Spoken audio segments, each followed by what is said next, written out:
And now, preview time. So let's take a look at what's coming your way.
the Jeff Meacham Network's Multiverse of Media.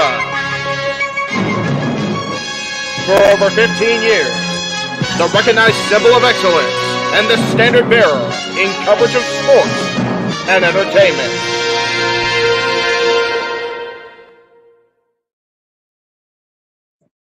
And I am the man who stands alone or sits alone since I'm sitting down. Hello, everybody. Welcome to this, our very special presentation of our double feature coverage of both AEW Dynamite Title Tuesday as well as our coverage of NXT coming up on our West Coast feed at 8 o'clock. So for now, we'll put the AEW background up because that's what we're doing first. Joining me in the room, damn near on time. He was just walking in as we were running that October trailer. Is the simple man, checking the voice, the man who's calling both shows today for us, as he do, because he's the man. Noah Foster, how the hell are you, brother?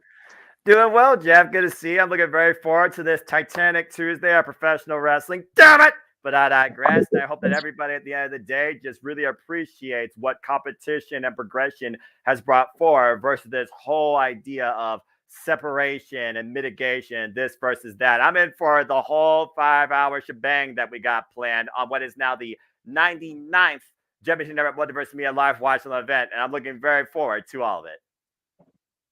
This is number 99, really? That's correct. Bound for Glory is number 100. The irony of having Bound for Glory, the company that could never succeed, being our 100th watch along. There you go. Yeah, Can I get to the chat room here for a few minutes? Of course, Colin's looking forward to the wiping the rain floor, apparently. So Colin's made his decision for tonight. I'm okay with that after the way I've been interacted with today in the last couple of days. So it's all good. Matthew says it's time for the wildest night of wrestling yet. At least I'm not gonna. Yeah. It's I'm already in enough trouble. Double feature Tuesday, AEW Dynamite, NXT. Get your popcorn and chips and a nice cold beverage ready. That's true, because we had our happy hour Saturday Sports Bar. The cold beverages report earlier. Much too early for me to be having alcohol, but maybe by the end of this show, we'll see. And I was saying I walk along because you weren't here. Yes, Cuban teaches music. No, we don't need Big Dave. This show, the NXT show, is stacked enough. Thank you very much. And Josh Mansfield loves you. There you go. I appreciate you, Josh. Appreciate you all as always. Yes, and I hope you don't take your show to the NXT. Well, we'll find that out probably toward the very end of this 5 hours of craziness. So, and also joining us now from his home studio in way out in the high desert, so out in the high desert, it's even hotter than it is here in Santa Clarita, the Renegade himself, J.J. Williams. J.J., it's good to have you both here. I get the hell off screen. I don't want to do this today if I can help it.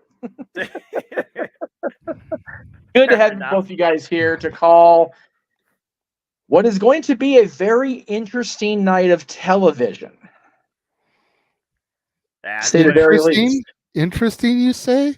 Yes. Why ever do you mean, good sir? I mean, what could he be talking about? I mean, at the end of the day, Jeff, we're on AEW! My NXT. That's right. That's right. There is a solid divide even amongst the commentary team, but not really, because we both love, all of us in this room and everybody watching, love professional wrestling. Damn it! Yeah, I got my one off. There you go. That's right. But I digress. There you go. There you go. I am still trying to figure out why in the hell we need a buy-in for a free weekly television show. Can somebody explain this to me, please? I don't know. I don't know. I don't know. Hype up, I guess. Pre-hype. Make the TV show bigger than it actually is on TV. I don't know, but hell, I'll call more wrestling. I'm not gonna complain. I'd rather call a wrestling match than listen to 4 idiots at an announce table. I'm not complaining about the additional matches. Except for the fact that it's a title match that's not even on the freaking Title Tuesday show. I really wish they just on YouTube. Yeah. But why don't they just call it AEW Dynamite pre-show? Why do we need a buy-in for a free show? Hey, he's buying you in to tune in to TBS, I guess. I don't know, Jay. I will say this, though. I was going to tune in at this time anyways, because I don't get NXT until 8 o'clock my time. But you're also not everybody. He's trying to reach out to everybody. YouTube is how you reach out to everybody. Well, apparently Twitter is too. But anyway, I digress. I don't know. About Buy that T-shirt. Yeah, by the way. The Twix.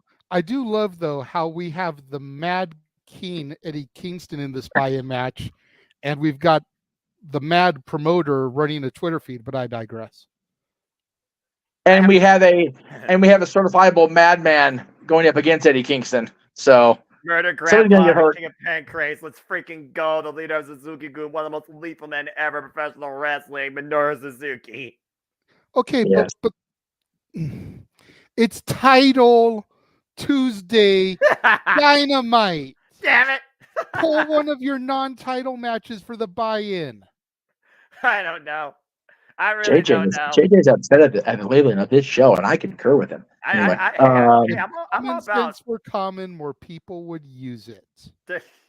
I'm about to say, isn't that one of you've been y'all's saying that for a goals? hot minute. Yeah, it's been a moment, so I put that on a shirt. Anyway, again, the Renegade is not wrong, but at the end of the day, it is what it is. There's a reason why me and my mom have that clacker downstairs next to our clock, because sometimes we're just like, what the?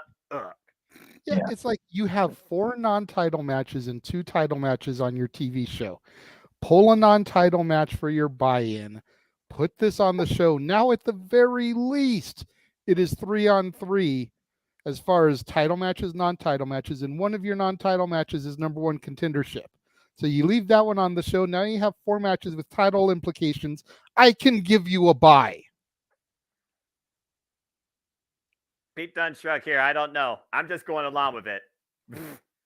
All right. So since I'm still here, savviness aside, this is still going to be a fun night. Put Hobbs since and I'm Jericho still as here, your buy-in match. there you go. There. All right. Since I'm Just still saying. here, Go ahead, Jeff. since I'm still here, I'm going You're to keep fine, being man. knocked over, so I'm going to stop being here. I'm going to go off and put a post on X and pound about it. No. Damn it. All right. Since I'm still here, I will request. I'm not even going to request. I'm going to demand 2 things today as head of channel. Okay. Number 1, no NXT spoilers. Duh. If you are like me in the control room, because I can do that without having to be on the air and watching both, we don't want to know about it in the chat room. We don't want to know about it in the control room, what's going on USA, because the gentlemen above me are going to be calling that show at 11 o'clock Eastern, 8 o'clock Pacific. Yep. We want to be surprised. Well, they want to be surprised. I need to know what the hell's going on so I can prepare myself for what I'm going to be producing at the end of the day. This is just going to be off in my lab, if that tells you anything. Yes. Now, the other thing I'm going to demand is that we leave the Twitter /X/ wait for it, here it comes, ready, leave the Twix bullshit over on Twix. I am grateful, sincerely grateful to the people that came to my defense over the last 24 to 48 hours. Yeah. I am also grateful to the people that came and attacked me in the last 24 hours, because I discovered how valuable the mute button is. So, everybody in the chat room, I adore, appreciate the passion for the industry and the sport, the athletics of it. But the ticker is running. This is unlike any other dual watch along we've done or multiple shows going on at the same time we've ever done. The ticker is your first, last, and only warning tonight. Any NXT spoiling will have you be banned. Not timed out, not whatever. You will be banned if we see a spoiler comment in the chat room. Now, the ticker does say the multiverse of Meacham. I am way too full of my own shit, apparently. The multiverse of media channels. At the end of the day, it'll be whatever comment it comes up on. If you want to sit there and try to get froggy and comment 5 different times, we'll ban you all 5 times. I don't give a fuck. I don't. Now, other than that, have a good time. and just do what the man at the top of the screen says. Enjoy life and enjoy professional wrestling. By damn it. It's simple as that. But we digress. Have fun, boys. Yes. Buy that t-shirt, but also I'll encourage you today to go buy a No DQ t-shirt. I will do that because it says say yeah to No DQ instead of say yes. But go buy that shirt because we will everybody that buys it will wear it to a show that I almost said that direct, that LA Knight appears at, and he will understand. And he will very likely there it is. There it is. Yeah. That's a real thing, by the way. It's a real thing on No DQ's merchandise page. So check it out over on their Teespring store. So, and thank you, Daniel, for the graphic. I cannot fully accept all the what do you call it? The responsibility for making it. I do what I always do with AEW and WWE graphics. I just put my logos all the hell over it, made it look even better. So I took off all the times and date stamps because y'all know where you are. You're here. So there you go. Boys, have fun. And apparently this craziness, this madness of these two certifiable insane people is going to start momentarily. So have fun. Yes. Thanks, boss man. Well, JJ. Noah, how's it going, my brother? Hey, what's up? Oh, man, it's going well. After the most chaotic morning into a subtle afternoon and a dead evening at work that I had on this bizarre Tuesday, too, I am ready for this titanic, tremendous, loaded, stacked, somewhat unpredictable night of action across what we love, and that is professional wrestling. Damn it, whether it is AEW or whether it is my NXT, damn it. Damn it! We are here to engage, encourage, and preach the goodness that is to enjoy what we love in this industry. And you could not ask for a more personified night and a more specific, honorable, open, simple duo than us. And I cannot wait to call both of these shows with you. Both of these shows are putting out all the damn stops from network overtime to commercial 30-minute openings to, again, put out all the biggest stars you can across a variety of different dynamic matches and announcements. And who knows what could be said for not only Halloween Havoc, but AEW Full Gear and anything else in between. I could not be more excited. It's nights like these that make me live openly happier than ever to engage in this art known as professional wrestling, sports, and entertainment, because it truly shows anything's possible. Progression leads to competition. Competition leads to opportunity. Opportunity leads to more viewership. It leads to more attention. You want this to garner more attention. There's a reason why people are like, pro wrestling is blah, blah, blah, blah, not as big as blah, blah, blah, blah.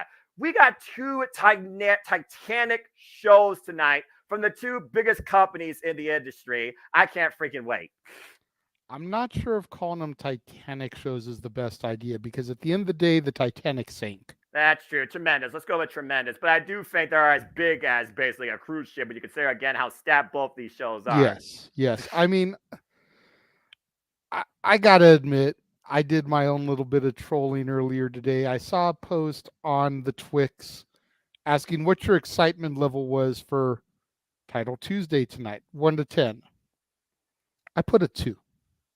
Oh, now, let me just be clear. Please. The matches on paper look fucking phenomenal, and I'm looking forward to seeing and calling every last one of them. Right. Even the ones that have people involved who I'm not huge fans of. Right, Heyman? But my 2 came for the main reason of the fact, and I've made no secret about it, it's called Title Tuesday, and you have 2 title matches on the show. Yes. You want to call it AEW Tony Khan's Birthday Bash Dynamite? Fine. You want to call it AEW Tuesday Night Dynamite? Fine. That's what it should have been But called. when you put the word Title Tuesday in there, you imply the fact that there are going to be a bunch of title matches. Right. There are 2 title matches on the show. Right. and one that is a number one contendership match. Right. And then you decide at the last minute yesterday to add a buy-in match to a free weekly television show. Right. And put a title match on that. Right. Instead of, like I said, putting this match on the main card, putting a non-title match on the buy-in, and at least having half of the matches be title matches. I could have given you a pass. That's fair. This is horrible booking from management, and whether it's Tony Khan putting pen to paper or somebody else backstage that's helping him, this was just dumb in my opinion. I agree. I'm not going to argue that. I keep saying it should just simply be called Dynamite Tuesday or, Tuesday Dynamite. It's one of those things where, again, hindsight's 2020. You would almost think with 3 title matches, this would be like an impromptu AEW Dynamite that goes into the next Battle of the Belts. 7, I think they would be on. It's one of those things where at the end of the day, I don't necessarily look at the dumb business practices. I look at the content. I think that's what helps me as a fan. And as Jeff talked about the Twix, I have no idea what's been happening on Twitch besides the fact just enjoy wrestling, folks, and what Jeff's referring to as well. So it's again, for the best. I don't scroll, I don't read, I don't follow, I don't have and I also just protect my mentality. I go on the Twix and be like, now Jeff's got me doing it, damn it. I go on there and I simply say, just enjoy wrestling, and here we stand. But to your point, yeah, I absolutely agree. On paper, it's simply Dynamite Tuesday, and it's a hell of a Tuesday lineup, but the whole title implication has definitely thrown a ringer into the excitement of the promotion, if you catch my drift as I catch yours. I'm not going to deny that. It's weird. I wish he could. I wish he simply would just remove it. Like right now, I'm just going to call it Dynamite Tuesday. And as far as celebrating your birthday, that's nice, but at the end of the day, not about you. It's about wrestling. Yeah, like every match on paper here looks like a banger. I mean, Powerhouse Hobbs versus Jericho. First time ever. Hobbs, newest member of the Gallus family, in theory. Yes. I will know for sure when he comes out and we see his image in the Last Supper graphic. Comes out to that dark aura. But, should be an insane match. Hobbs has been seriously struggling here over the past 6 to 9 months. QTV thing was what it was, but it didn't really get the ground rolling. Hobbs should be this mammoth monster heel. And with Jericho on a downswing right now, Hobbs needs to come in, House of Fire, and just destroy the Ayatollah of Rock and Roller. Yeah, I agree. Powerhouse Hobbs, in my opinion, is one of the best definitions of a big man. Doesn't have to do a lot, but needs to be demonstrated as dominant. The way he can just throw his body into somebody and literally Argentine backbreaker somebody. Again, his Tantron says, I break bodies. Simplicity versus over delivery is all Powerhouse Hobbs needs this presentation. And under this identity as a member of the Don Callis family, that might be the upswing he needs since losing the TNT Championship and the fallout with QTV after losing out on the Owen. And of course, after that big meat-on-meat match with Miro, where the Redeemer right now is trying to find his own way, it seems like Powerhouse Hobbs, latest chapter of the Book of Hobbs, this Book of Destruction, now has Don Callis as the author or co-author. And I think tonight it will start with Chris Jericho. You talk about Chris Jericho, again, an innovator over 30 years in the game. It's good for Jericho to do something like this with one of the younger talents. So I definitely think Jericho is going to present him as such.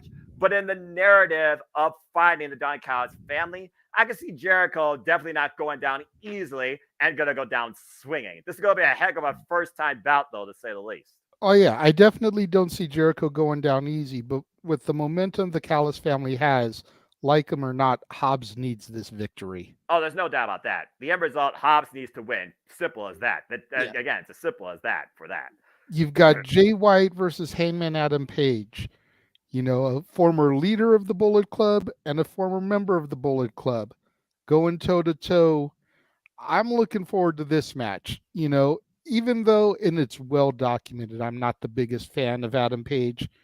I love me some Jay White, and I think these two are going to have a freaking classic. Oh, you kidding me? With how far Heyman's willing to push his own physical well-being, and you know he's coming in here with a bad arm, by the way, thanks to that match with Swerve. And Switchblade Jay White being one of the most resourceful counter punchers in the game, still holding the Triple B, the AEW World Champion hostage. By the way, MJF will be on tonight.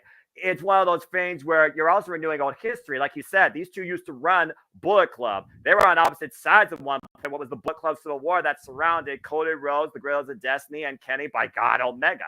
So to see these two once again pick up where they left off in a way is going to be interesting. I mean, you consider, again, going into the first forbidden door, it was literally Heyman and Page instigated his way towards a IWGP Heavyweight Championship shot when Switchblade Jay White was the champion. We're going to see how far Jay White has grown and developed since that encounter, and we're going to see how much the Heyman still has left in his buckshot lariat, if anything. Yeah, and again, you know, to Matthew's point here in the chat, you got to figure that Jay White is going to take this to keep his forward momentum going to MJF. And to add to that, JJ, Switchblade Jay White is still unpinned and unsubmitted in AEW. There you go. We've got our number one contendership match between Swerve and Danielson. Winner gets the shot at the TNT title. And, okay, Danielson is fucking Bryan Danielson. Damn it. We're just not even going to sugarcoat shit here. He is arguably one of the GOATs. Period. Especially if you're going off of his technical wrestling prowess. In comparison to Cena on the other side, who's considered a GOAT because of longevity and championships. Right. But Swerve is on a roll here right now. Again, you do not stop the forward momentum of Swerve Strickland at this point. You use Dan's arm weakness to your advantage. Swerve gets the victory here in the TNT title shot. It's one of those things where Swerve deserves the forward momentum, but does it only go as high as the TNT title right now, considering it's held by probably the best heel right now in AEW, not one of the best heel in the business, Christian Cage. Yeah, look at also the dynamic right now we're dealing with. Christian Cage is the TNT champion. He is a heel. He is also the professed father of the year. To go up against another father like Bryan Danielson adds further fuel to that personal fire in renewing what I think would be a first time ever one-on-one encounter. On the other side, you do have Swerve coming in here, like you said, off one of the biggest wins of his career, and Bryan Danielson does have a target. But do I see Swerve once again swerving us to different things, and instead of pursuing the TNT title, maybe he and Christian Cage get in the money and do a business deal where maybe Christian Cage wants to face Bryan Danielson at a much more weaker state. Maybe this is more than just Swerve and Bryan Danielson on paper. It's one of those matches that I'm most anticipating, but I don't necessarily know if Edelman needs this. Does Edelman really need the TNT Championship? Especially when Bryan Danielson's on his final Odyssey countdown, whatever the heck you want to call it. But if I were a winner, I do think Edelman would heel on heel.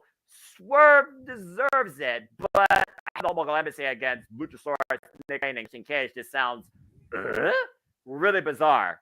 And speaking of bizarre, it doesn't get more bizarre than our wrestle ants from Dave Paquette and RJ City as they go inside the arena to hype up Tuesday Night Dynamite, and I'm officially calling it that going forward. But to sum it up for that match, JJ, I do think Bryan's going to win because at the end of the day, he's a babyface, he's a father, and he's vulnerable. Swerve can exploit that to Christian Cage advantage, and Swerve can once again pursue bigger things.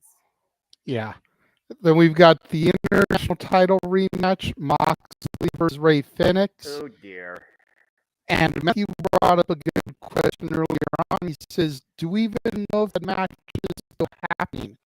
Because he heard Moxley was pulled from a show over the weekend because it was cleared. So he wonders if he can go. I haven't heard of that report. I don't know that Moxley was pulled. I take your word for it, Matthew, but it could just be a swerve, if you will, to try to get people talking regarding this match so that, you know, we get a little bit more buzz generated. one would have to assume that if Mox is cleared to go, Mox is getting the belt back because he was never supposed to lose it in the first place. Agree. I'm actually seeing that they're going to actually talk about it because, well, I think that answered your question. I haven't got to that graphic yet. Oh, let me know. I'm still seeing Hobbs Jericho.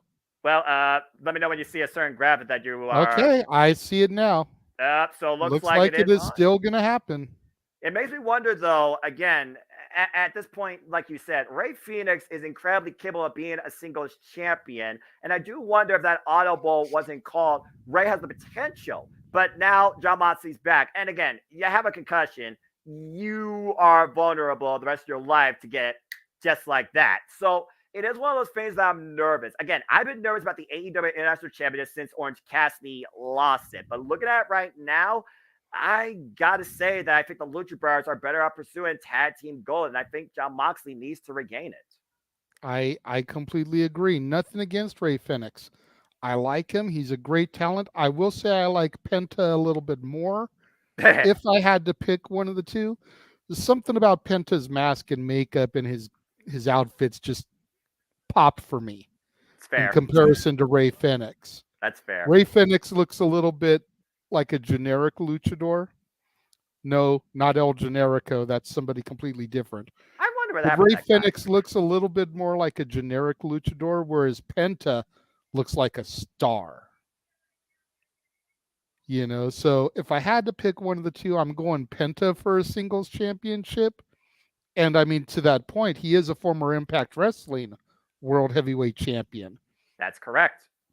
So probably surprises you that I knew that.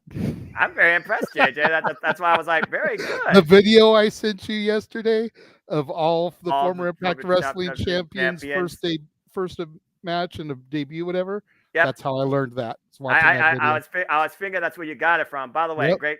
By the way, shout out to Impact Wrestling's YouTube channel playing Bound for Glory 2006, as they always own Tuesdays with TNA Tuesday Throwback. But yeah, it's one of those things. By the way, if you have not seen that picture of freaking here we go. Oh shit. Well, folks, we're going to continue talking about matches once this match completes itself, as we are at 26 minutes, and I am 26 minutes and 5 seconds, JJ. In case 5 seconds, I just hit that too. 3, 2, okay, so we good. 1, 0. 0. All right. Well, folks, I hope that you are enjoying the pre-show conversation and hype, but we're going to take it down to in-ring action as we are going to see the Ring of Honor World and AEW Strong Openweight Championships defended. It is Eddie Kingston taking on the former King of Pancrase, leader of Suzuki Gun, one of the most dangerous men ever, trained by Carl Gotch, who also had a hand in training Antonio Inoki, also trained by Billy Robinson and Yoshiaki Fujiwara, the master of the Fujiwara armbar, Minoru Suzuki. And this guy, JJ, is 55 years of age, 35 years in the game. But if you were to look at him and call him old or a legend, you would not live to see tomorrow. I might have the balls to call him a legend to his face. Because even though I'm still new to him, I can look at him and see, to take a phrase from a former NXT tag team, I can see that he is a grizzled vet in the business. There's no doubt about that. So the word legend, I would have no issue using towards him, but calling him an old man, I'm not trying to die. Base, hold that thought. Like, Kasaninare! That is his war cry, the path of the lonely warrior. Go check out the live performance of Wrestle Kingdom 8, folks. And just looking at that expression on his face in the graphic tells me that he is not one to be fucked with. No, he nearly killed her as Auska, right? Formerly known as Kana. He nearly legitimately killed her in an intergender match in Japan. I have to see that match now. I'm not gonna lie. Yeah, it was a brutal beatdown. Speaking of brutal, it doesn't get more brutal, more gritty from the streets of New York than Eddie Kingston. And who would have thought you would see this man 2023 as a double champion? Of course, we saw him beat Claudio Castagnoli at Grand Slam and successfully defend these titles against Katsuyori Shibata at Wrestle Dream. And funny enough, the first time these two met each other was actually at Grand Slam 2 years ago. It was 2021, of course, when Eddie Kingston and Jon Moxley took on Suzuki Goose, Minoru Suzuki, and Lance Archer in a New York street fight. And with an assist from Homicide, the Mad King got the win over Lance Archer. But they haven't really engaged with each other since NWW Strong at the 2300 Arena follow-up where, of course, Suzuki-gun got the win. This is the first time ever one-on-one encounter. Bell reigns were underway. And the last time we saw Rick Knox here for this contest. Represent, respect, PWG. And the last time we saw Minoru Suzuki in AEW, JJ, was when he faced Darby Allin one-on-one on Collision.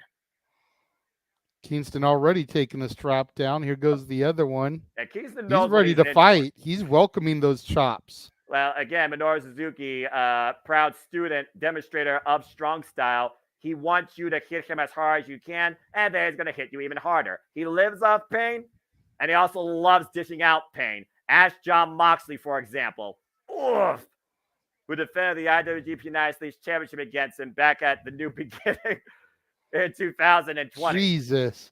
Oh, took Kingston down to a knee with that chop. Kingston, though, trying to stand on his ground. If you have not seen Minoru Suzuki versus Bryan Danielson, you need to. I mean, I figured it was going to start off like this. This is what Minoru Suzuki welcomes, but this is also what Eddie Kingston's testimony to professional wrestling demonstrates. Again, he is disciplined in the King's Row style. Minoru Suzuki is disciplined in strong style. Two different art forms and disciplines of Japanese pro wrestling. It's Pro Wrestling Noah versus freaking New Japan Pro Wrestling. And Minoru Suzuki loves it. I've heard about strong style. I have a bit of an idea of what that is. What is King's Row style? Can you explain that to me? King's Row is more of a different art form where it's more about Jesus, just rocks Kingston, drops him. Am I smiling because Minoru Suzuki's on my screen knocking the shit out of somebody? The answer is yes. Sorry. To go back to what you were saying, King's Road style is more of a methodical style that tests your will, not so much for your striking, but more so for a grappling. Well, Kingston just died. Right. Bossman wants to make sure we're synced up on the timestamp one more time so that he knows if he's synced with us or not. Absolutely. As we I'll tell you what, because I know that either 30. Me or you is a little bit ahead of you. Yeah. I'm going to put, what do you have right now? 21, 25, 24, 23, okay. 22, 21. It's like I'm a half 20. second ahead of you. So I think we're good. 15, 14, 13, 14, 13, 12, 11, 10, count. 9. There we okay. Go. Yeah, I think we're about good. So we're good now. As hopefully long as Jeff is caught up with us now.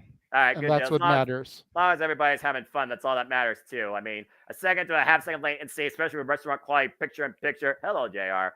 I'm sure that will not throw people off that much. But right now, I'm surprised that Eddie Kingston's still standing a vertical base right now with Minoru Suzuki. For the people watching along with us in the chat, who do you have in this match, Kingston or Suzuki? Go ahead now. Oh, God. Oh, great. There's the freaking Witch. Woo! And the Goon Brigade. Chosen one. Jay Lethal wants to be chosen to challenge Eddie Kingston for the Ring of Honor World Championship. And Eddie Kingston says Jay Lethal needs to prove something to me, and that doesn't involve being around that Carney gang. Again, Eddie Kingston right now just scrambling with Minoru Suzuki. Minoru Suzuki. Oh, God. Jesus. Suzuki just gave Kingston a seat. Oh, that was not wise. Now Kingston telling Suzuki that he's number one. I mean, that's a adverse way to say number one. Anyway, and then going straight to that joint. Well, again, former King of Pangrace knows how to twist an arm one way or another, especially when you learn the art of the Fujiwara armbar. Damn. He's out of line, but he's not wrong. He's accurate. Let's just call it what it is. He's accurate. King's Road is more of a disciplined Japanese style, by the way, that was owned in craft in All Japan Pro Wrestling. It's also known as the Royal Road. Okay. Just to give you a little bit of a background. I just had never heard of it until Kingston came back and you started mentioning it for his matches. So I was curious what that was, with his name being Kingston, if King's Row was something that maybe he had initiated or a school that he started or something. No, it's just a form that he fought. Suzuki does not look affected by those chops. He looks insulted. Murder Grandpa Killer Kelly for a reason. This person has endorsed the likes of Killer Kelly. Just want to put that out there, by the way. And of course, he also is the guy that led the likes of Yoshinobu Kawamaro, Zack Sabre Jr., Taiji, Lance Archer, the fact that Suzuki going that ran rep shot and ran chaotically across New Japan Pro Wrestling. At one point, Minoru Suzuki and Suzuki got exiled before their behavior in New Japan Pro Wrestling. Former IWGP, never Openweight champion, and Intercontinental champion. It was Minoru Suzuki versus Hiroshi Tanahashi that inspired Jon Moxley to get involved in New Japan. And again, Eddie Kingston catches Suzuki and Speaking of Moxley, don't forget we've got him versus Ray Fenix in a rematch for the international title tonight. Swerve Strickland versus Bryan Danielson for the #1 contendership for the TNT title. Powerhouse Hobbs versus Jericho coming up later on this evening. And so much more. As we are 18 minutes away from Dynamite Tuesday taking the airwaves. And again, the first 30 minutes will be commercial free. And we will see if we breathe with the Switchblade, Jay White, as he takes on Cowboy Shannon, Heyman and Page. A one-on-one that has been pretty much waiting a few years, and oh, Lord. Plus, timeless Tony Storm is ready for her close-up. Get ready for you me know to go. What she's going to tell you, Noah. Yeah. Chin up, tits out, and watch out for the shoe. And speaking of women's action, Saraya defends her house in the AEW Women's World Championship against the Shining Samurai, Hikaru Shida, while Eddie Kingston right now is just trying to defy Minoru Suzuki's strong style. Oh! Well, that PK might drop hear from the cover champ by Suzuki. also. Yep. We'll hear from our scumbag and the devil himself, Maxwell Jacob Freeman. By the way, still looking to get back as AEW Championship, now being held hostage by Switchblade Jay White. And of course, what will probably be our main event for the evening on Title Tuesday, the non-title match of Luchasaurus versus Adam Copeland in his AEW debut match. And to answer the cleaver, probably final battle, bro. I don't see Eddie getting a long run out of this. I thought he should have won the belt at Final Battle from Claudio to close that chapter at a show called, Final Battle. Yeah. But, I digress. What do I know? I'm just some fanboy. But I don't see Eddie getting out of the year with both titles. I'll be shocked. So it's one of those fans we're just going, whoa. We're just going to have to wait and see how far Eddie Kingston is willing to go. He's set for the NWA Strong Openweight Championship, JJ. That's a title he's willing to die for. He's about to lose his damn job. He's not careful here. Oh, my gosh. Those pinpoint elbow strikes, Minoru Suzuki. He wants one more. Are you crazy? Oof. Look at Suzuki going right to the beer belly, right in the keg there. And you've heard of six-pack abs, Kingston in his keg. The fury of the king surviving the blizzard of the former king of Pancrase. Eddie Kingston failed to weather the storm. Eddie Kingston's down. Oh my gosh. I love Minoru Suzuki, man. The seeing this guy wrestle Jon Moxley live in Cincinnati was one of my favorite things ever. And that moment got caught on InjuryWorld.com, including Jon Moxley walking right by me. Never thought I'd see that coming. But also give you a little bit more on King's Road. It's more of a narrative style. More derived from like the American art form of a professional. Stop bringing up the witch! Damn it! Focus on the match! Anyway. It's more methodical. Hey, there is nothing wrong with a prospective challenger like Jay Lethal watching the screen backstage. Yeah, yes, he runs with a clique, if you will. Yeah, with a group of guys who have his back. One of whom is a multi-time world champion across multiple federations. Okay? As long as they aren't coming out to ringside, you have no reason to spew your hatred towards them. Let them watch the monitor. Anytime that wretched witch is on my screen, I will spew every form of vile I have. And right now, freaking looking for the gun-style pile driver. I digress. Back body drop Eddie Kingston, though, preventing the move. Oh, the Hurricane! Spinning back fist! He caught him! Hooking the fire leg to Eddie Kingston! No! I would have been pissed if that was it for this match. As hard-hitting as that was, if that one little move knocked Suzuki down, I'd have been pissed. Yeah, it's going to take more than knock down Minoru Suzuki. Ask Yuji Nagata. After Yuji Nagata, Minoru Suzuki coming off a best-of-7 series trios action alongside El Desperado. Oh, you're again. I have to go for the sleeper. Here's the cover. Oh, no. Oh, my gosh. He kicked out at 1. That was before 1, I think. Oh. Oh, boy. Oh, boy. You cannot put down the king that easily. You must do it again. He demands it. He asks for it. Suzuki affirming his base, refusing to relent. I love this, man. I love this professional wrestler, even if he's one of the most lethal, most evil man on the planet. Damn it. What? That's underneath it. Whoa, I come on the rebound. Enziguri, though, connects. Suzuki robbed and now might be looking for the Northern Lights. Bomb! Shades of Kawada. That's the leg. Cover, hook of the leg, and 3. it kicks it as retained. Even though Kawada says, don't use that, use the powerbomb. That was fun. Yes. What a hard-hitting bout, as expected, with 2 different styles of Japanese wrestling demonstrated as Eddie Kingston continues to show how much will he's willing to show and make sure he stays double champion. And again, Jay Lethal, I'm sure he was taking notes, but like Eddie Kingston says, Jay Lethal, prove something to me without the Goon Squad, friggin' Wish.com ripoff of the Addams Family.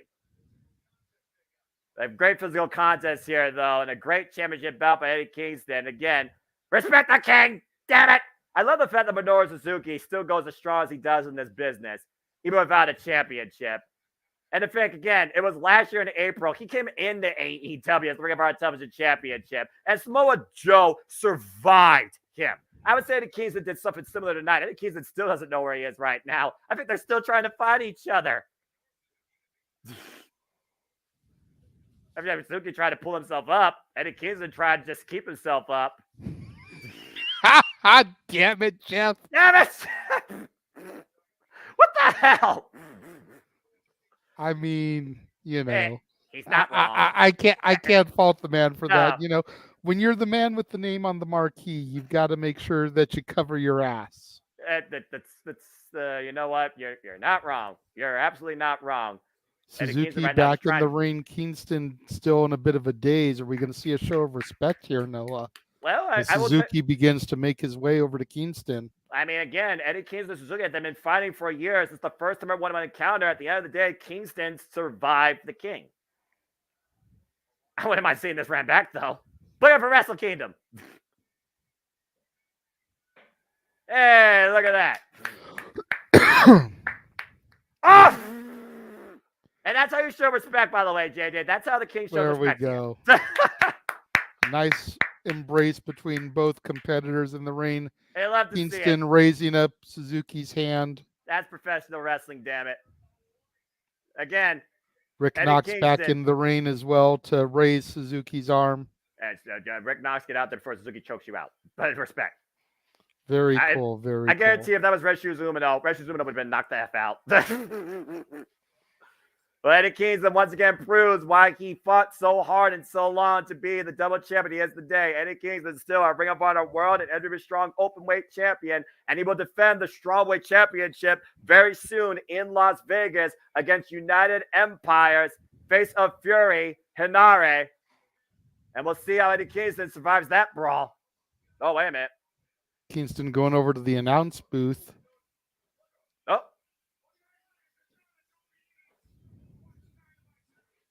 And a subtle promotion by Eddie Kingston. There you go. Paying Tony Khan's bills. Can we get Giving Taz a sweaty hug to Taz. Can we get Taz versus Eddie Kingston? Oh, man. Can we put Eddie Kingston on commentary for Excalibur seat? Why not? That was fun. You gotta appreciate Eddie Kingston's jovial attitude, you know? He loves this. And also, but he hates RJ City. That was awesome. I'm not a Kingston fan, but that was pretty dope. All right, Wow. with 9 minutes and 22 seconds to go, let's get back to the rest of the matches here on the card, Noah. Yeah, let's do that. We've got Saraya and Hikaru Shida for awesome. the AEW Women's Championship. You know, I got to go with Saraya in this because at the end of the day, I think they're building up to Toni Storm versus Saraya, especially with the way that she got excommunicado from the Outcasts. You know, you've got to have her go out for her revenge against Saraya, against the women's champion, a belt that Toni Storm has held twice now. You know, it just makes sense. Hikaru Shida, I've got nothing against her. Her second reign was short as shit. Unfortunately. You know, definitely unjustified in how short it was, but we had to move the belt to Saraya. It's what everybody wanted, especially at Wembley in London. And as the best friends in Orange Cassidy are fond of saying, we got to give the people what they want, right? Hey, you know, I mean, it just seems to make sense here. It does make a lot of sense. It's one of those things where I look at Hikaru Shida. She is one of the most predominant phases of the AEW women's division since day one, going all the way back to when AEW was first established at Double or Nothing 2019. As you alluded to, she's a former two-time AEW Women's World Champion, held it for a full year the first go-around before losing to Bron Breakker, DMD. Hold on a second, Noah. What? I've got Tony Khan and Tony Schiavone on my screen saying that Moxley is not cleared by the doctors. Ooh. Okay. Oh, it's going to open up. Oh, who's going to defend it against, though? Hook? Wait. Wait. Hold on.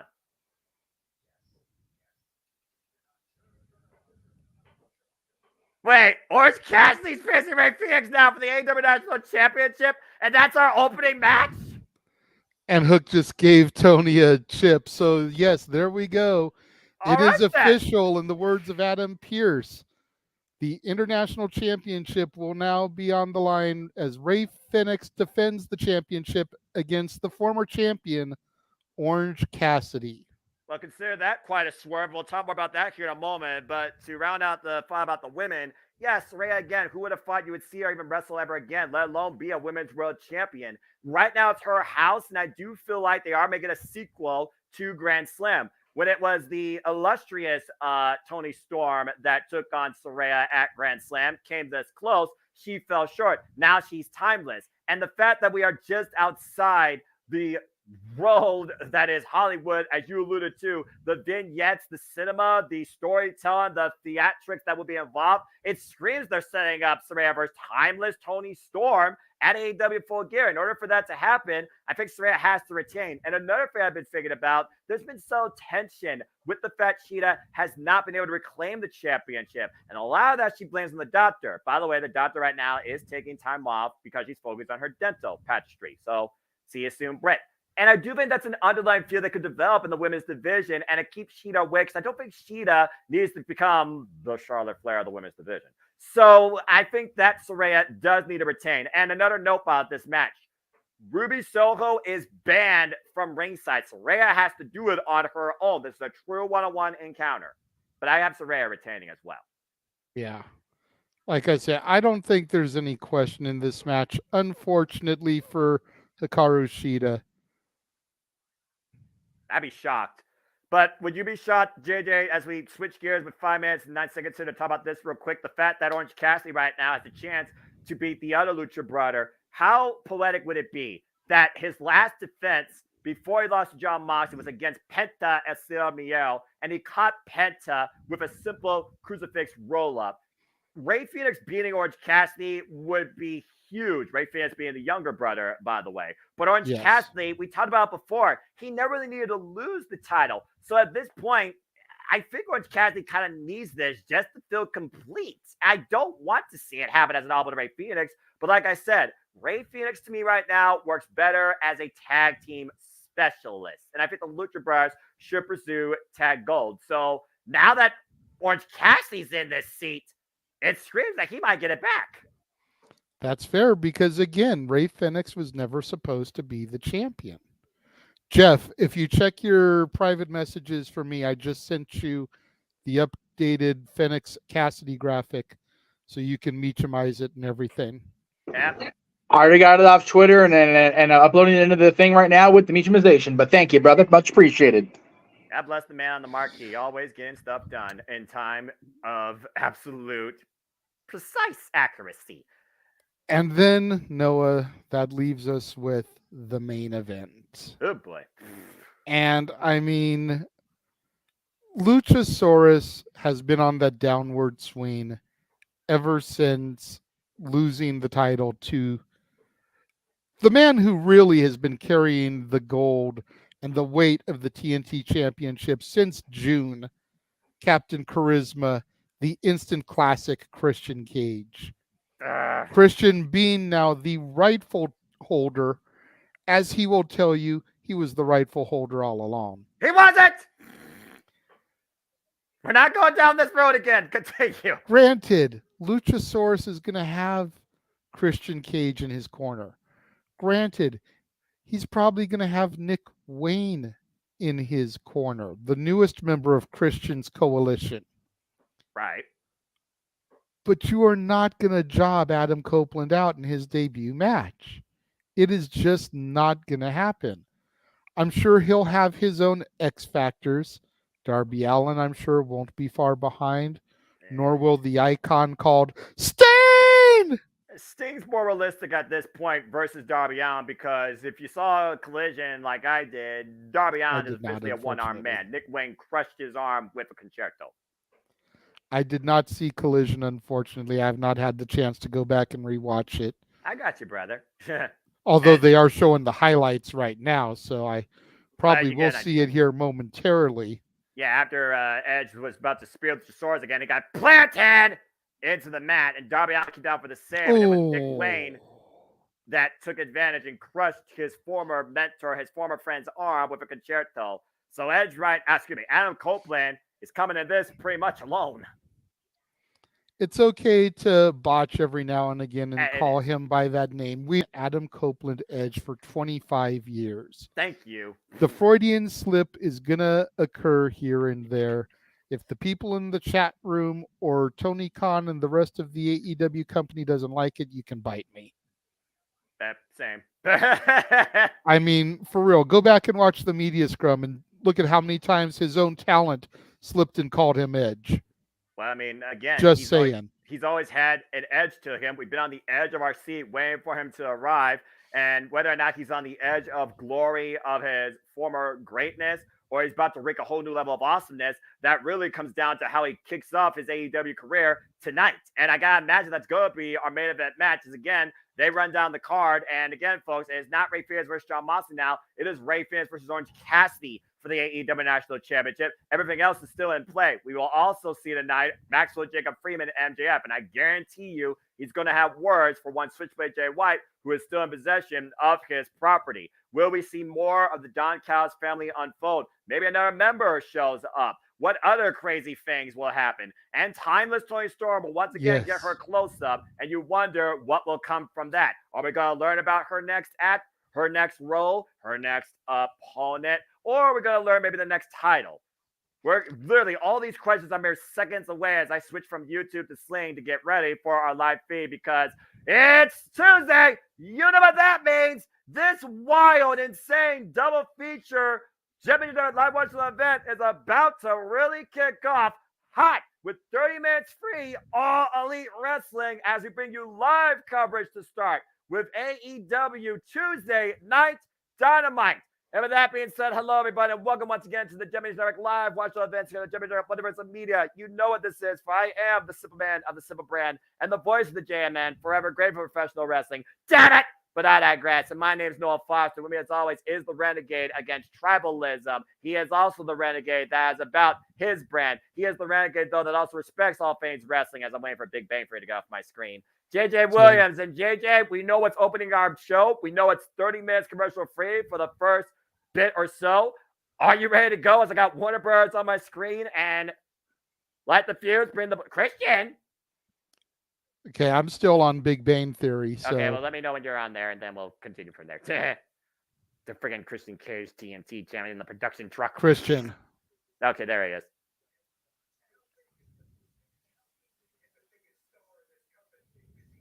The TNT champion.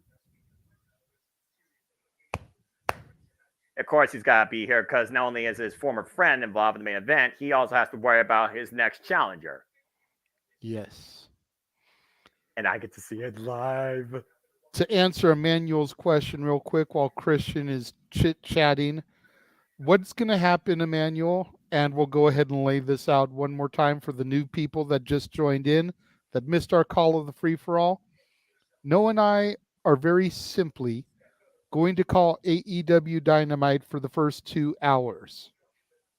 Once Dynamite ends, there's going to be an hour intermission, and then we will be calling NXT as it goes live to the West Coasters at 8 o'clock Pacific, 11 Eastern.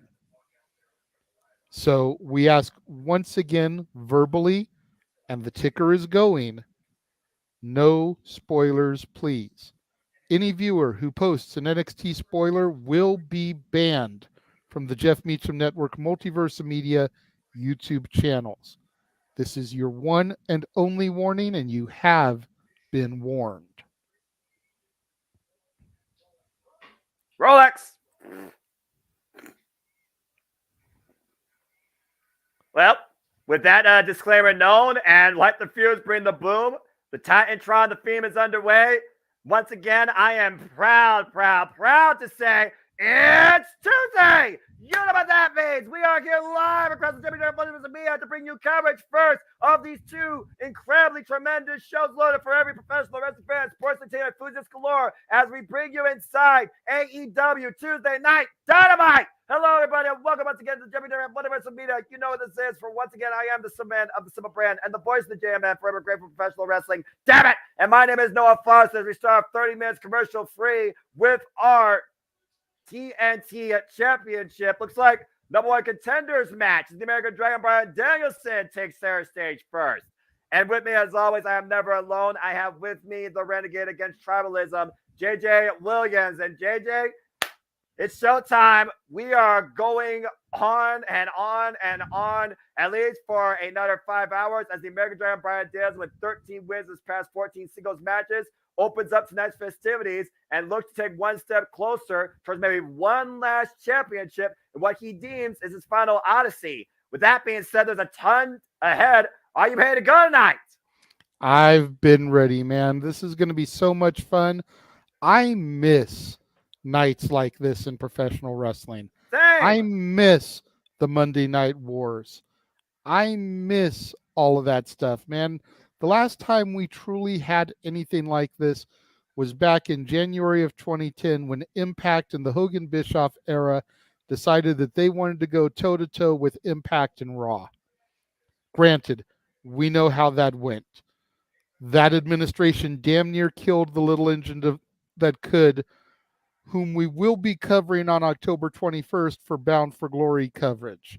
So Make sure you tune into the Multiverse of Media for all that. But I have missed that because this is when wrestling is at its best. As Prince Nana, the Mogul Embassy, and Swerve Strickland come to the ring, Prince Nana doing his dance. Look, no, we didn't even have to get super chats for you tonight. I'm not going to lie. It's a bop. I'll at least do this. It's a bop. But to your point, whose house will it be tonight as he looks for number one contendership? Prince Nana is priceless.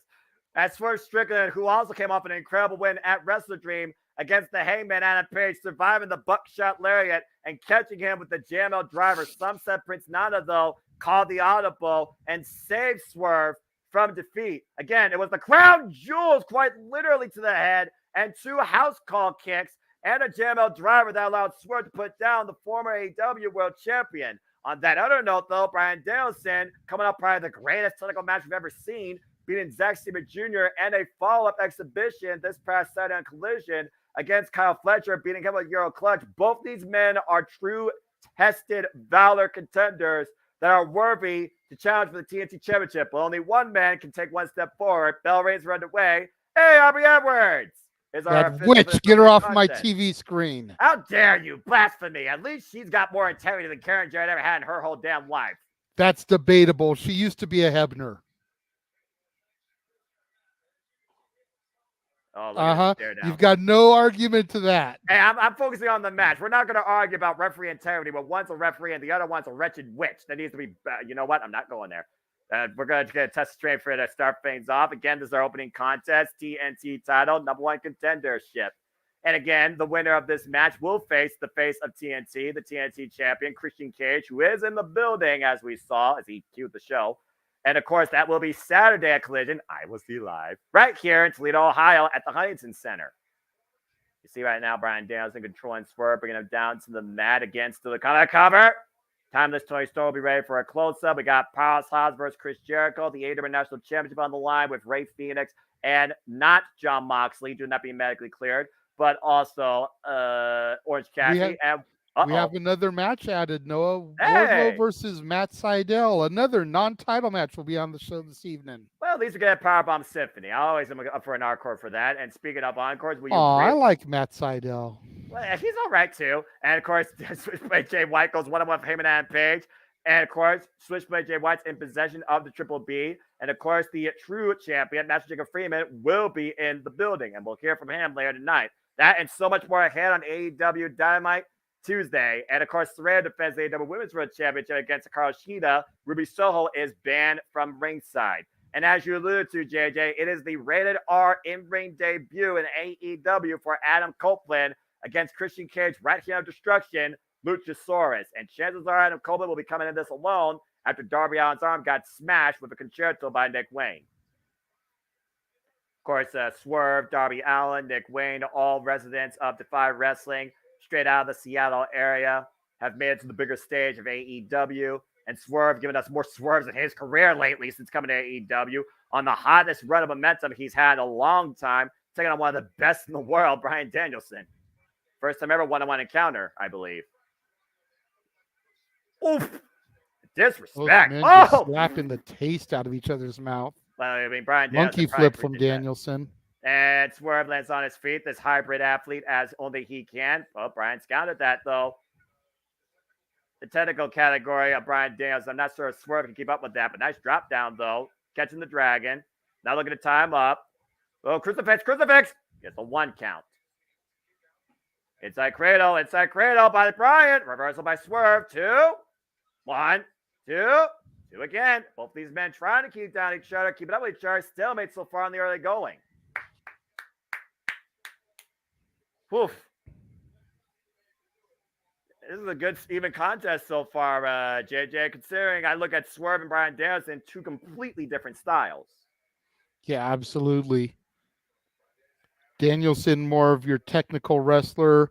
Swerve, more of your, I don't want to say high spot wrestler, but, he's more flash than he is technical. Yeah, the term I've been noticing for that in my cage match research of wrestlers, they call them technikers. They could be a little bit mat-based, but they're more so offensive above the mat, like on the air, through the ropes. And we see it how many times with Swerve Strickland, whether it comes to misdirection or that ridiculous corkscrew elbow strike to the back out of the corner. You see him right now hopping up and over the apron. Oh, God. Big boot from Danielson catches him in the face, and then the chop from Danielson. Yeah, and right now, both men on the apron. Dangerous territory here. The hardest part of the ring, braced by wood, and that still being Aubrey trying to bring both these men inside. Again, it's for #1 contendership. Aubrey's just standing there doing nothing. But she can't get physically involved. She can only, advise the athletes. At the end of the day, she has to make sure that the match still keeps going. And if both these two take each other out, you got to imagine she'll start her 10 count. Oh. God! Just drops Danielson on the side of the ring apron there, as you pointed out, Noah. Hardest part of the ring. Damn. And Prince Nana applauding his approval. Let's take a look at it again. Yeah, watch this. Watch the impact. God! Immediately grasps his lower spine. But again, we also talked about Bryan Danielson comes in here with a vulnerable target. That right wrist is braced now by a steel rod after it was broken against his match at Kazuchika Okada at Forbidden Door 2 just a few months ago. And Zack Sabre Jr. heavily exaggerated it just literally a week ago at Wrestle Dream. And what is this? King, if you're in the chat, I don't know these dance crazes you young millennials do. Dumb TikTok dance craze, probably.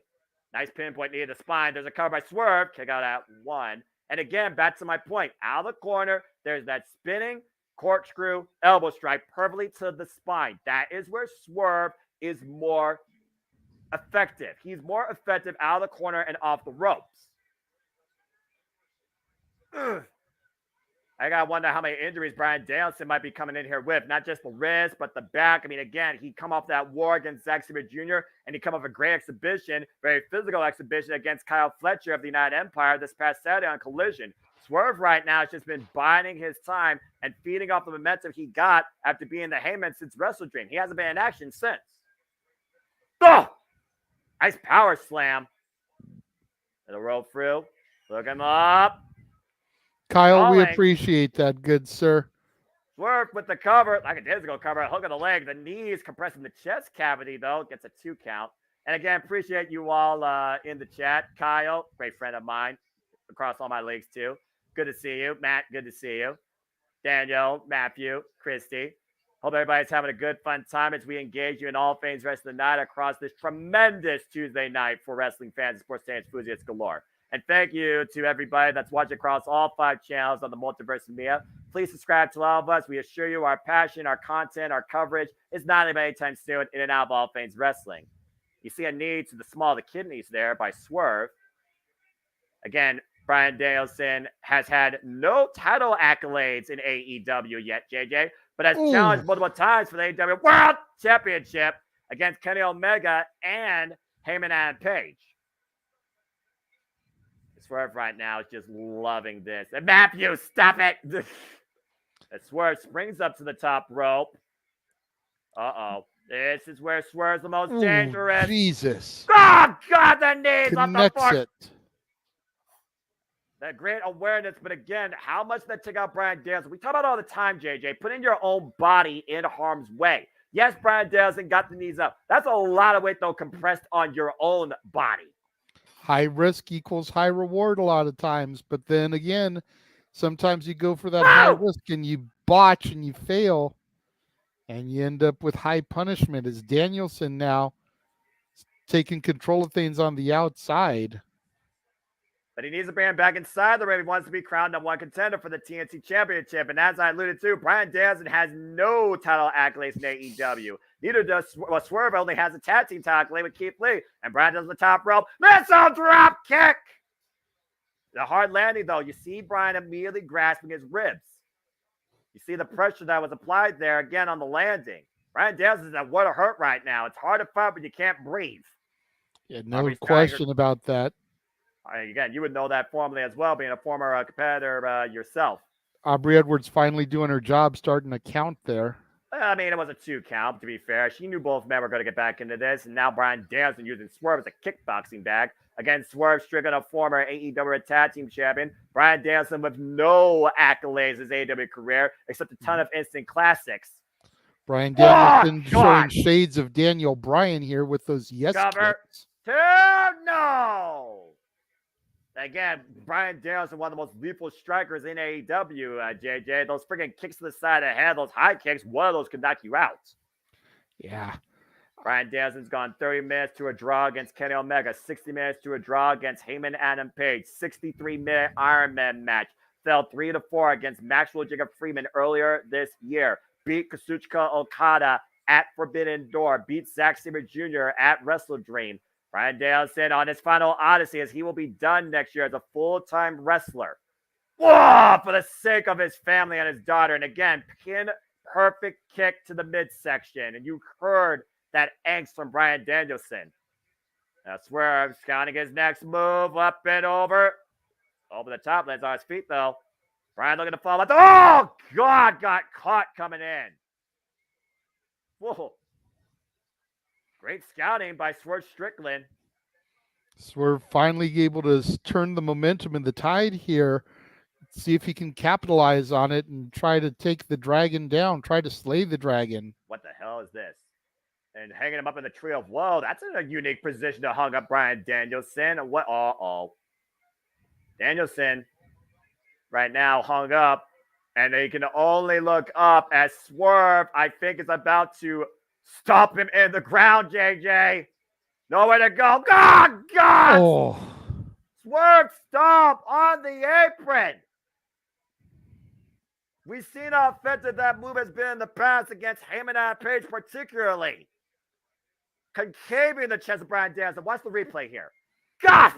I don't want to. It hurt enough the first time watching it, Noah. I mean, crush your ribs, crush your chest cavity, crush Bryan Danielson, but also extremely impactful as he brings it back inside the ring. Again, AEW Dynamite, folks, is the first 30 minutes commercial free. I think this match is a 30-minute time limit as well, if I remember correctly. I believe you are correct. I am not 100% though. But Swerve, though, sees his target. Feels 100% confident. Swerve stomp counter. Calgary Crab. Single leg crab in the middle of the ring. Got him hooked in deep. Now, if you would expect anything less, it's Bryan Danielson. This guy thrives on violence, damn it, and I love it. Absolutely. Swerve Strickland, who previously challenged for the AEW National Championship twice against Orange Cassidy and came up short. Oh! And Danielson switching his position and grapevining the ankle. Swerve trying to kick his other knee to get a little bit of release there. But Swerve able to get to the ropes. Again, the ropes is your best friend sometimes. You know that well enough. Again, that is your saving grace more than once. Swerve right now, though, a little bit rough. Take the vertical out of Swerve. Take the spring off his step. You try and eliminate the Swerve stomp. It's smart strategy by Bryan Danielson. I don't think this is smart, though, with collapsed ribs. Oof.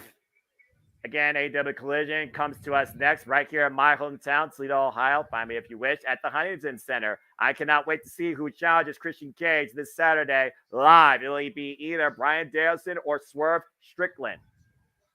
Uh-oh.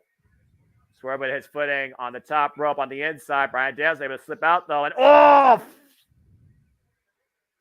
That's a bad landing. And Danielson, he loves that backdrop suplex. God! Nails it on Swerve. Good Lord. Both men down. Do your job, Aubrey. Start counting. He's got to check also on the state of Bryan Danielson. Look at the way Bryan Danielson is immediately collapsing his chest cavity and ribs. Look at this. God! I think Swerve came down also on Bryan Danielson's arm, the bad arm, JJ. So at the end of the day, Bryan might have injured himself even more in the process. So awkward landing for both right now.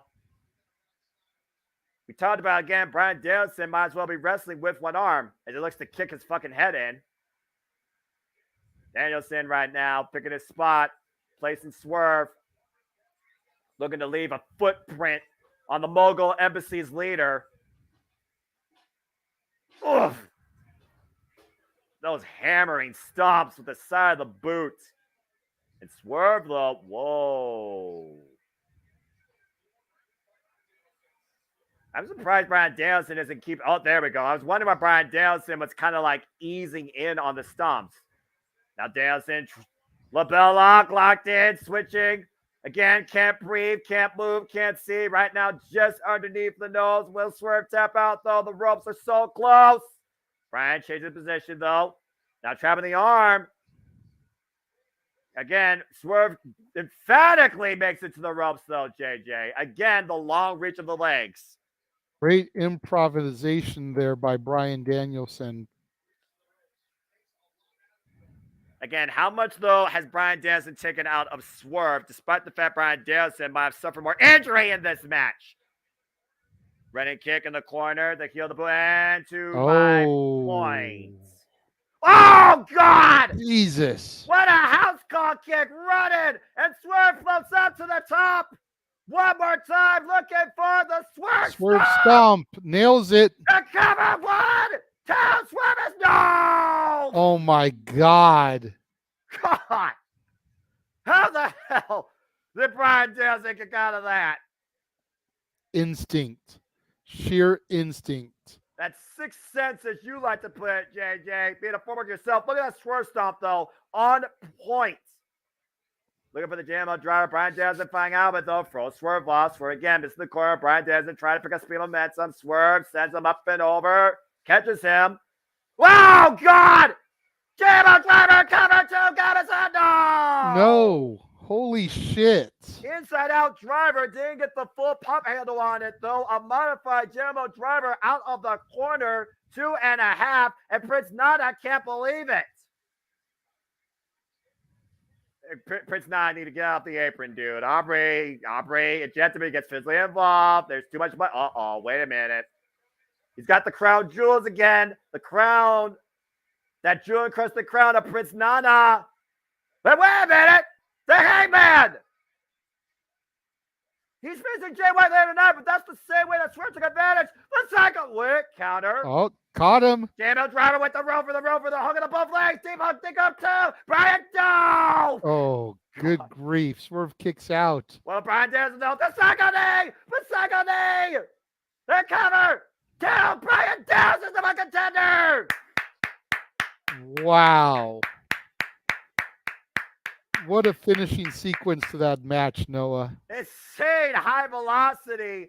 What a show of endurance by Brian Danielson, still grasping the right side of his body and ribs. Aubrey holds his right hand up in victory. And this Saturday live, I will witness Christian Cage defend the TNT Championship against the American Dragon, Brian Danielson. Yeah, you're an asshole. You're an asshole. You get to see Christian and Danielson live? Yeah, I do. Woohoo! A great opening match, though. But you got to give a major assist to the Hangman, getting a bit of revenge after what happened at Wrestle Dream. And even though Swerve didn't beat him with the crown jewels, it nearly handed Heyman the defeat, and it led towards his defeat. So apparently no love lost. And of course, the Heyman will be in action later tonight against Switchblade Jay White. Heyman putting a swerve in this one-on-one contest.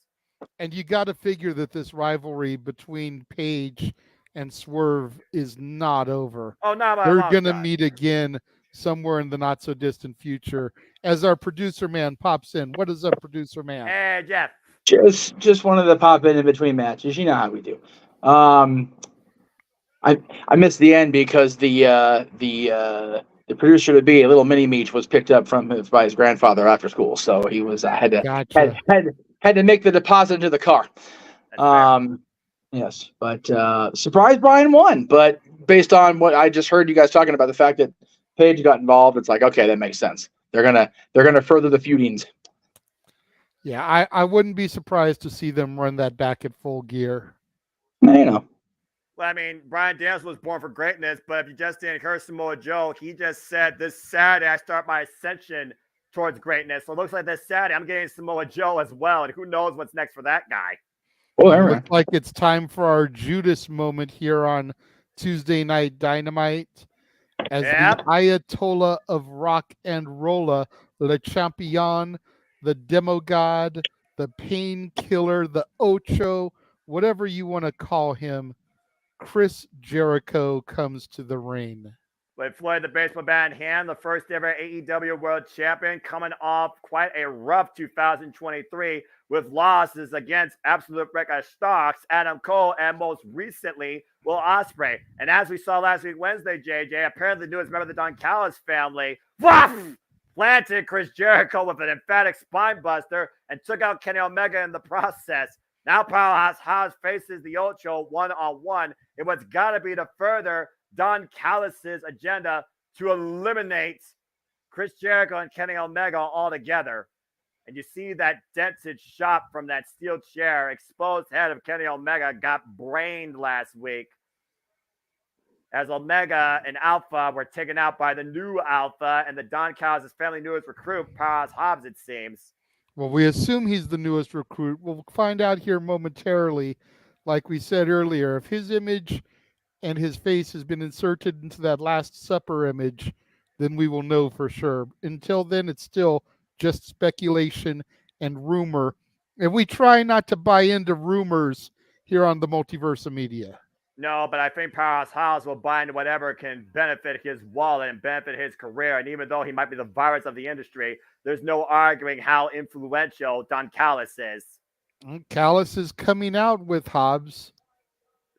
So that's definitely a sign here.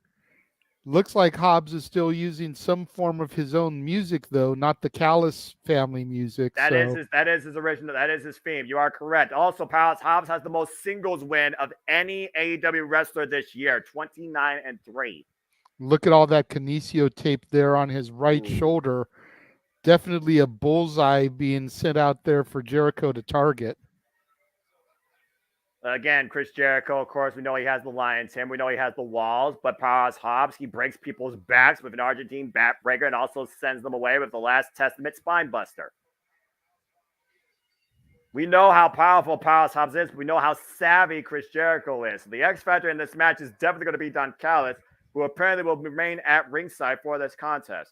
Aubrey, again, the referee. Jesus, is there any other referees in this freaking company? I'm sure they have their assignments. Brandon, Paul Turner, Bryce Ransbury. We already saw Rick Knox earlier. And right now, Powerhouse Hobbs and Chris Jericho are just going to town on each other. Physical brawl out here in the early going. Chris Jericho, Irish whip to the corner. Powerhouse Hobbs catches the boot. Again, Powerhouse Hobbs coming up with a ridiculous war. Fuck! God! Jesus, that spine buster. Cover! 2! No!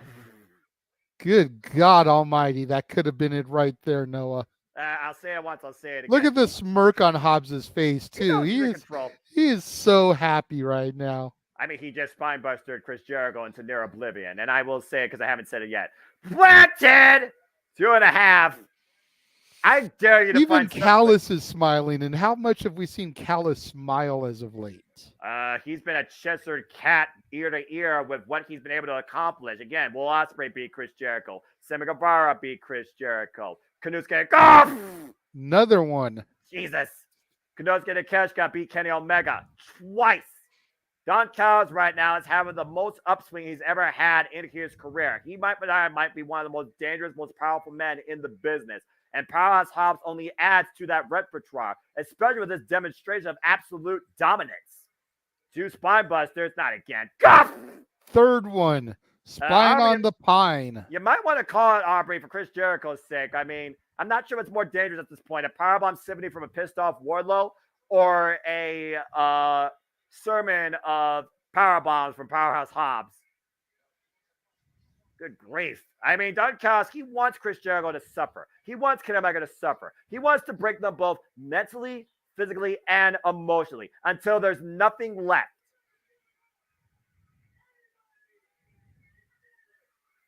Oof. Brutal headbutt from Hobbs there. Yeah, he said anybody is going to get it.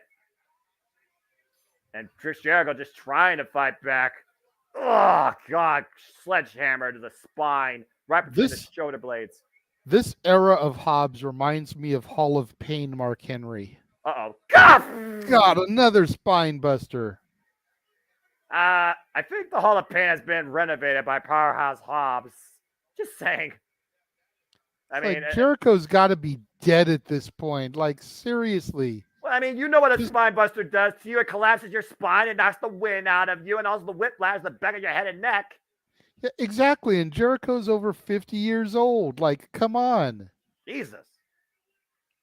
Yeah, you hear Don Callis saying work the liver, and you see him pushing the knee right where the liver is. Jeff Meacham will be working his liver over in Vegas this weekend, but that's a whole other story. I mean, I'm sure Don Callis is no stranger to doing that and welcomes his family to do that with him. Again, Don Callis threw away over 30 years of friendship for money and power. And not again! Jesus. Hit the man already! Jeez! How many is that, Noah? Like 6? That's 5, I think I've counted. And again, the collapsed midsection that's put at Chris Jericho. How many more can Chris Jericho take? This is ridiculous. This is a slaughter. Again, Don Callis with all the direction. Chris Jericho trying to fight back, throw the forearms aside the head. Chris Jericho will not go down, will not go climb that good night, just throwing himself all he can to Hobbs. Hobbs staggers, still on his feet, though. Again, still cannot take him off his feet. Uh-oh, got goozled. Ugh. Thrown into the corner. Whoa! Hobbs for a Stinger splash of sorts. Code breaker! The single knee code breaker! Chris Jericho might have some life. Here's the cover. 2. No! Yeah, no way. I mean, that might have been the last bullet in Chris Jericho's chamber, but at least you can say Chris Jericho has a tiny bit of, oh boy, Hobbs is smiling. That's not good. Now, Hobbs very confident right now. You see Floyd the baseball bat looming right next to Don Callis. Let's not forget, it was that baseball bat, JJ, that allowed the Don Callis family to win at Wrestle Dream. One of the most powerful right hands in the business, just pounding away at the old show. At this point, Hobbs is asking Aubrey to check on him, but this is where discretion has to come into play for the well-being of the athlete. You know Chris Jericho's not going to say he quits. You know Chris Jericho's going to give up. He has too much pride for that. Like you said, 50-plus years old, 30-year plus. Oh, God. Stop! Another one. That's 6. That 30-plus veteran. How much suffering does Don Callis want Chris Jericho to endure? Hobbs constantly demanding Chris Jericho to quit. He goozles him. Just screaming in the face. This is not a wrestling match. This is just downright single-handed punishment. And what did Chris Jericho do to deserve this? According to Don Callis, apparently everything.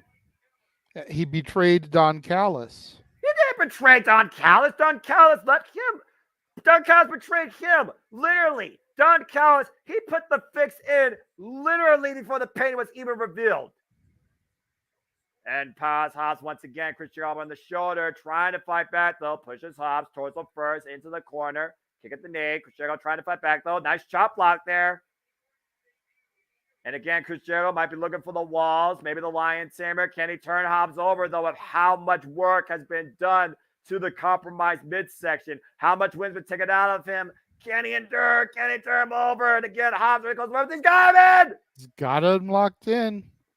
Got him trapped in the walls of Jericho. Yeah, you wonder how long, though, he can hold this, though. You see, look at the way Chris Jericho's chest cavity is rising and falling, JJ. He is putting a lot of his own body weight, his own cardio into this. And Hobbs is very close to the ropes. Yeah, he is. And Hobbs has got such a base to him that it won't take much for him to reach over. Oh. But instead, Hobbs looks like he's trying to reverse it. The strength and the power of Hobbs. He's got Jericho goozled. Uh-oh, not again, not again. No, up in the fireman's carry. God! Power slam, drove him down, cover, 2. This is what? Whoa. You've got to question the judgment of Jericho at this point. Yeah, look at the slam. God! At some point, you've just got to take the L and live to fight another day. That's what we call a power slam, folks. Oh, not again. Yes, again. Planting Jericho like a railroad spike into the mat. I have never seen Chris Jericho work to this degree like this, JJ. This is getting downright gruesome. And there it is. And with there we one go. knee to the side of the head. Powerhouse Hobbs breaks Chris Jericho and wins. Powerhouse Hobbs. The dominance personified. Good God, he dismantled Chris Jericho from the bell. And the mad scientist of this whole thing, Don Callis in the ring to raise the arm of his charge, and your victor, Powerhouse Hobbs. And what an addition to the Don Callis family, it seems. Again, how much more dangerous and powerful is Don Callis now in AEW? And how much closer is he to completing his agenda of wiping out Chris Jericho and Kenny Omega all together? Good grief. Powerhouse Hobbs just destroyed. Oh, no. Come on. It's enough.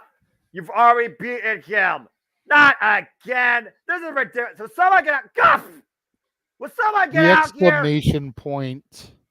How much more of an exclamation point do you need, all right?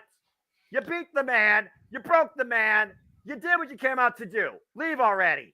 You're over here calling for someone else to come out here. You've got an official out there. She can do her freaking job. You one official against Powerhouse Hobbs. Even you, JJ, know it's going to take more than that. Get the referees out. Get Chris Jericho some damn medical help. Good grief. Again, Don Callis, freaking slime. As a Powerhouse Hobbs just said, anybody can get it. And Chris Jericho's body was a victim tonight. I agree, Matthew. Hobbs needed the squash win, but it went for way too long. Yeah, he didn't need to plant Chris Jericho that much. That was beyond ridiculous. Let's go ahead and check out things now. Roderick Strong's humble abode and the Kingdom. Oh, good. They actually got the audio working for this time. Yeah, they actually did. Isn't that a nice thing? Always a plus, you know. Well, live and learn, right? Or figure out botches and try to avoid the repeating them, But again, good God, Chris Jericho, former AEW World Champion, was just destroyed. That was beyond ridiculous. That was a few sides of the ugly. I mean, yeah, how's Hobbs? You said during our pre-show, JJ, he made a statement, but did he have to go that far in his statement? That was a bit overkill. God. Why is Adam Cole mowing the lawn with one leg? Like, is this really what we needed to see on Title Tuesday? I guess that goes to show how much he cares about his friend. But that does also make me wonder, why can't Matt Taven and Mike Bennett do this? Someone tells me that MJF is going to intrude in this house, and it's not going to have a full house welcome. Jesus. I can only imagine what MJF is thinking right now. I wonder if he's even aware of what's happening here. He was trying to call Adam Cole last week and wasn't able to. Again, the call wasn't disconnected. He just got voicemail. And whether Adam Cole's actually looked at his phone, that's a whole different story. Oh, brother. Let's see what y'all are saying here. I'm going to stop the damn match. He's already dead. Y2J, he is the GOAT. He's put over how many people now? Powerhouse Hobbs adds to the list. The first body of the newest member of the Don Callis family. Good grief. That's what a vet like that should do. And he talked about that. And I don't know how long ago the interview was first posted, but you bring him the established name, you give him the run with the top title first to get eyes on the prize, and then you have him do what he's doing, put everybody over like Rover. That pretty much. Well, I understand taking care of a friend in need, but he's got two other friends. Adam Cole, you need to go take care of Maxwell Jacob Freeman. Speaking of taking care of fans, we'll see if Orange Cassidy once again takes care of reclaiming the AEW International Championship, as that will be up next. Ray Fenix defends the gold against freshly squeezed Orange Cassidy, and that will be coming up next here on AEW Dynamite Tuesday. Got to get the people what they want. Just remember, JJ, one of the people we mentioned on our top 10 all-time managers list, Bobby Heenan said, a friend in need is a pest. Exactly. Accurate. And a referee that doesn't do her job is also a pest, but I digress. Well, I mean, JJ, don't go there with me. Don't go that's there a very with me. big man to try to have Bobby Corral there. I am giving you back exactly what you gave during the pre-show, sir. Hey, there was a lovely woman standing with her husband and his friends watching a TV monitor in the back, and you couldn't just let it go. Lovely and Karen. She did nothing. Lovely and Karen do not belong in the same sentence. She did nothing wrong. She was watching a television with her husband and his friends. The fact she is on my airways on a wrestling screen is wrong enough, considering what she almost did to the Knockouts in 2010, but I digress. That very well may be, but don't blame her for that. Blame the man who hired her, the man who signs her paychecks. Fine. I gotta go somewhere. Just go down the whole hierarchy. Why don't you go down the whole hierarchy of Orange Cassidy's freaking last run as the AEW International Champion and the current run of Ray Fenix, who's defended so far against, I believe, only one person, and that was Jeff Jarrett. Oh, no, wait. He defended against Nick Jackson last week. Excuse me. Yes, he did. Ray wanted from Moxley, defended it against Jarrett and Nick Jackson. Ray Fenix looking for his third successful defense against the former international champion and the longest reigning champion in AEW history, I believe, for any championship. I could be wrong. Still learning my AEW stats. You're good. Well, so feel free to correct me if I'm wrong, but don't call it a botch because I'm still learning stuff. I definitely will not call it a botch. You kidding me?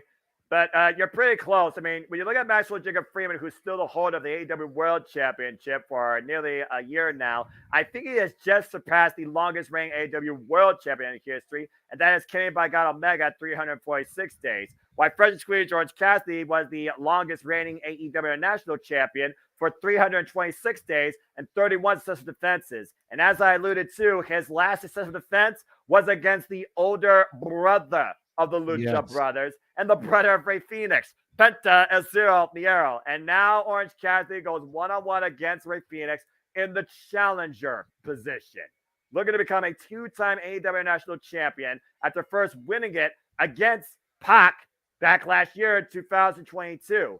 Ironically enough, the last time that Orange Cassidy won the title, it was October 12th. Will Orange Cassidy win now on October 10th, 1 year later, and beat all three members of the Death Triangle at this point? That would be interesting. Cazador the road through Ray Fenix. Meanwhile, looking to switch Orange Cassidy around. Waist lock, Orange Cassidy. Oh, again, the worked over back. Again, you saw the back gave out. We talked about the shoulder, of course, that Wrestle Dream and how that gave out, and how Ray Fenix was able to survive against Nick Jackson last week on Dynamite. Whoa, went for that PK. Ooh, God, got all missed. of it. It's a No, it looks like he missed. I think he just grazed him. Oh, damn, it's that press kick. I'd like to see a replay for people in the truck, but it looked like he slipped. Yeah. Cassidy sold to cover it up. Flop! Got with the front splash, though. Deep hook in the leg. Turn to attack. No, not enough. I mean, I've heard about whip of air, but yeah, it looked like split second offense. Whether or not he hit him or Orange Cassidy just literally leaped away for his life and lost his footing is a whole different story, to your point, JJ. But so far, Orange Cassidy's still in this. Again, this is just another one of the reasons why I prefer Penta to Fenix. Oof. Penta doesn't seem to botch as much. Ray Fenix botches more than Sin Cara. I think Penta is also, despite that has zero fear, is not as reckless, just more dangerous. Ray Fenix, again, more of the high velocity, the faster, the younger. Oh, whipped into that barricade. Of the two Lucha Brothers, to your point. Again, we've seen the aerial offense this guy demonstrate. Whoa, my! Up and over. Against Claudio Castagnoli, Jon Moxley, Dante Martin, Nick Jackson, just to name a few. This guy's been a one-man show, Commander included. And Orange Cassidy, again, though, you wonder how much he's recovered from the extent of his run as AEW National Champion. He even said himself, he hated it. He was tired, but it meant everything to him. It made him matter. It completed him. That's how much he cared about being the AEW International Champion. Again, 31 defenses in less than a year. Oof. Triple threats, casino battle royales, fatal four-ways, competitors from AEW, New Japan Pro Wrestling, Ring of Honor. Again, as opposed to Roman Reigns and how many defenses in 3.5 years? Don't get me started on that, Ray, because I guarantee you the next time he defends the title, I'm going to blast the shit out of him. Then meanwhile, we'll talk more about that later. Whoa, God! Oh. Jesus. Pendulum's forced swing by Orange Cassidy and Ray Fenix. You see the way he landed on his back, and Ray Fenix still grasping his lower back from the offense and damage he endured against Nick Jackson last week. Again, you thought Nick Jackson was going to take it last week, and he nearly did. Ray Fenix. Whoa! I've never been happier to be wrong in a match in my life. As Ray Fenix right now with the roll through pop-up uppercut or Shote, she's a Juice and Thunder Liger. I agree with that sign in the crowd. Stop using Canadian destroyers, especially if they're not going to be finishers. Hey, how about this? Don't give him ideas, because so far we haven't seen none tonight, but you do have Ray Fenix and Orange Cassidy in the ring. But again, Ray Fenix, he can't even get him in a muscle buster position or for the Thunder Driver. I was going to say, looked like he was setting him up for a muscle buster there. Cassidy counters into a DDT, though. Yeah, what an implant DDT. Now looking to go again. Up and around. DDT again! Oh, Jesus. Great tornado DDT. Two! No! At least 2, if not 3, revelations before dropping him with that. Yeah, literally spiked him like an exclamation point. Now looking for the final punch. Orange Cassidy punch. taking off his elbow pad. Stop! Walked into a super kick, though. Yeah, but notice the super kick kicked him in the arm. Oh, and he was looking for that cutter, but couldn't do it. The back again. Now the double leg. Bank break! Cassidy might get it here. Hook up on flags too. Cassidy, no. Oh, damn. Damn, indeed. I don't know. Again, Ray Fenix right now is working He's heavily. ready, though. He's set up for that orange punch. Bam! Connects with it. And Orange Cassidy right now looking to trap it, though. And the mousetrap, too. Orange Cassidy, my God, Orange Cassidy is once again your AEW International Champion. The AEW International Championship is once again 100% freshly squeezed. Once again, for the second time, your AEW International Champion, Orange Cassidy. Got to give the people what they want. And Orange Cassidy has now beat every member of the Death Triangle. And 1 year nearly to the day, Orange Cassidy reclaims his most precious possession, the AEW International Championship. And you see Good right shit, now the and best Penta friend. is in the ring. Again, what's Penta figured here? Penta knows how much Ray Fenix fought for that. Penta also knows what it's like to fight for that and lose it. Best friends of Rocky Romero once again celebrating with Orange Cassidy, Hook as well. Orange Cassidy said, Hook, you're a great champion. Mutual respect. And Hook's like, you need to get your AEW National Championship back. Hook with the suggestion. Orange Cassidy took it up. And Orange Cassidy once again has what he most hated and most loved. Meanwhile, now we will go ahead and feature ourselves to take a close-up with, oh, God. Yes. AEW has gone timeless here, as timeless Tony Storm is being interviewed by RJ City for some reason. Let's learn what her next role is. God. Lover's Lament? A silent picture. Hey, what? Big picture. I'm going to take a look at her new feature, Lover's Lament. At one. In a commercial. Well, I mean. Really? Really? She said only she called for the picture-in-picture. It's a silent movie. It's literally a silent movie. She said herself, all you need is picture-in-picture. The picture-in-picture. And we're going to get picture-in-picture. The first picture-in-picture of tonight. Okay. So she's getting her close up. This just goes to show how little AEW respects women. Period. I do agree about that. Even if it's a silent movie, you would figure there'd be like some sort of music or whatever. And again, I'm not a fan of I'm not a fan of noir films, or I'm not a fan of movies at all. Who the fuck am I kidding? So it's like, why not just have subtitles on your screen? Do like the vaudeville music, and then just silently say what you want to do. I'm sure it'll be on YouTube though. So again, for those that are tuning in, I am not black and white. My camera is. But thank you for tuning in so far to our coverage of AEW Dynamite Tuesday. Please like, subscribe, comment, tell a friend, and I hope that you enjoy everything. If you are enjoying everything, please super chat, give it a super sticker, Cast80 Studios. Donate to Dictate. Super chat is truly as simple as that, as Tony Storm has lost her Evelyn of Marbles. But if you want to learn more about what could be her booking or should be her booking towards Full Gear as we get near Hollywood, check out the Wrestle Dream Simple Take with me and the Renegade, J.J. Williams, as Tony Storm looks to drive herself to am I playing charades? What the hell's happening? All I know is if you're watching this on your television instead of TBS, we're giving her a bigger close-up and a larger part of the screen than her own show is. Throwing that out there. Right? But Noah, you mentioned Simple Take. Say it out loud and it shall appear. We believe in Simple Takes. On Friday the 13th, me and JJ will be back on the Championship Money for me to bring you a Simple Take on WWE Fastlane. And of course, stay tuned further for this weekend for the continued weekly Saturday night shenanigans that are open mic night. And so much more to come to here on the Championship Network, Multiverse of me, as we have a full commercial break. I agree, Matthew, despite the fact that it's ridiculous. And I'm sure it will be in full length on YouTube. And JJ can dissect it maybe for a movie review. Go check out his latest movie reviews as his Stephen King movie continues to unfold. Random question, if I may, without spoiling anything for later. Go for it. because this has been sent to me without context of spoilers. Oh my gosh. Do the NXT Anonymous clips get shown on the TV broadcast, or simply just what the fuck, Noah? Or just on the social media feeds? They sometimes get shown on the broadcasts. Yeah, Okay. It depends.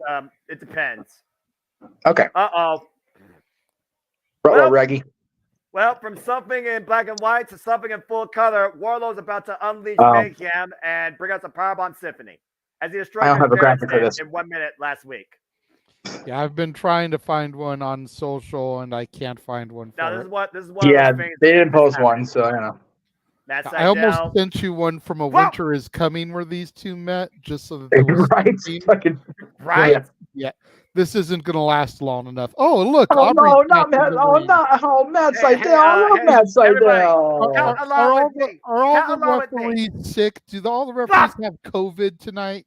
One. This is the third match, and the third match with Aubrey Edwards on the main card. Will you get off Aubrey Edwards' case and focus on Wardlow destroying Max Seidel too? To be fair, Rick Knox did referee the buy-in match for the pre-show. Yeah, I know. I know what you said. I'm just and Paul Turner was the referee for the AEW International Championship match. Oh, that's true. He was. That's true.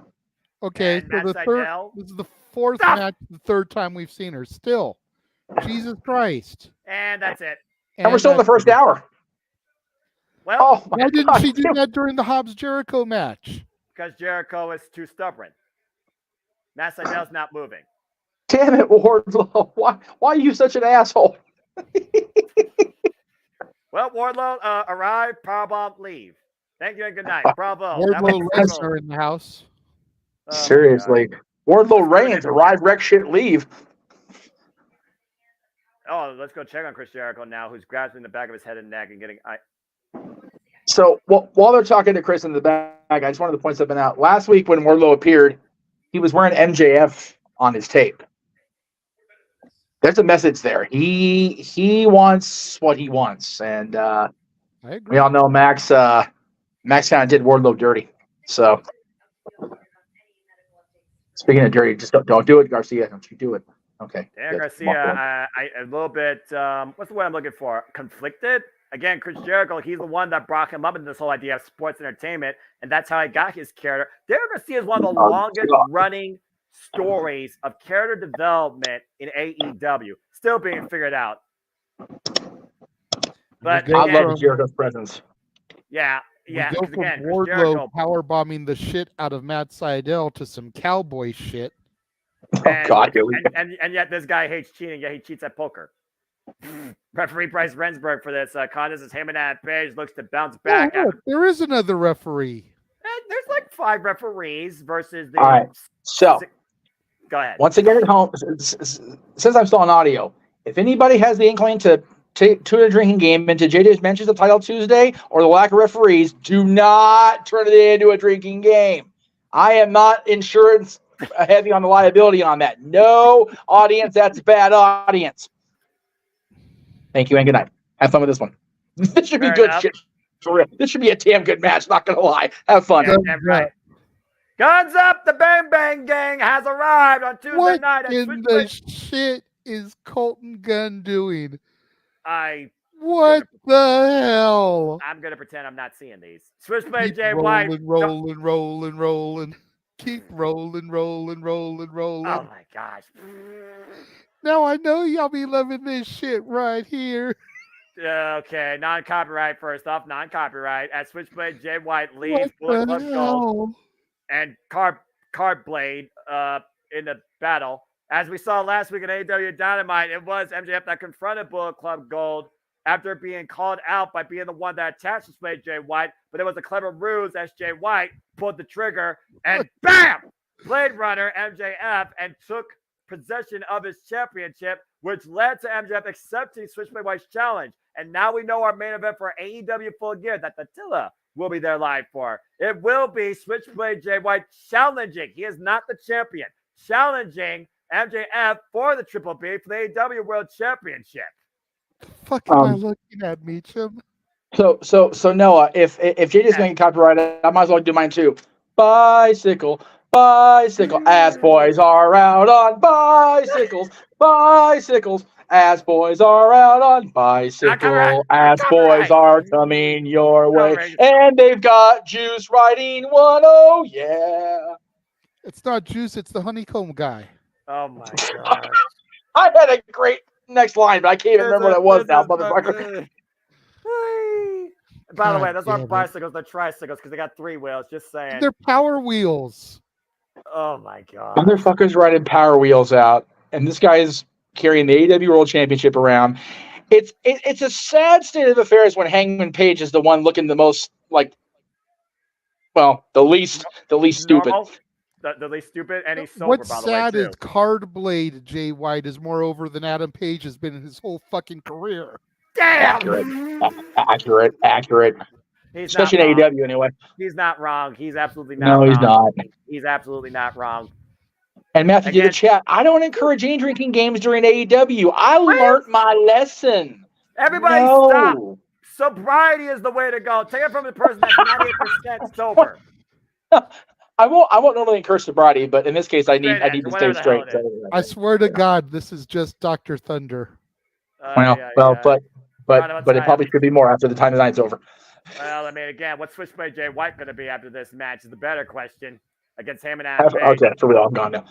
Who you know is out for a win with the plunge over the top, right in the face of Bullet Club Gold. As I said before, Switchblade Jay White is currently unpinned and unsubmitted in AEW.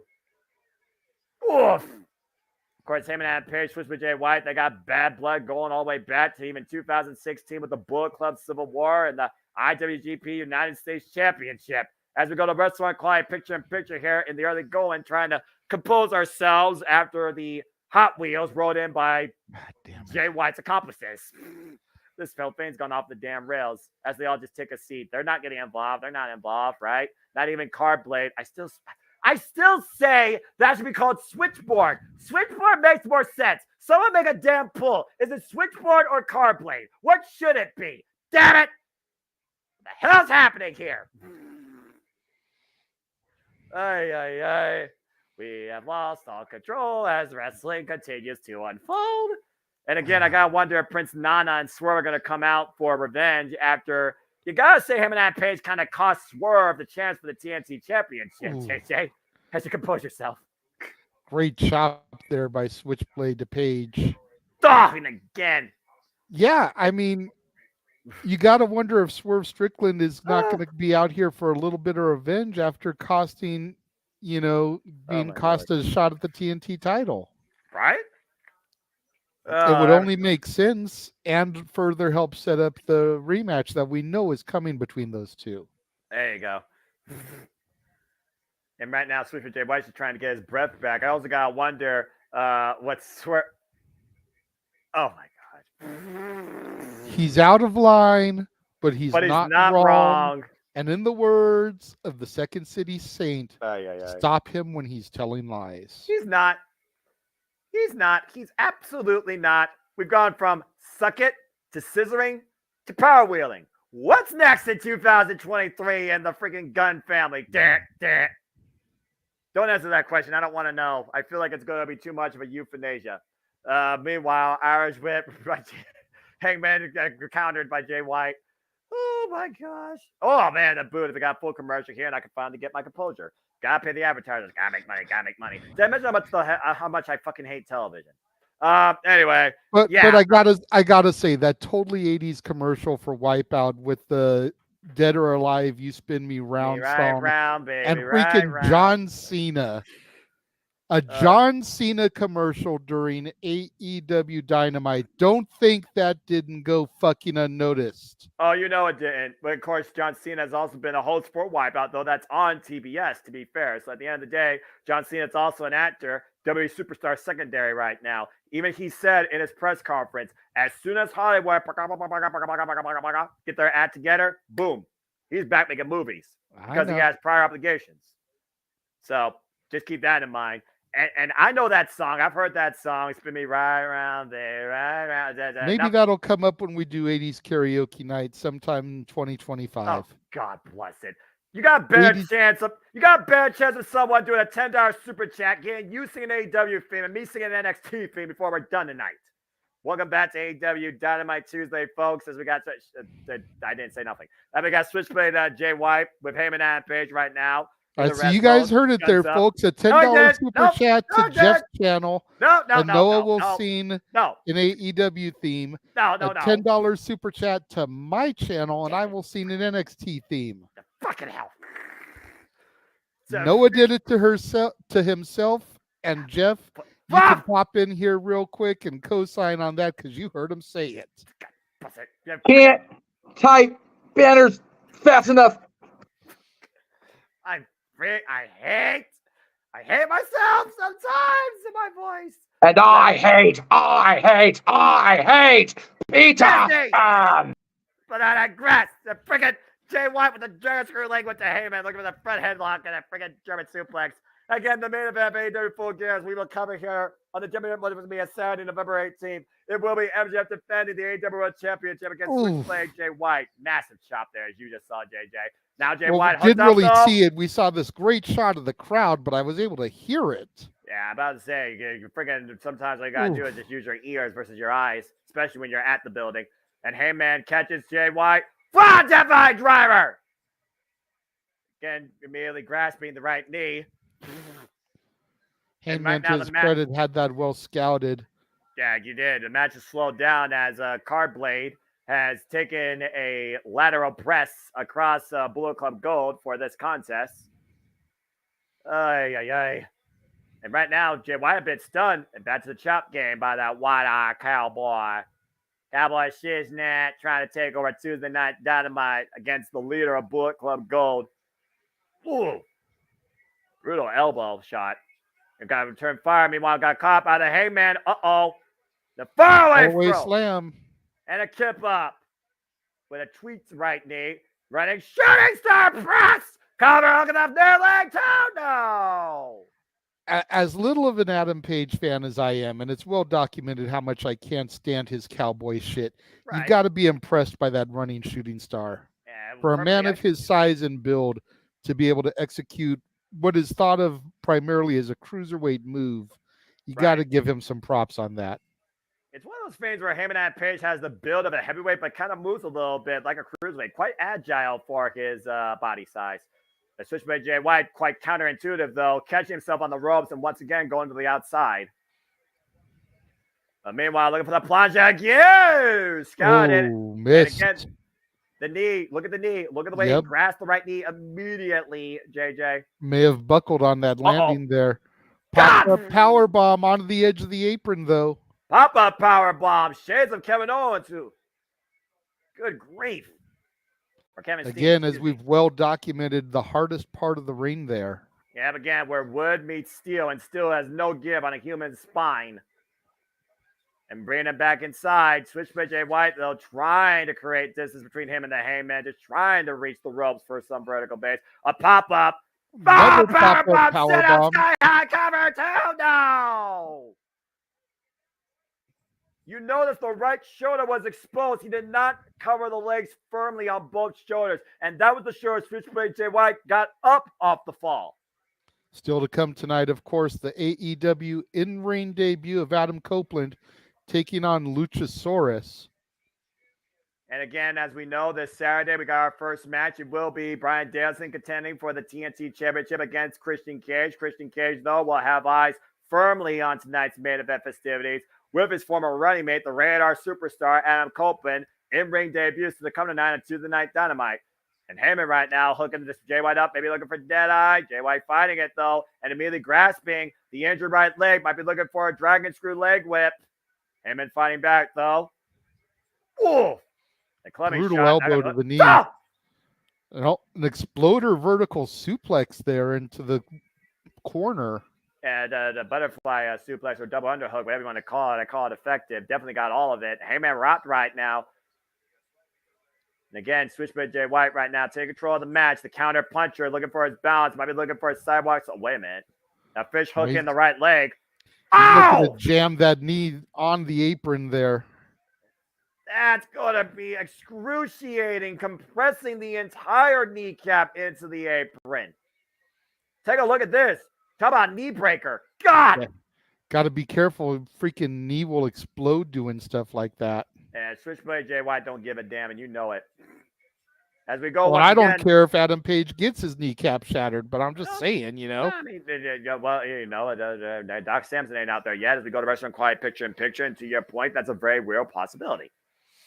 As Switchblade Jay White tries to bring him and Adam Page back up inside the ring, or is he looking for more damage on the apron? Got him hooded off! Face first on the apron, just a body slam. Him and Adam Page, broken cowboy at this point. And Switchblade Jay White brings in the ring, hold both legs deep, 2 count only.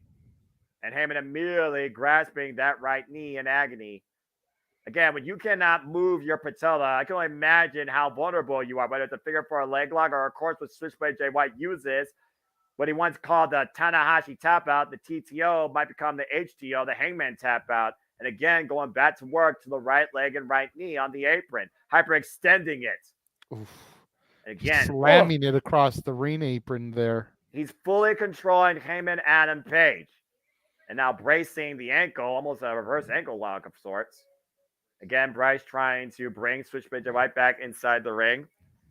Oh, good grief. This has been off the rails, and it's been off the rails since the freaking Tony Storm fiasco, which I'm sure is already probably on YouTube in full. As she cued the picture-in-picture. I wonder if her film truly was silent, and were we just listening, or were we just trying to interpret ourselves? Fuck God, Dragon Screw Leg Whip.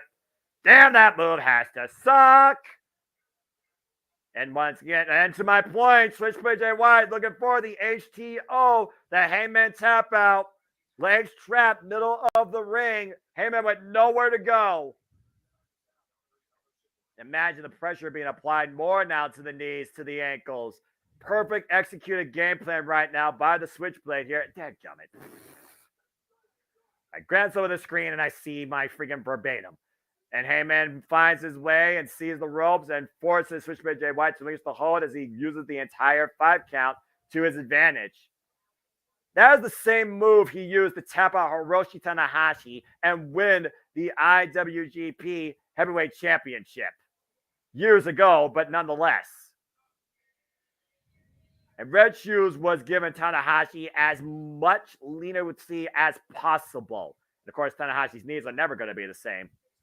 By the way, I want to give a shout out to New Japan Pro Wrestling and their Destruction and Ryogoku show. Congratulations to Tanahashi, Kazuchika Okada, and Tomoyoshi Ii overcoming the Motor City Machine Guns and Josh Alexander, successfully retaining the NJPW 6-man Heavyweight Championships. Congrats to Sonata beating Evil for the IWGP Heavyweight Championship defense successfully. And of course, we got our main event match known now for Wrestle Kingdom 18. Oof! And once again, we are back here as this match continues. Heyman and Page, Switchblade Jay White. Jay White continuing to build momentum towards his match at Full Gear, where he will challenge MJF for the AEW World Championship. Heyman looking to send Switchblade Jay White for a ride. Dangerous territory here. Like you always say, high risk, high reward, maybe no reward. And again, Heyman might be on a bad knee, which also affects his balance. Uh-oh. Oh, no. On the top rope. And Heyman. Oh, man! What a freaking faraway moonsault slam. And again, yeah, but what damage did that do to the Heyman's knee? Well, he landed on the knee. To your point, look how much distance he created. Watch this. Goff! That right knee hit the mat first. Ugh. Awkward landing.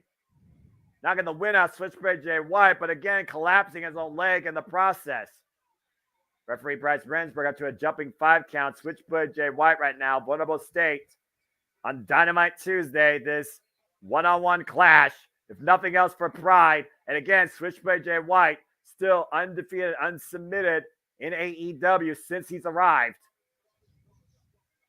And right now, Jay White, literally, you see him almost spinning at this point, just trying to get air, still fighting back against the Heyman, driving him in the corner. Trying to alleviate some of the pressure, though. Heyman trying to get to a vertical brace, trying to walk. You don't see him even adding any pressure on that leg or on that knee. Can't even get a vertical base, JJ. Uh-oh. Woof! Oof. Spiked him. Cover 2. No! Call it a Uranagi, call it the rock bottom. It's effective nonetheless. Yeah, I'm about to say, took the rub right out of my mouth. He literally spiked the Hangman for a 2.5. And right now, wearing down Heyman and Page. Might be looking for a sleeper hold of sorts. Or maybe set up for Nara Uranagi. Oof! Big chop game. Heyman with the elbow, another discus elbow. Drops the switchblade. Uh-oh. Is it high noon? Is he loaded? Can he pull it off? Can he pull the trigger? Jay White though falls in, catches like that. Ah, God! Dragon screw leg whip, the turning point every time of this match against the Hangman. Twisting and his knee is exposed now, Noah, to your point. He's pulled that knee pad down. Which means so there's he even took more that full effect. Exactly. There was even more pressure applied to it on the Dragon screw leg whip. There's a reason why people wear knee pads. Well, some people do. It helps compress a lot of that pressure, whether it's worn down by your opponent or yourself, whenever your knee takes an impact or a twist like that.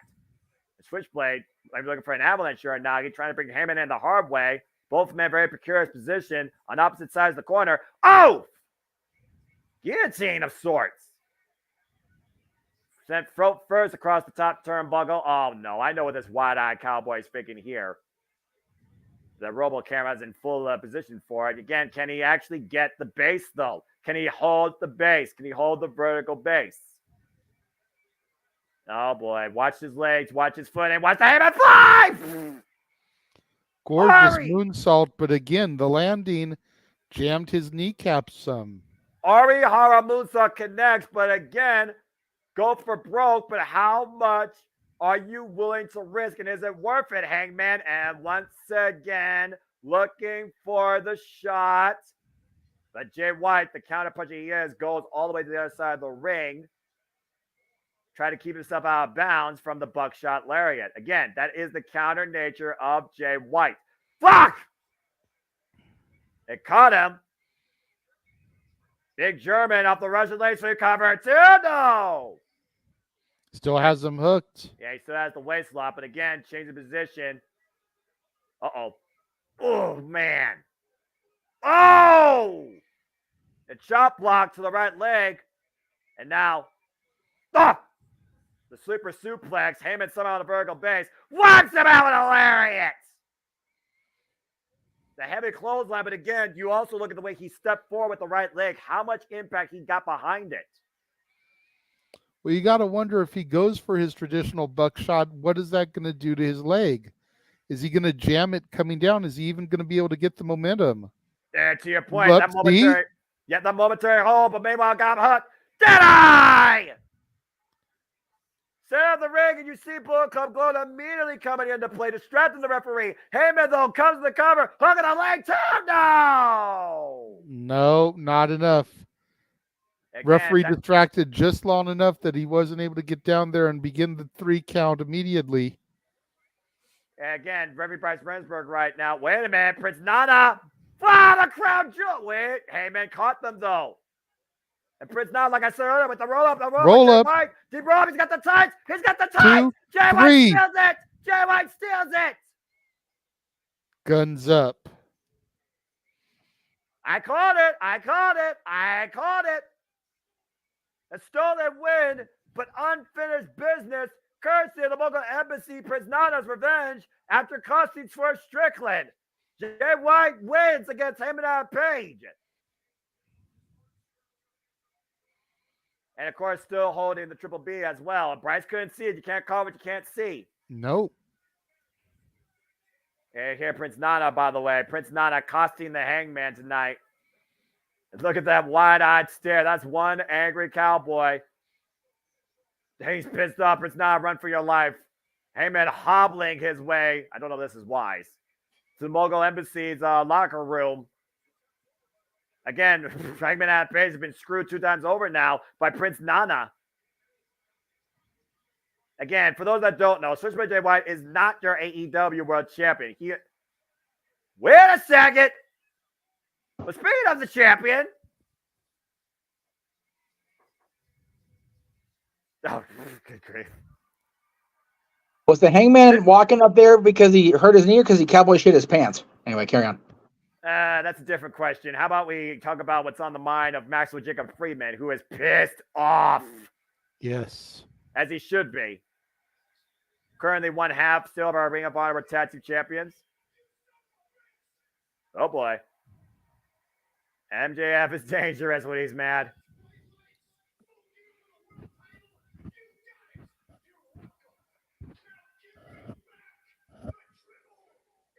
Triple B means everything to Maxwell Jacob Friedman.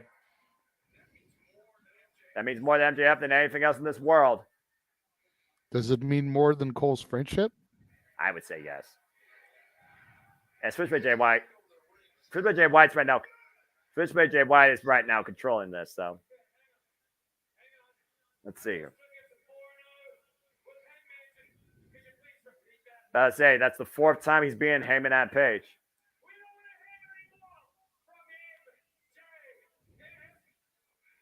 It looks like Jay White once again controlling everything. Do we want to hear from Switchblade Jay White? Yeah. I guess. The counter puncher on the mic. They ain't gonna shush. Nah, they ain't gonna shush. Now, how's he gonna try and verbal tirade MJF this time? Tofu. Hey! Hey! Let the crowd speak. They are his scumbags. Devil worshippers. The Bang Bang belt? That sounds so wrong. Damn. He's used to hearing that. Again, MJF, you're one man staying against an army.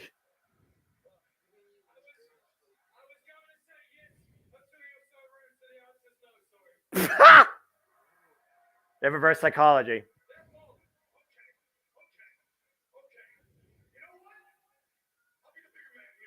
Oh.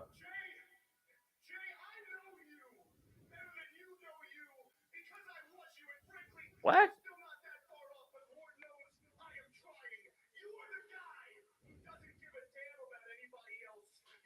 Yep. For those that don't know, we are listening to a promo between Master Jacob Freeman and Switchblade Jay White. This is what I care about. Main event of AEW Full Gear. Yes, an event that neither I or the man whose name is on the marquee, Jeff Meacham, will be able to attend, but we will have our roving correspondent, Attila, from the Multiverse of Media and Rangers of Wrestling there to check in and give us updates. And that is the only match officially announced right now for AEW Full Gear. Again, November 18th across all pay-per-view providers, Bleach Report here in the States. And yes, I will buy it. Well, and you know the way Tony Khan is, Noah, so the rest of the card won't be announced until Wednesday, November 15th. Well, that might be the case, but also here's another case, and you and I have even said verbatim, somehow pay-per-views Tony Khan does not miss. Well, for being fair, he hasn't missed so far tonight as far as the action goes. True that. You know, the premise and the title of the show notwithstanding, yes. You know, Title Tuesday, and there have only been 2 title matches on the show. Yeah. One hasn't even occurred yet. A third one was added to the buy-in, a buy-in for a free TV show. Again, I digress. Yeah, the hype. Jeff wants to throw that graphic back up because I'm going off about Title Tuesday and how much he agrees, but, you know, doesn't want anybody to turn it into a drinking game. Y'all remember when we had a show that was Clash of Champions and Night of Champions and every title was defended? Yeah, it was pretty cool. Yeah. Despite the fact that pretty cool. That half of them were underwhelming, the marquee still was accurate. Clash of Champions was anything but underwhelming. The first one. The first one's epic as hell. The first one, yeah, I'm not talking about the first one. I'm talking about you-know-whats. Oh, okay. The show that was over in No Longer Country Redacted. Got it. Okay. Oh, okay. Let's put Max's face back up there. It's better look at than this damn text. Again, we talked about Maxwell Jacob Freeman come Full Gear will be AEW World Champion for 1 full year. He's overcome Rika Starks, Bryan Danielson, Konosuke Takeshita, Wheeler Yuta, Jungle Boy Jet Perry, Sammy Guevara, Darby Allin, Hiroshi Tanahashi, and of course, Adam Cole, baby. If I've There's your done my t-shirt right there. research, if I've done my research correctly, Noah, and you can correct me if I am wrong here, while it may be 1 year to the event, I believe he won the title on the November 19th. Ding. So he could, in theory, lose it at Full Gear, just 1 day shy of a full year reign. Correct, but he still would be the longest reigning AEW World Champion in this company's history. There's your t-shirt. Full year at Full Gear. Again, we still do not know who attacked Switchblade Jay White from behind in MJF's double match. And that's the whole reason Jay White took the title in the first place. Adam Cole, baby, is my speculation. Is it Adam Cole? Is it Roderick Strong? Is it Andrade Legalo? Is it Rouge? Is it Jungle Boy Jack Perry? Is it a ghost of MJF's past? Is it a ghost of Jay White's past? We don't know. We know there's like 4 people, so keep that in mind. I still say It was somebody that is not a fan of us for making fun of everybody earlier. That's what it was. Because MJF is our scumbag after all.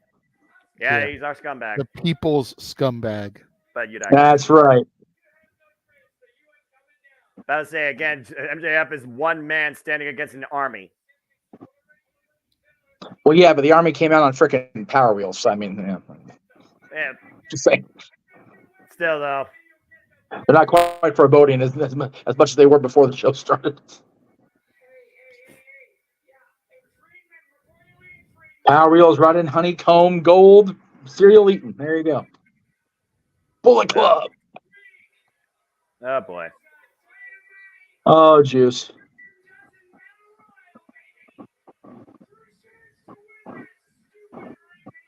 Oh, that's right. We're also coming up on the Dynamite Diamond Ring Battle Royal. The Battle Royal that MJF's won twice now, bearing that 100K Dynamite Diamond Ring. I guess Juice Robinson's officially announcing himself in the Battle Royal. As we know, the winner of the Battle Royal will face MJF either the same hour or later day for that ring. Because, Max is busy enough for having championship matches or anything. At least not for the AEW Championship. Whoops, I'm sorry. That wasn't meant to be out loud. Go ahead. Damn. A roll of quarters.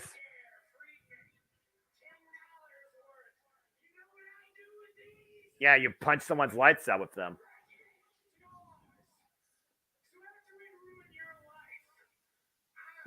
Someone's eating an O at Full Gear.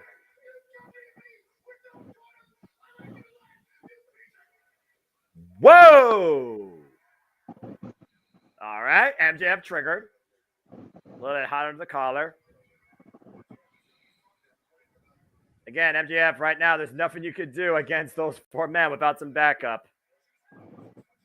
And the problem is, he's been a scumbag. He stands alone because his one friend is out there on the shelf, He also touched power mowing the lawn with one leg. And he also touched nerve when you remember MJF's story about the fact they were like, pick up these quarters, Jew boy, when he was younger. So they definitely made it personal. They not only have his possessions, they definitely have gotten underneath his skin. The AEW World Champion right now, fighting from underneath against the ultimate counterpuncher verbally and physically in the game, Switchblade Jay White. But again, at the Full Gear, Saturday, November 18th, we'll see once and for all who can counterpunch the other where it matters the most. MJF, Switchblade Jay White, the AEW World Championship, the Triple B, currently in possession of the Bang Bang Gang, but not in possession of the champion. Dude, there's a serious picture. marketing dream here, Noah. Yes. The marketing dream. You've got the ability to market Power Wheels, Honeycomb Cereal, and card games all in one faction. Oh, God. And we've also got the ability to further market Toni Storm, but once again, we're in picture when her fucking movie's playing. I don't know what this is supposed to be, so I'm just going to leave it be. I'm just going to wait for the YouTube stuff, and then... Instead, we're freaking looking at Lady Gaga on our screens. TNT shows Lady Gaga instead of Tony, which is the whole point. Yeah. We made sure to announce that Toni Storm was going to have her next big moment, but we're going to show it in picture-in-picture on the commercials. But that's okay because as we can lead showcase into the Tony. women's title match because it's coming up on 6:30, and that's women's wrestling time. Damn it! It's about time. It's about time. Don't get me started on that. Don't get me started on that. Stop me if I'm telling lies. Want to be starting something? He's going to be Renegade's starting Ray, something. but he's also not wrong. He is 100% accurate. Not going to lie. But speaking of women's wrestling, we know women's championships will be on the line at Bound for Glory as Trinity will defend the Knockouts World Championship against Mickie James, and that will be the next time we cover wrestling content here after tonight on the Gemini Brothers Mia. Bound for Glory with me and Datsila. And it will be quite a night. It is the biggest night in Impact Wrestling's 2023, the biggest pay-per-view of the year, and it's already a stacked card. Four-way Monsters Ball. Chris Sabin defends the SVT Championship against Kenta. Alex Shelley defends the Impact World Championship against Josh Alexander. Tracy Brooks, Mike Tenay, and Don West all get inducted into the Impact Wrestling Hall of Fame. And we also have the Call Your Shot Gauntlet and more matches to be announced, including MKO to defending the Knockouts Tag Team Championships against Deonna Purrazzo and Tasha Steelz. And I still have questions about that. So stay tuned for more on that, as well as the city predicting on that. That will be 8 p.m. Eastern Standard Time live on Friday night, as I usually do, October the 20th. As we continue our way here on AEW Dynamite NXT, this tremendous Tuesday night double feature. Of course, they're coming up on JJ's NXT. Damn it! Cody Rhodes will have an announcement. There is a 6-man tag with the Gallus boys. Of course, talking about Mark and Joe Coffey and the Iron King, of course, himself. And, of course, Wolfgang, the most emotional of the three, taking on big, strong boy Tyler Bate, the Bruiserweight Pete Dunne, still hate the new name. And, of course, Rich Holland, Northern Grit coming alongside the two. Also, Roxanne Perez, the Prodigy, takes on the Empress of Tomorrow tonight. And we'll see if she can overcome the undefeated at the time NXT Women's Champion, Auska. And also, I have to where women's wrestling will actually fucking matter, but I digress. Tranquilo, brother. Tranquilo. And of course, also Carmelo Hayes goes one with Bron Breakker, John Cena, and Paul Heyman in their respective corners. Still much more to come as we get back to Tuesday Night Dynamite. All right. Saraya put up her shove against Hikaru Shida. That's all I gotta say. I still can't believe Saraya is a champion in 2023. Wrestling's awesome. Referee Paul Turner for this contest. And it's time for the women to take center stage. Time for our AEW Women's World Championship.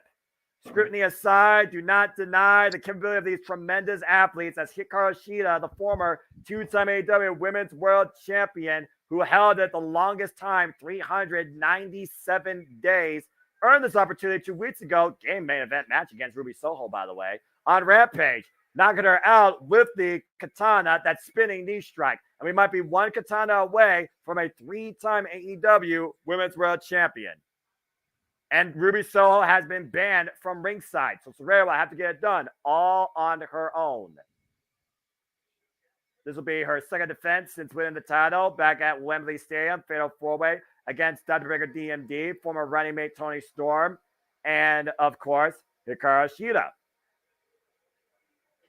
I hope that her gear was found, by the way. For those that really take gear from a wrestler just because, you're all fucking just despicable. Saraya, of course, 44-day race so far as AEW Women's World Champion, a singles record of 6-1.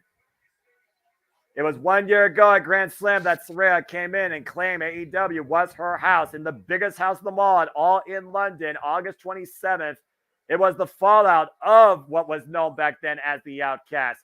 And a bit of spray paint to the face, and now she calls Nightcap that allows Saraya to capture the AEW Women's World Championship in front of her family and friends in AEW's biggest events. And as we saw 3 weeks ago at Grand Slam, it was the illustrious Tony Storm that was put out with a nightcap off the second rope that allowed Saraya her first successful defense. But she's never faced Hikaru Shida in one-on-one action. Tony Storm may be timeless, but I wonder if Saraya's time with the title is very limited. And again, Hikaru Shida, she's been hell-bent on getting back this championship. The reigns were underway. Start your stopwatches if you wish. Wonder what style is going to come into play here first. Who's going to pull the first shot? Saraya just jaw-jacking it here in the early goings, Not always egging idea. Hikaru Shida on. Well, again, Hikaru Shida's been a bit of a hothead since she's lost the title, JJ. And Saraya, if she can exploit those emotions, that could play to her advantage.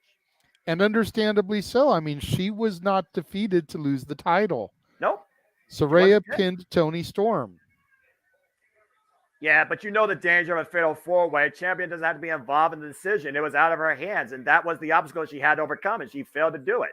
I know, but you've still got to figure she's got that fire in her because deep down inside, she knows she never lost the belt. It would have been different if Saraya had pinned Shida in the match. She'd maybe be able to accept it a little bit more. But considering she was not the one to be pinned or made to submit, it eats at her. Yeah. She's out for revenge. She's out to prove Saraya can't beat her one-on-one. And Saraya has to beat her one-on-one now because Ruby Soho's been banned from ringside. She got caught with that stepping enziguri to the shoulder, it seems. And once again, taking the momentum away from the challenger. As we know, championship can only change hands via pinfall submission inside the ring. Champion's advantage. Last time Hikaru Shida was champion, though, she won it against Toni Storm on Dynamite 200. And people were shocked by that. And the ground and pound right now by Hikaru Shida. And Saraya, though, with the turnover. Now the ground and pound to Hikaru Shida. Both these women right now just literally throwing shots. I feel it's the moment that James will be on here saying, "Cat fight!" And Shida right now, again, Saraya taking the dominant position. Hard elbow strikes. Saraya, of course, the first ever NXT Women's Champion.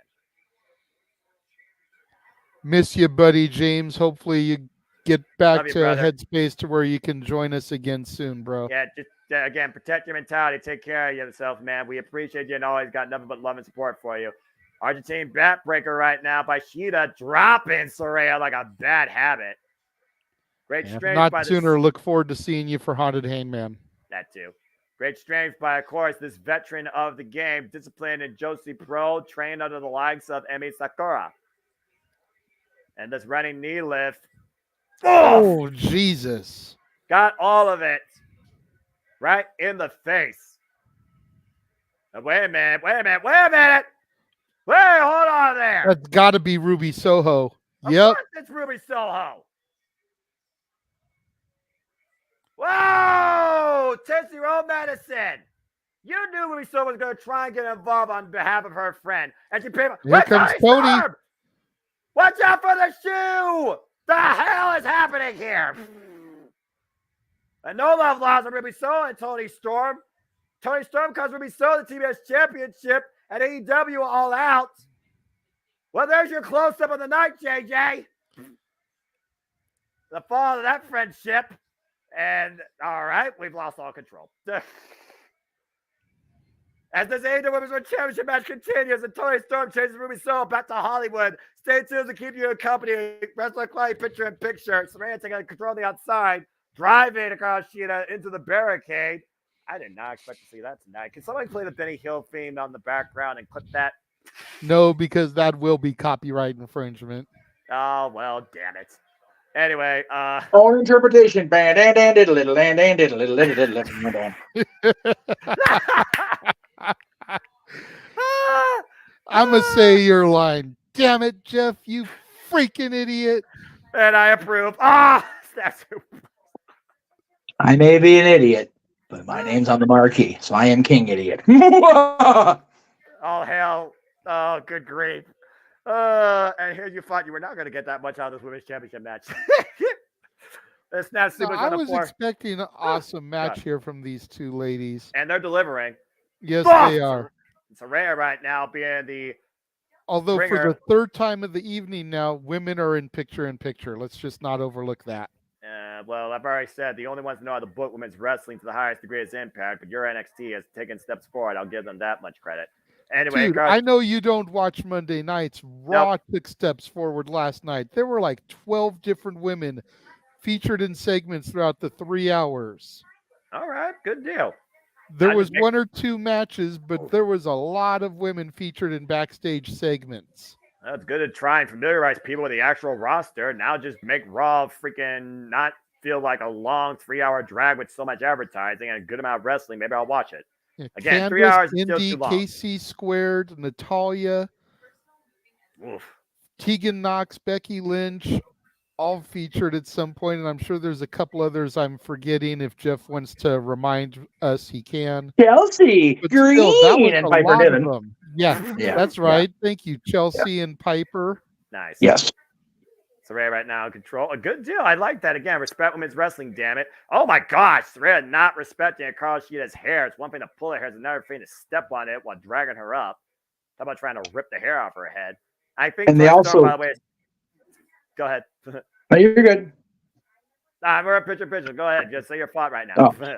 I was going to say, they also made a point throughout the day yesterday of promoting the pre-sale for Becky's book. So that was awesome. And yeah, Raquel, Raquel, Nia, Shayna, and Mommy all too. And Xia Li had a segment. There's a name I haven't heard in a long time. All right, Triple H. I see you actually trying to do something. Yeah. I had to do a double take when she popped on the screen. I was like, wait a minute, who's this chick? Oh, it's Xia Li. Yeah, it's been that long since I've seen her. I completely forgot she existed. Well, considering she's been stuck in main event land, aka catering, I'm not surprised, but it's good to see actual other people getting some screen time. Now get some wrestling time. Now we're back in full picture here for the match. Oof! Saraya going below the equator there. A toe kick right above the toot. Oh, right in with the knee strike, though, by Shida. Now just leave it there. And Shida right now with the opening she might need to get back in this match. Again, welcome back to AEW Title Tuesday. It's been quite a party. Been quite a good show, too. And Shida right now laying away at Saraya. This is for the AEW Women's World Championship. Hikaru Shida the challenger, Saraya the defender. We've already seen Ruby Soho spray in the face and hit with a shoe. And Toni Storm chasing her back to Hollywood, probably, too. Or Toledo. I wonder if I'm going to see a timeless Toni Storm on Saturday. God help me. God, I hope you do. Saraya. Whoa, it's a missile drop kick out of the corner by Shida off the second rope. And Shida with the cover hook of the leg. 2 count only. Like it or not, bro, timeless Toni Storm is the best thing going in AEW right now. Followed by Prince Nana's dance, followed by Daniel Garcia's dance. Daniel Garcia is debatable, especially now that he's having a choice of conflict between his so-called family Pat and Chris Jericho. And Saraya right now thinking about the choices she wants to do and inflicting pain at Shida. Look at Shida. Oh, no. Not a deep arm to the apron. Blocking it, though. Oh, God. Jesus. That one connected. Yeah, she didn't block that one, and you saw the lower spine. What is with people attacking the lower spine with the use of the apron? Damn. Well, it's typical AEW. One person does a spot. Every fucking match has to do the same spot. I don't think that's necessarily... Can't let a spot be special to one match only. Well, to be fair, this was a different way Shida hit the apron, so I guess you improvise. Oh, there was no improvise with that straight right. Just thank God we don't have the Bucks on this card. Otherwise, we'd have hit like triple-digit super kicks by now. Suplex on the apron. The VIP tonight is the apron, and that was again on the neck and the back. Now Shida, Meteora running off the apron to the floor. Bring it back in the ring and cover her. Yes, Jeff? Spot. All right, there you go. And the Shida off the ropes. Running knee strike to the connects. The cover to the chip. No. Ooh, man, that was close. 2.5.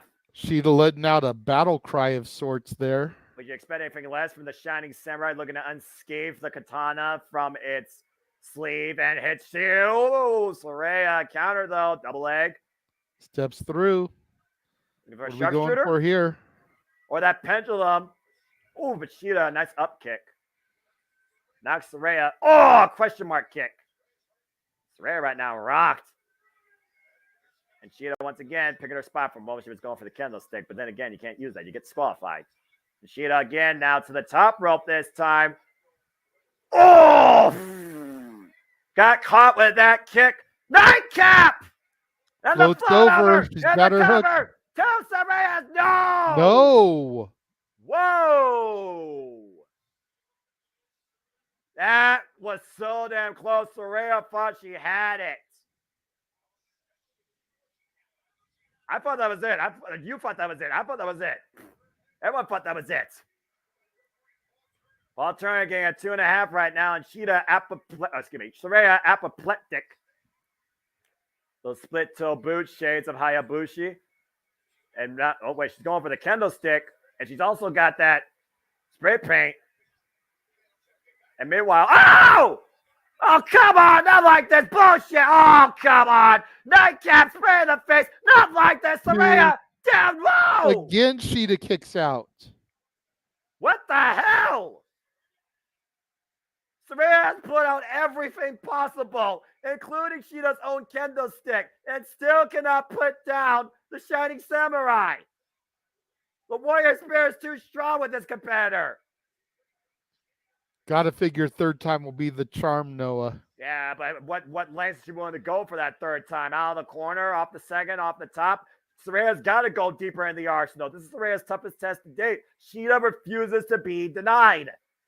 Shida's looking to beat 3 times. You even said it yourself back at AEW All Out. Saraya's win will only be for a moment. What is that moment of tonight? Look at her again. Nightcap counter. Shida. Falcon Arrow! Why she's partially blinded? Has she done the deal? Think about both legs too. It's a rare reversal. Think about both legs too. A reversal by Shida. This has to be Tony Storm too.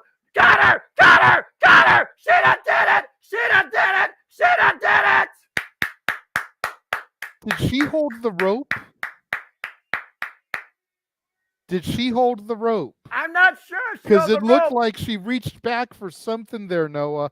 Well, again, she was partially blind, JJ, but clearly now she can see. Hikaru Shida is a 3-time AEW Women's World Champion. And she beat Saraya the same way she beat Toni Storm. Counter roll-up. How the hell did Shida do it? Holy Shida, she did it. I want to see a replay. I think she grabbed the rope. And at this point, you know what? Turnabout's fair play. I mean, you had spray paint, you had Ruby Soho, you had the kendo stick, you had nightcap, you had counter offense, you had a grab of the tights, you had a counter roll. Hikaru Shida outmaneuvered, outplayed, out-wrestled Saraya. And Hikaru Shida once again on top of the AEW Women's Division. Hikaru Shida makes history and is a 3-time AEW Women's World Champion. Saraya can't believe it. She just lost her house. What a match, though. Congratulations, Hikaru Shida. I can't believe it. I can't either, Noah. Wow. Well,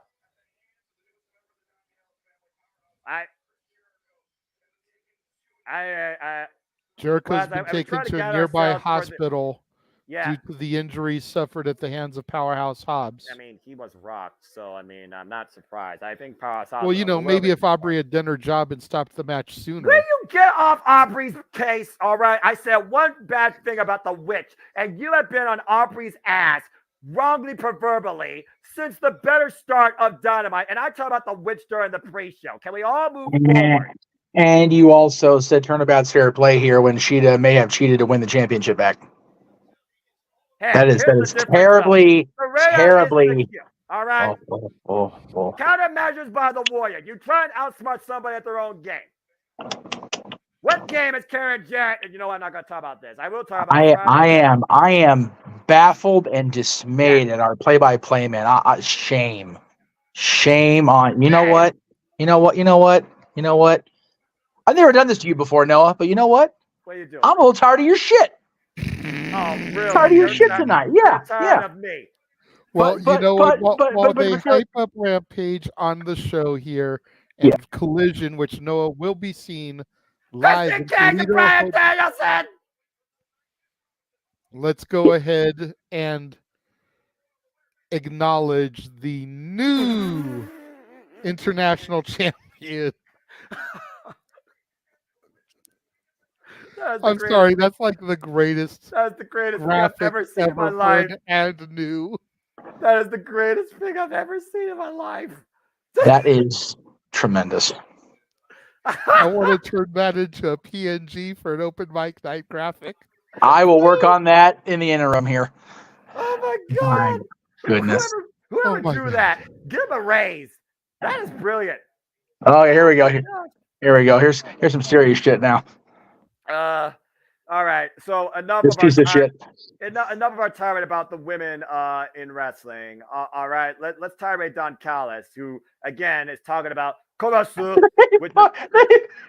Tried killing Kenny Omega. Picture. Hobbs destroyed Kenny Omega. He's doing Sammy Guevara's job because Sammy Guevara's on injury. Hobbs destroyed Kenny Omega and then destroyed Chris Jericho. Oh, ridiculous. And they put him in picture. They won't let him talk. This is the greatest thing of all time. I love AEW. The Don Callis family is here to exact revenge. What revenge is that to exact? You took out everybody. Seriously, Jericho's on the way to the hospital. Christ. And that revenge is far from over. Well, there goes my freaking plot. God. Sammy Guevara will be back. Oh, there you go. Look at that. And Sammy get well soon, I guess.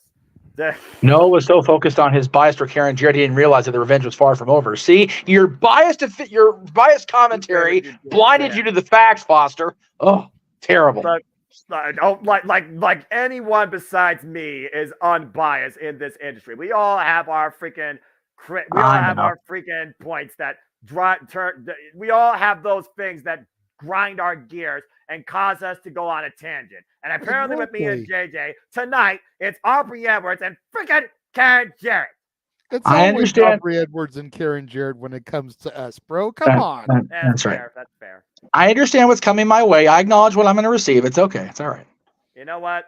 I'm not going to do that. I'm above that type of behavior, all right? Okay, well, I'm not. I'm an asshole. So. He rises above the hate. Oh. Exactly. Except I'm not a propaganda machine for a PR freaking campaign. No, but that's like the one Cena shirt I actually bought for myself, to be fair. Well, got a program from Kane out of it, so I guess that counts for something. There we go. Anyway, JJ versus Aubrey, Double J versus Aubrey Edwards, and the loser leaves him. I'll go you one better. Karen Jarrett versus Aubrey Edwards, and a loser doesn't get mentioned on this goddamn show again match. Look, just don't bring up Karen and Aubrey in the same feed. It's as simple as that. That's all you gotta do. All right. So we acknowledged the new international champion. We did. We also need to go ahead and acknowledge, as the graphic just went live, your new women's champion, Hikaru Shida. There you go. First ever 3-time AEW Women's World Champion. Speaking of AEW World Champions, there is a very frustrated Mike says that I win that match. Renee Paquette. I'm very happy for her. Congratulations, Shida. But what's going on right now with Saraya? What's going on right now with the Don Callis from the gym? What's going on with Maxwell Jacob Freeman? Well, I guess we'll hear from Max here in a second. He doesn't have he doesn't want to be interviewed. I mean, wait. He's going to call his brochacho. Oh, he's going to call the brochacho. Because he needs 4 people. He's going to pick up. And the Kingdom. Again, does the Kingdom have Adam Cole's phone, baby? The only thing the show needs is more Kingdom. Gotta have more Kingdom. Nah. No? Okay. There's enough purple.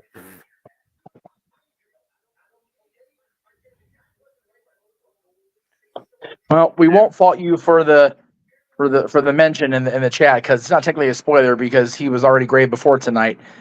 You try managing the bloodline and not have your hair go gray. Just saying. Yeah.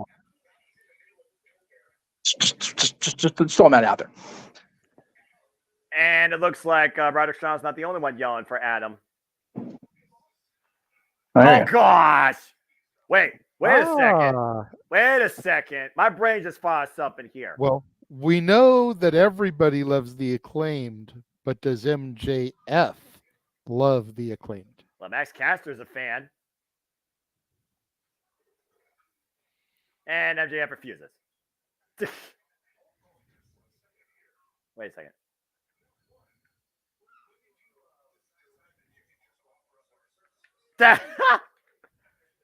We know how much Max Caster is a fan of MJF. He straight walked off. Nope. Yep. Not today, Max. He's known for 10 years, apparently. Oh, Lord. Max Caster is a friend of MJF, or a fan, or you both. Can we talk for a minute about how Billy Gunn's gone from wearing cowboy chaps to see-through or to South Park t-shirts to green and black to questionable see-through ass showing tights to being with Chuck Palumbo, and I'm just leave that gimmick where it is. I was wondering if you're just going to name everything as Christian Cage comes out once again to work everyone, the official TNT champion, who now knows his challenger for this Saturday. As far as what just happened a moment ago, MJF is saying no thanks. It got weird is what happened. It got weird. Well, yeah, that's usually what happens, but it didn't have scissoring. It just had a walk. Making his way to the ring. Oh, Lord. Here we go. Your TNT champion since June of this year. Nope. Captain Charisma, the instant classic Christian Cage, being flanked by the man who is actually going to wrestle this match this evening, much like he has wrestled on behalf of Christian since June, Luchasaurus. And Nick Wayne, of course, who followed suit, who took out literally the person that mentored him, what you thought was a lifelong friend, with a concerto to his right arm. Nick Wayne took out Darby Allin this past Saturday on Collision. Of course, Darby Allin and Adam Copeland have mutual respect for each other, but Adam Copeland's coming in here alone against Christian Cage, and clearly an agenda set by his right hand of destruction. As looks like Mr. Turtleneck himself is going to take a mic. Yes. Our TNT champion is speaking. Probably insult every father in the building tonight, every father on this stream. He's conducting business, folks. Yeah. I was going to tirade, but I'm not going to do that. I'm above that tonight. I'm not going to do that. Damn. You're really pushing the button here, JJ. Christian telling all the children in attendance that come from fatherless homes to say hi to your mom for me. Oh, my God. This can, ladies and gentlemen. This asshole. Hey, you know what? You wanted me to lay off of Aubrey, so let me praise Captain Charisma then. Otherwise, I can devote my attention back to ripping on Aubrey Edwards. All right, Nigel McGuinness, get off your high horse. Dadgummit. You gotta get hot about it. I'm about as hot right now under the collar as Christian Cage. Near a boiling point. Ay. Well, you're hot and we're cold. You're yes and we're no. You're up and we're down. You're in and we're out. Is that what you're trying to tell me? At this point, everything's opposite day here. Might as well rename this Dr. Seuss Day. Hey, don't knock on the Seuss. Oh. Dang.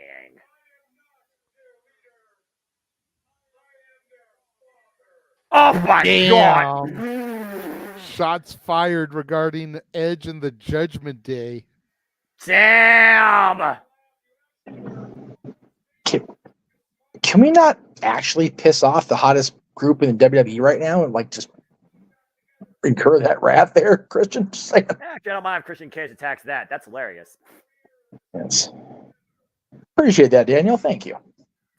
Why we do what we do. And if you enjoy what we do, super chat, show your love and support.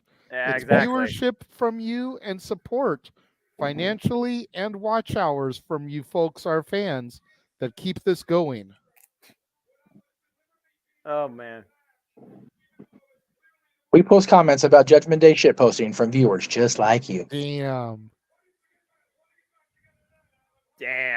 Christian Cage with no love lost for his running mate. Can't speak right now. Hey, he makes a valid point. When Christian was being held back and Edge was ascending the ranks, Edge didn't want to get back together with him then. That's fair. Downward slope. Should have said downward spiral, the name of his original finisher, but I digress. Damn. That'd be too easy, JJ.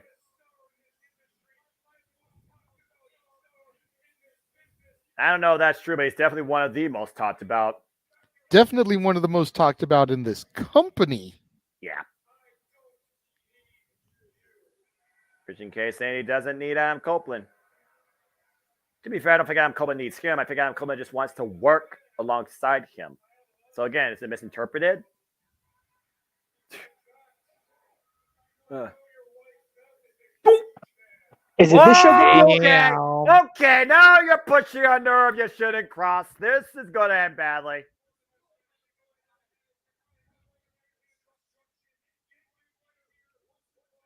Oh boy.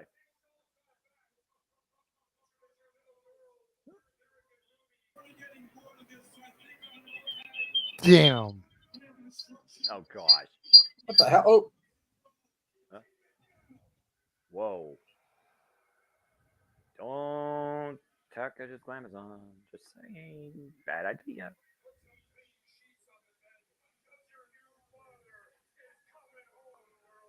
Oh Damn. my lord! You sick fuck! Oh man, Adam Cole And Adam is just running to the ring. The hell out of him. Anyways, oh, no Nick time. Wayne. Nick Wayne, what the fuck? Well, I mean, the bell didn't ring yet, so I guess technically it's legal. Again, Christian Cage, he deployed the trap. Fuck, let him blow the back of the head. That extinction lariat from this freaking brought back fossil. And here comes the referee finally. Inside the ring. Again, we talked about, remember one point, Adam Copeland, whatever the fuck you want to call him, he literally retired based on the threat of being permanently handicapped because of a neck injury. It was back in 2011. He thought he was never going to do this again. And Christian Cage, running like the scolded dog that he is, back up everything he can say on the mic, can't back it up in a pre-match fight. Adam Copeland was about to rip his damn head off, and I don't blame him. But is Edge even going to be able to compete in this match? I don't know. I don't know. I mean, again, he says he's free, but let's not forget this guy is literally a 30-year-plus veteran. They're 50 years in the game. The audience trying to urge on the Radar superstar. We know how much Adam Copeland feeds off that energy. Screw that cervical spine. He's going to fight with his last breath. Bell rings and we're quickly into the way here. Yep, and Luchasaurus immediately in on the attack. Christian Cage went there. Damn it. Fuck God. Short range lariat. Drop Adam Copeland. It's so weird saying that. Oh, no. Not like this. Tombstone pile driver. Tombstone pile driver. Hook of the leg. 2 is it over? No. Copeland kicking out. And Christian Cage with a perfect seat on the entranceway, watching on in disgust and in angst. I feel like Adam Copeland's not going to stay down from that move from anybody except for Mark Calloway. Fair point. And Nick Wayne, though, again, at ringside, we've seen how much Nick Wayne has been instrumental towards Christian Cage's game, including helping Christian Cage still hold on to the TNT Championship. Even Biff Tannen had his cronies running with him to make sure that George and Marty were well bullied.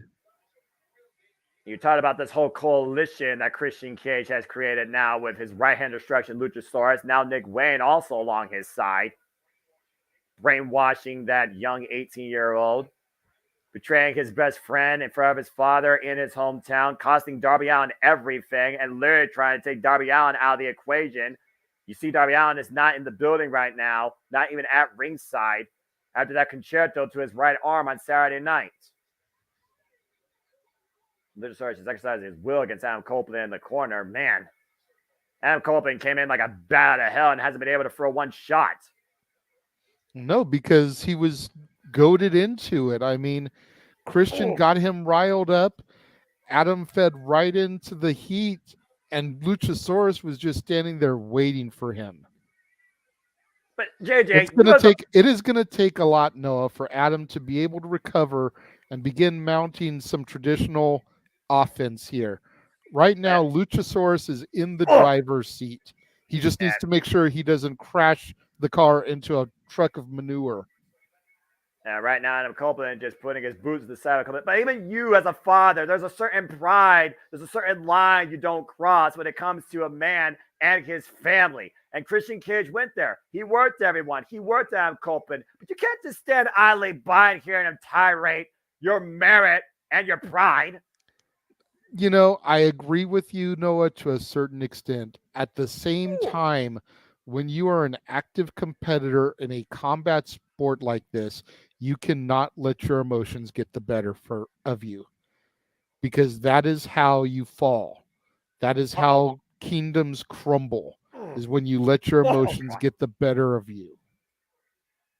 And to your point, Luchasaurus has gotten the better of Adam Copeland since the opening and even before with that extinction clothesline, that clubbing shot to the back of the head. But you know as well as I do how emotionally driven this business is. And while emotions can break you, they're going to also make you. Christian Cage preys on the emotion of everybody. That's how he succeeds. Stalling vertical suplex. Exactly. Christian has been studying the blueprint that was laid out by his former tag team partner, former quote-unquote brother in arms, the ultimate opportunist. Christian took the opportunity. He threw down the gauntlet. He laid the trap, and Adam Copeland walked right into it. We've also seen emotions, though, bring Adam Copeland back into the wrestling industry, back into his former identity, into AEW. And right now, he needs a whole lot more than that if he's going to survive this in-ring debut tonight against Luchasaurus and Christian Cage's itinerary. And let's not forget, Christian Cage, the work is far from done. Even if he doesn't succeed tonight, he has to worry about getting through Saturday night against another fodder, the American Dragon, Bryan Danielson, and preserving his TNT championship. Oh, God, what a big boot. Just when Adam Copeland was starting to get some offense there, starting to create some distance between him and his adversary, a big sidekick boot takes him right down into the outside. Will Adam Copeland we go once again to commercial picture-in-picture. Will Adam Copeland find the opportunity he needs to capitalize and get back inside this fight? Stay tuned as we keep you posted. Restaurant quality, picture-in-picture for the last time. Adam Copeland again, just rammed into the barricade. Again, Adam Copeland, you see Nick Wayne, that freaking despicable brat. Christian Cage, freaking scum of the earth. Freaking instigator.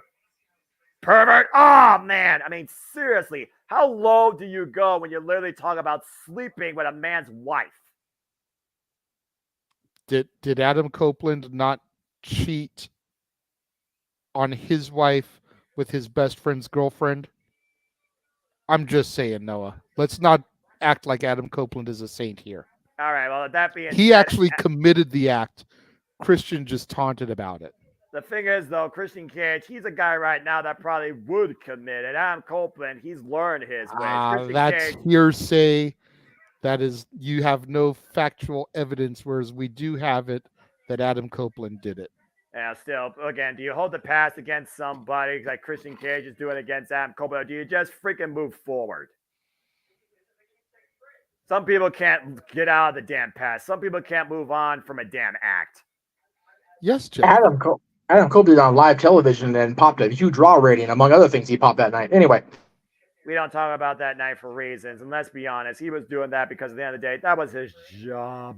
No. We don't talk about Bruno except on Renegade's shirt. We always talk about Adam and Amy doing the nasty on Monday Night Raw. That's a bunch of bullshit. Yeah, that was bullshit with capital B for many reasons. BEW.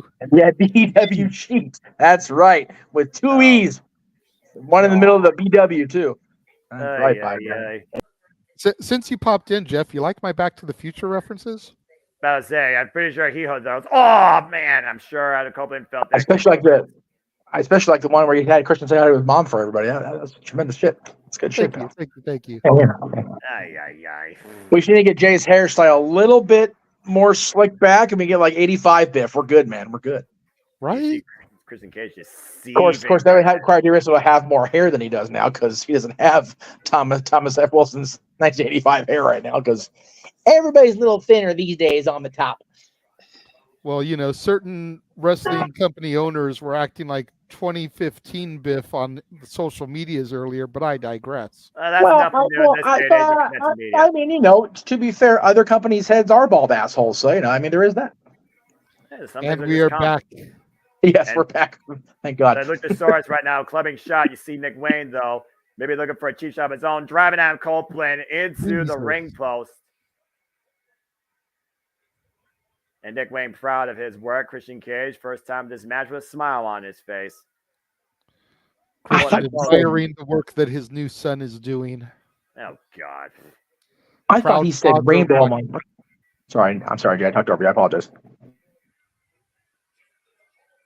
Again, you talk about new son. This isn't Maury Povich. This isn't Jerry Springer, R.I.P. This is a manipulative man ruining a family and breaking a friendship. First time, though, Christian Cage has had a smile this whole match, ironically enough, though. Now Luchasaurus trying to bring the steel ring steps into play. You can't ruin something that's already broken, Noah. Yeah, you can only make it worse. Or you can end up making it better. Yeah, well. We don't know which Christian is doing. We'll find out in the long run. I still go back to what Adam Copeland said last week. You heard what he said last week. Luchasaurus and Nick Wayne are going to suck the knowledge out of Christian Cage's brain until they don't need him anymore and drop him like a bad habit. And meanwhile, Adam Copeland dropping Luchasaurus with the DDT off the apron and maybe having a chance to get back in this match. Again, this is our main event of Dynamite Tuesday. Luchasaurus versus Adam Copeland. Christian Cage watching on in anticipation on the entranceway. Nice DDT off the apron, though, JJ. The first counter move Adam Copeland's had this whole match. Yeah, absolutely. Adam trying to get a little bit of momentum going here. Starts climbing up to the top turnbuckle. What are we going to go for here? Maybe a bulldog or a blockbuster. I'm not sure. Fuck! Cross body onto the back of the head of Luchasaurus. That's one way to take a dinosaur off their feet. Good thing he didn't do that towards the front. Those horns could have punctured something in Adam. Or could have just literally impaled Luchasaurus himself and drive him down even further in the mat, maybe pinning him. Again, like you said, back of the back, back of the head, high angle cross body. And again, Adam Copeland being urged on by the fans. Adam Copeland's first match in AEW. Adam Copeland's first stand against his former friend, Christian Cage. And as you like to put it, his latest collision. Oh! And to your point, there's those horns, a headbutt to the heart. Uh-oh. Luchasaurus has him goozled, looking for a choke slam here. Adam Copeland trying to counter. Maybe that's oh Luchasaurus no! has him again. Counter. That's a beautiful DDT. Execution. Cover. Thank you. Execution executed perfectly. Cover. Full body. No. Last possible second, and Christian Cage breathes a huge sigh of relief. Don't know if he changed the name now that he's not going by Edge. I know Gangrel used to call that the Impaler, but when he was Edge, Adam called with the Execution. Yeah. Oh, but he still is rated our superstar, and I thought it was executed beautifully, but the pinning maneuver was executed messily. And that's why Luchasaurus was able to kick out and rise up, and now he is up on the second turnbuckle. Oh, what in the hell? Oh, no. Oh, no. Don't do this. This will end Adam Copeland before it even begins. Oh, yes. Looking for a superplex out of the corner with those steel ring steps looming on the floor. Side up. Copeland changed the position. Thank God. And now looking like he's going to get a counter here. What's Adam going to set up for? Possibly a top rope Frankensteiner or right now, vertical suplex? He's just well on the way. He's trying to wear him down, though, JJ, to your point. Well, yeah, because Luchasaurus has dominated so much. Adam's got to get him a little bit. Wait a minute.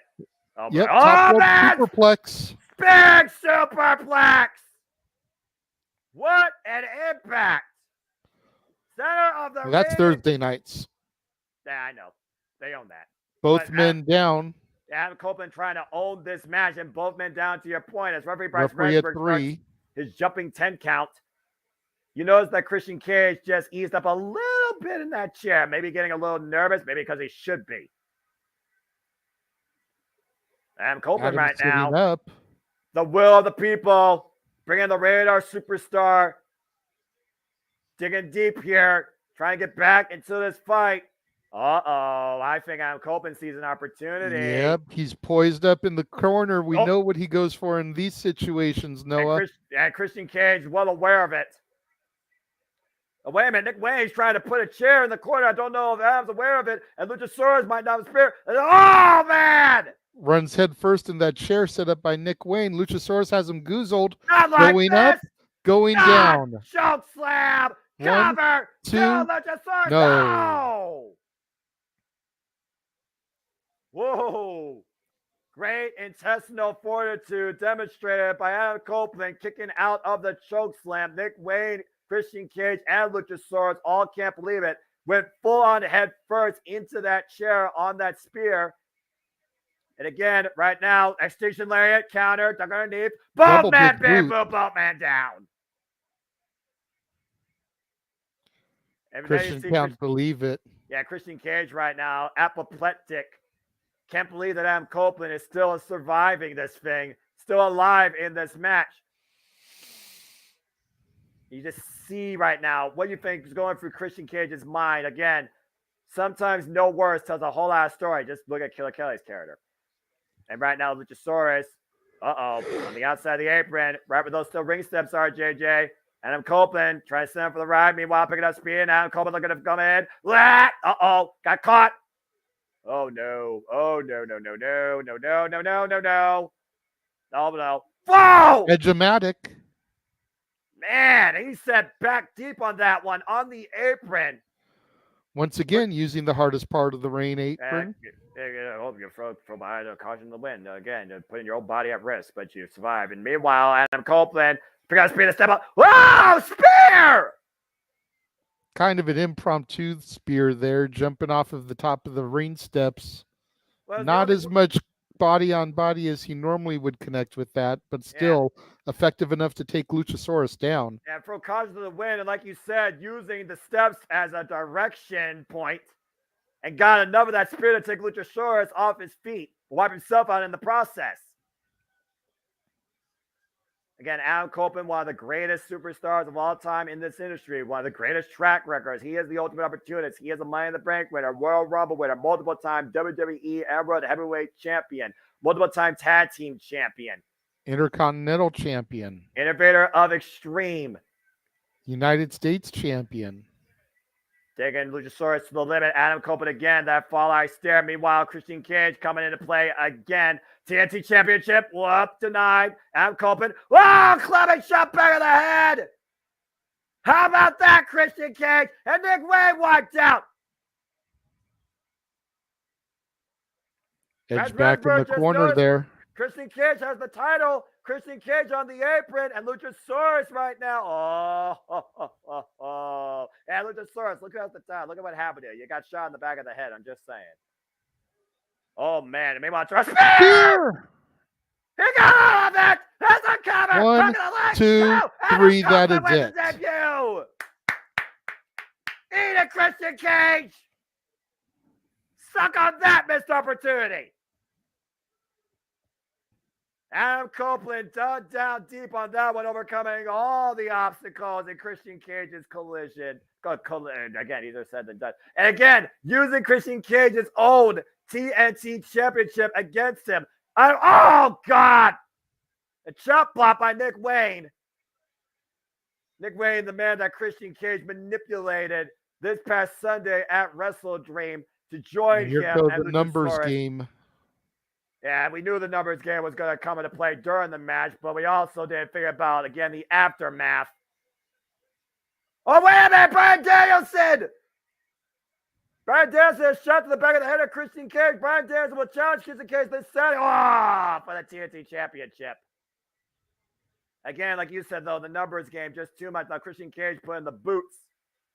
Oh, wait a minute! BCC, Blackpool Combat Club! Claudio Castagnoli, Wheeler Yuta! Wheeler Yuta squared off against Nick Wayne. Claudio Castagnoli squared against Luchasaurus. Adam Copeland still out down again. This Saturday, it will be Christian Cage. What Gates of Agony? The team that the BCC. And here comes Swerve. Well, again, it was Bryan Danielson versus Swerve Strickland. Or excuse me. Yeah, Bryan Danielson versus Strickland. Bryan Danielson won. It's all hell's breaking loose here at Dynamite. Everything's come unglued. Every rivalry's come forward. Good grief. And Christian Cage still well on the way at Bryan Danielson. Who else is going to get involved in this fight? Now, Heyman on Page. And, of course, it was literally Prince Nana and Swerve that cost Heyman tonight against Jay White. Everyone's getting involved here at Tuesday Night Dynamite. It's a freaking brawl for all. The right way. Oh. And meanwhile, Here for Nick Wayne. And look who's tapping out. Look who's tapping out.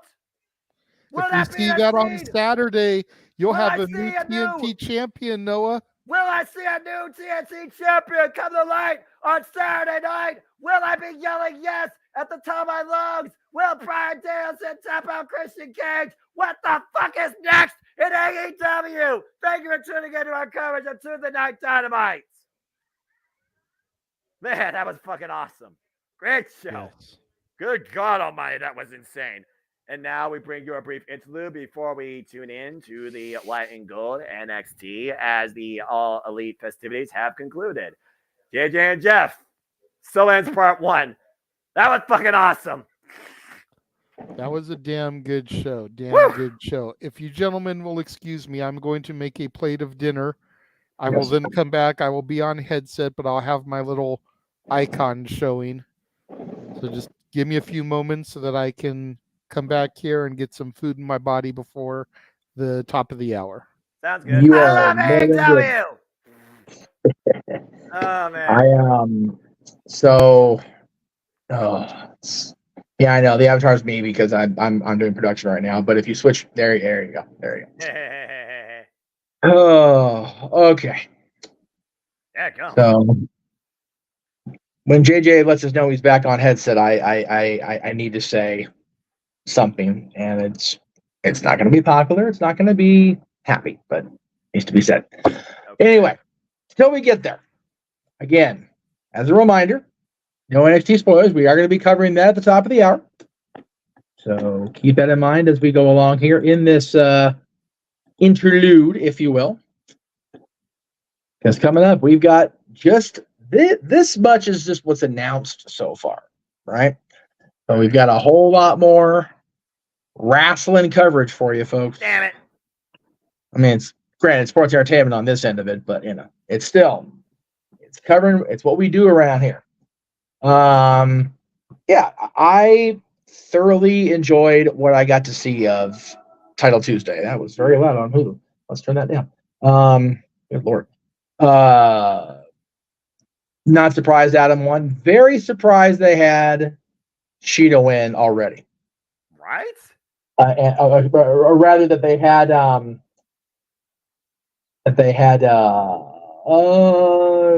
Saraya lose the title so quickly. Right. If I'm fine if they're building toward Tony and Saraya, that's great. But I don't think that Tony and Saraya should be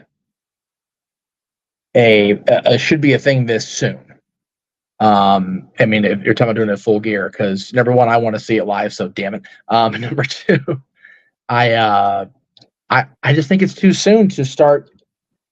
Well, okay.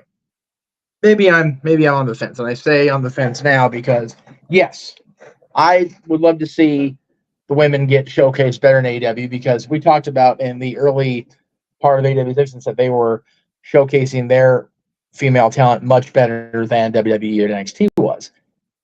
But the way they're showcasing them now, it feels like, okay, we're just going to get through these programs as quickly as possible. And that's not what you do with a talent like Saraya, a talent like Toni Storm.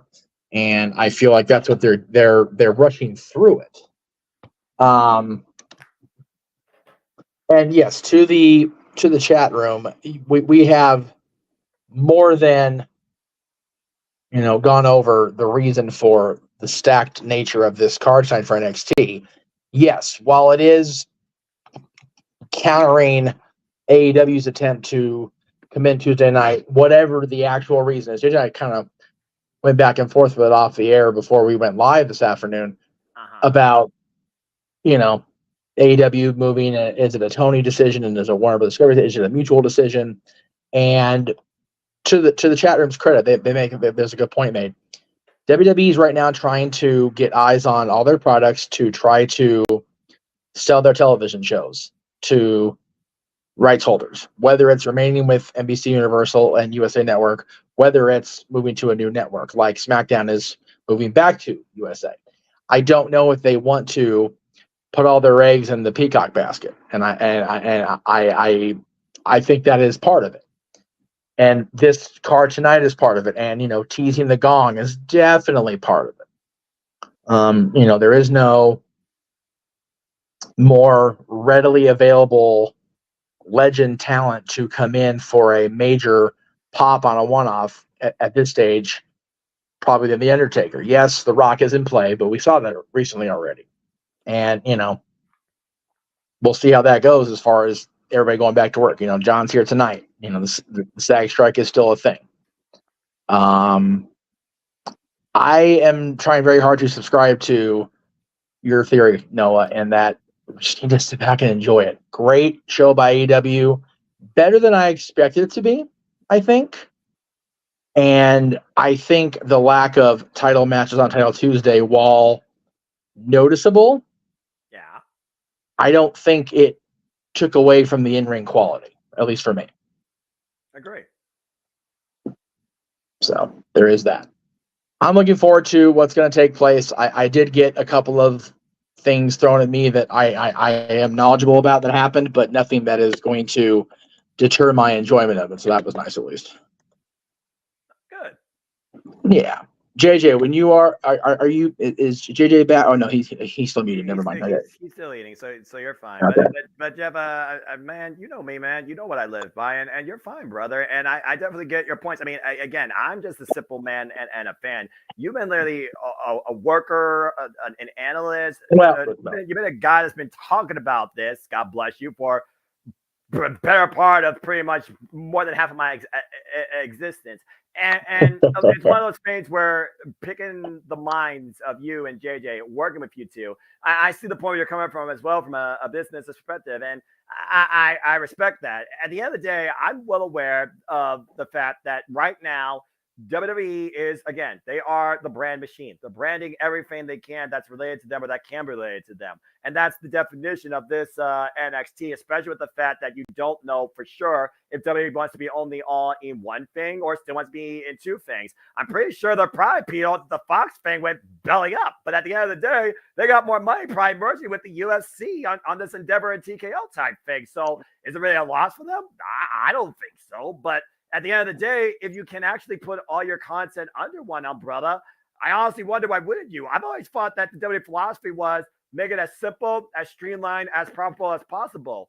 If you get more money just being all across USA, why wouldn't you do that? Well, again, I don't know everything. I'm not going to pretend to be an expert, but I'm not calling you. I'm not calling you that. No. I'm a analyst.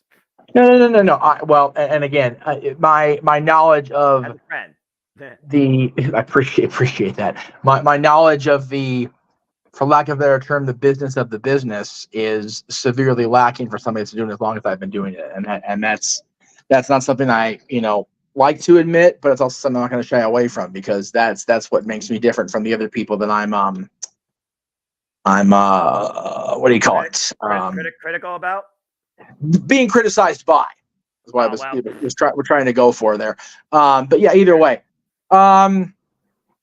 Yeah, I forgot we were going to provide the link for everybody to pop in between, but I will reiterate again that if we're a spoiling, we're a banning, because it's as simple as that, as you would say, Noah.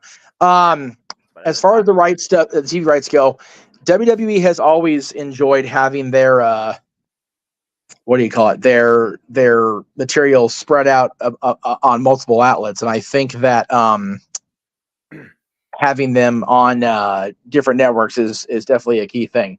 JJ, now that you are here, I know the people in the group chat asked for the link. I did provide the link for people that want to come in. I want to say this before anybody else comes in because I'm gonna get myself worked up over it a little bit. I don't really want to, and B,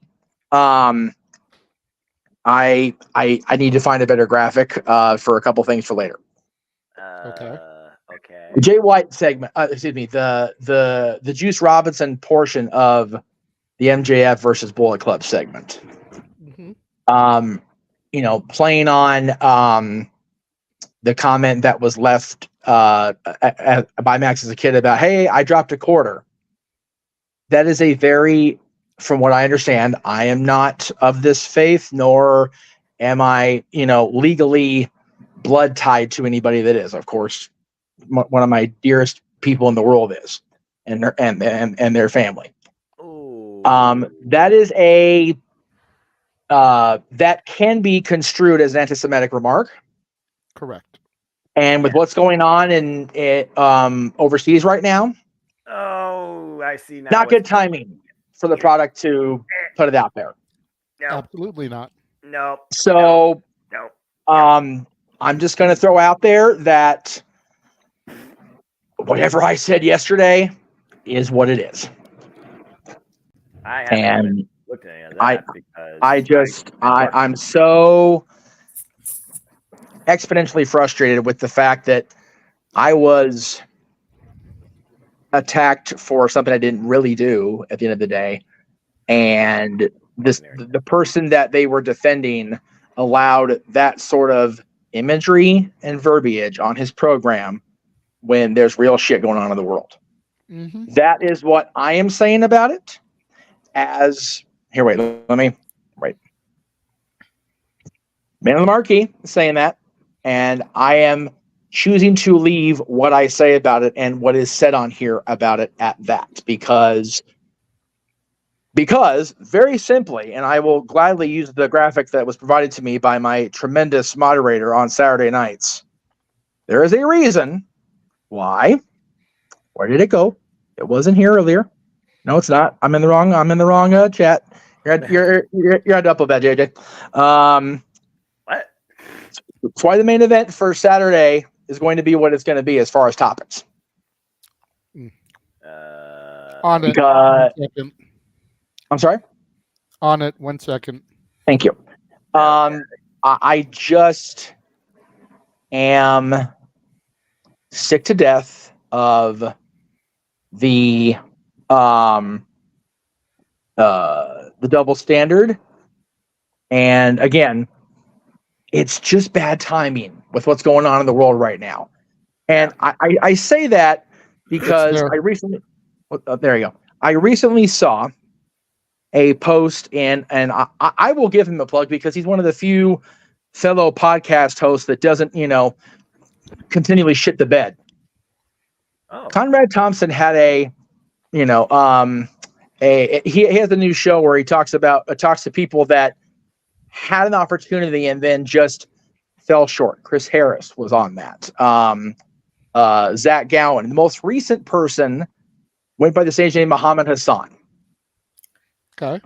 Ooh. Think about what happened to Muhammad Hassan. His immediate like jet-like rise, and he was canceled because of an event taking place in the real world that happened to deal with what he was being portrayed as on television. Yep. But we're not going to make the same mistakes other companies have in the past, right? Oh, damn. Okay. I mean, it really comes down to that. And I did say that I was not going to bring it up, or I asked not to have it brought up. I am making the choice as the Jeff Meacham of the Jeff Meacham Network, Multiverse of Media. I am making the choice right now. Okay. Hypocrisy is an ugly fucking thing. And it will be addressed Saturday night. Okay. So let me put myself back down here. Josh, you are welcome to stay and have a discussion about what we saw on AEW and what we're going to see on NXT when the timing is allocated to you to discuss both. Other than that, we are not spoiling anything if you've already seen NXT. Yes. Yeah. My lips are sealed, Jeffy and JJ. My name is not Jeffy, but thank you. I will simply more than demand stay off of TK until Saturday. Understood. Okay, well, woo. I will be a good boy. So AEW Dynamite Tuesday officially ended in a chaotic brawl, as per usual standard sometimes to set up many narratives. We saw, of course, the Gates of Agony. We saw Christian's Coalition, Bryan Danielson. We saw him and Adam Page. We saw Blackpool Combat Club. And we saw two brand new champions crowned. We saw it get very personal with AEW World Champion as we further hype up our Full Gear main event. We also saw the continued fallout with the latest sitcom of Adam Cole, Roderick Strong, known as Neck Strong, and we saw Toni Storm get her close up and attack Ruby Soho with a shoe. So it's been an interesting night on AEW Dynamite at least. And Eddie Kingston survived the Kimador Suzuki and garnered his respect as Kings Row and Strong Style engaged, and Chris Jericho was literally obliterated by Powerhouse Hobbs and sent to the hospital as the Don Callis family continues to grow in power and influence. So, Josh, good to see you, brother. How are you doing? And what do you have to say about tonight's episode of AEW Dynamite? So I followed the results online. I was watching NXT mainly, and I will not spoil anything, but I did see that the two AEW title matches, new champions were crowned. I believe it was Orange Cassidy who took the place of Jon Moxley, correct? Correct, because he was not medically cleared. Right. That was a bit not shocking that there's a new champion in that one. Just in general, not shocking that the title was changing hands. Orange Cassidy having the title again this quick is an interesting call. Right. But is what it is. Saraya losing the women's title this quick is, I was like, the Fudge Nuggets? Yeah, holy shit. I didn't see that coming. We're 3.5 hours in, Josh. You can cuss. Fair. Okay. The fuck? There you go. You get one. But, yeah. I'm trying to be a good boy. I'm trying to stay out of the doghouse in general. But don't speak spoilers and you'll be fine. I know. It just... Oh, hi, Jeff. I think he just came in to participate because it's the in-between. Yeah, we're just talking about our thoughts of Dynamite for probably the next 5 or so minutes, then we'll talk about NXT. Damn it! Before I was literally just coming back in to comment. Fudge Nugget shirts coming soon to Jeff Meacham Network Teespring store. Oh, jeez. Okay, I'm good with that. If I see that, I might forget. Anyway, continue. It just, to me, seemed like the promoter decided to just make those calls based off the fact that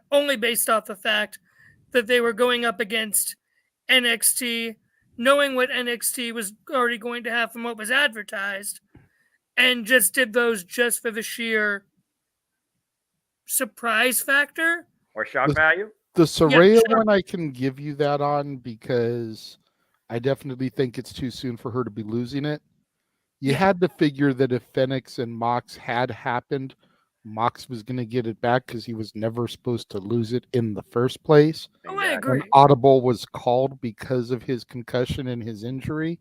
Oh, I agree. So you had to figure that one was going to move anyway. So the fact that it moved from Fenix to Cassidy, again, not too surprising because I personally still feel that Cassidy shouldn't have lost it to Moxley in the first place. Agree. I feel that Moxley didn't need the TNT title. Fair enough. So AEW International that one didn't surprise me, but the Saraya one I will give you. That one definitely was a surprise. 3-time champ. And again, like I said, now Orange Cassidy has beaten every member of the Death Triangle. And nearly 1 year to the day, he reclaimed the AEW International Championship. I think the bigger surprise for me was Danielson beating Swerve with the role that Swerve Strickland has been on as of late. The way Prince Nana dancing to his theme to the rain is getting over like crazy and, sold out 20,000 seat arenas that are full of 2,000 people are all doing the dance. Right. The fact that they pumped the brakes on Swerve, especially after just defeating Adam Page at Wrestle Dream 8-9 days ago, that one shocked me. I'm surprised they're continuing that. I think, like you said, unfinished business. I mean, yes, it was a first-time one-on-one match. when it comes to storytelling and a lot of stuff, they try and do sequels and capitalize in trilogies, right? Swerve and Heyman was literally the first time ever one-on-one. Swerve got the win thanks to assistance by Prince Nana. Swerve gets avenged tonight after getting screwed by Hangman, and it's almost like we're going for a circle. We're just setting up the sequel. I guess the biggest question I have is why you need a sequel for this, and two, I wouldn't mind, again, I like sometimes blurring the lines of the typical heel versus face dynamic. I think it would have been interesting to have the whole heel versus heel thing. But now, again, you got the whole father versus father type guideline where if Christian Cage is going to literally insult Adam Copeland as a father and insist on almost sleeping with his wife, what's stopping Christian Cage from doing that ahead of the TNT Championship match? Now, I guess he lied. This Saturday against Bryan Danielson. So it feels normal as far as the character dynamic goes, but I kind of wish that it wasn't because, again, now it just tells me it's Swerve versus Hangman 2 happening all over again. It's fair. I do have a question real quick before Josh continues to Matthew in the chat room. Who do you feel that would have made sense deserved to be in that spot? Now Matthew, because with Mox being removed as the person who lost the title to Fenix, in my opinion, Cassidy being inserted as the man who lost the title to Mox made the absolute best sense. Absolutely. I know you're a Cassidy hater. I've seen you hate on Cassidy in our streams in the past. I'm not trying to get on you for that. Everyone's entitled to their opinion. Absolutely. But who do you feel deserved that spot more that would have made sense in the storytelling? You gotta Please let me know. You gotta look at the title history. You gotta look at the participants that have been involved with Ray Fenix, with Jon Moxley, and of course against Orange Cassidy. Everything fit Orange Cassidy to a T. There was not a more perfect spot in this case. And to think it was Hook, the one that says Orange Cassidy should have it. So, and then he gave Tony one of his Doritos. I'm not a Dorito guy. I gotta be honest. I'm more of a Lay's guy, but that's just me. That's a different conversation, though. I like Doritos. I'm just not a fan of the spicy ones, and it looked like he was eating one of the spicy ones, so I'm good on those. The red bag is spicy nacho. The red bag is just nacho cheese. The purple. Yeah, he had the purple one. It's a spicy nacho. Yeah, you're right. That shit's just nasty. I'm with JJ. The spicy ones are gross. Yeah, blue one, Cool Ranch. I guess probably the more tolerable one. I guess I don't. What the hell? Anyway, blah, blah, blah. So yeah, that just made the most sense to me. You know. Okay, but none of those people, Matthew, fit in the confines of the story. Swerve needs to be going after TNT or world title. Hobbs needs to be in the TNT picture. Starks just became half of the tag team champions, should be going after the TNT title. Yep. The international title is beneath all three of those. And Wardlow just came back, and Wardlow's a former TNT champion. Right now, he's on an absolute rampage of destruction, and we don't even know his motive. So he would make no sense either. He would have been absolutely random. Go ahead, Josh. So in terms of Bryan Danielson beating Swerve Strickland, I really think a lot of how it's seeming from what I've read, this show did and delivered compared to the time, places it was, and what it was up against on the other show. I really think it was just a promoter decision just to try to outdo NXT, and that's all the show ended up being about. And there was not much storyline development, like you said, in that way, except decisions that didn't make sense and only seemed to happen to pop a rating or for the shock value. And we'll see how they did in the ratings once those come out later this week. Mm-hmm. I know Jeff is hoping to have numbers by the time the review goes live tomorrow. That would be awesome if he does, but usually we don't see numbers on the ratings until like Saturday. Yeah, I'll have fun with that. I'm just a guy that watches all things wrestling. So, like I want so bad to talk about that part of it on open mic night too. If I get to be part of that particular man, if they come out before the review, me and Virtue and Aaron all talking about it. We will light Twix up like a mother. And I'm okay with that in this case. Maniacal laugh. Oh, And I saw your facial response, Josh. I know we'll probably know tonight's ratings tomorrow, but usually by Saturday I see a graphic floating around the internet that has Raw, NXT, Dynamite, Rampage, SmackDown, Collision, and all the different for the week. That's what I'm talking about. Who the hell grabs that type of freaking nonsense where the only thing that really matters for is business investors at the end of the day? But Josh, that's the thing is you and James both, and we've all co-signed with you, Noah. You know, the ratings don't matter as much as they used to. I give you that. People watch the shows in so many different ways. You know, I'm watching on Hulu. You're watching on your Sling. Yes. Josh may be watching on Spectrum Cable or on Comcast. DirecTV. There you go, satellite. Jeff could be watching on Spectrum. I know he usually watches USA through his sister's login for Spectrum so he can get the East Coast feeds. All of us are watching it on different ways. Ratings are usually only measured through the cable networks, not the satellite, not the Sling, not the Hulu. So I get it's not all measured the same way. We don't watch things the same way. Right. But the advertisers that buy the commercial time through the programs still look at those numbers. Those numbers still matter to them to get their product out to the widest variety of people. All right. So when Rampage, Dynamite, and Collision combined don't get the numbers that Raw do, there's a problem. Absolutely. When WOW Superheroes gets better ratings than Collision and Rampage, there's a problem. Because I don't even watch WOW Superheroes. I don't know what channel it's on, what day it's on. Don't know. I think it's YouTube. It'd be on KCal here on the West Coast. But it's still got more viewers than Rampage or Collision. Yes. These things matter to advertisers. Rampage so we can't say that they don't matter because unfortunately they still do. Now, they may not matter to us as much in the grand scheme of things because like I said, I just pointed out 4 different ways that we all watch these programs. Right. And 3 of them aren't taken into consideration for the numbers. Right. Right. Since Josh is here. Yes. There was that. You're not in trouble. Mike in the chat says he watches on YouTube TV. Oh, there you go. So Josh put a comment up earlier talking about Twix and how peanut butter Twix is pretty good. People were talking about various Twix varieties.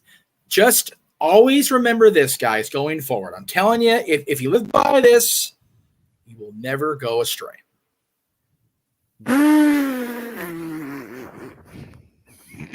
Damn it. Oh, God.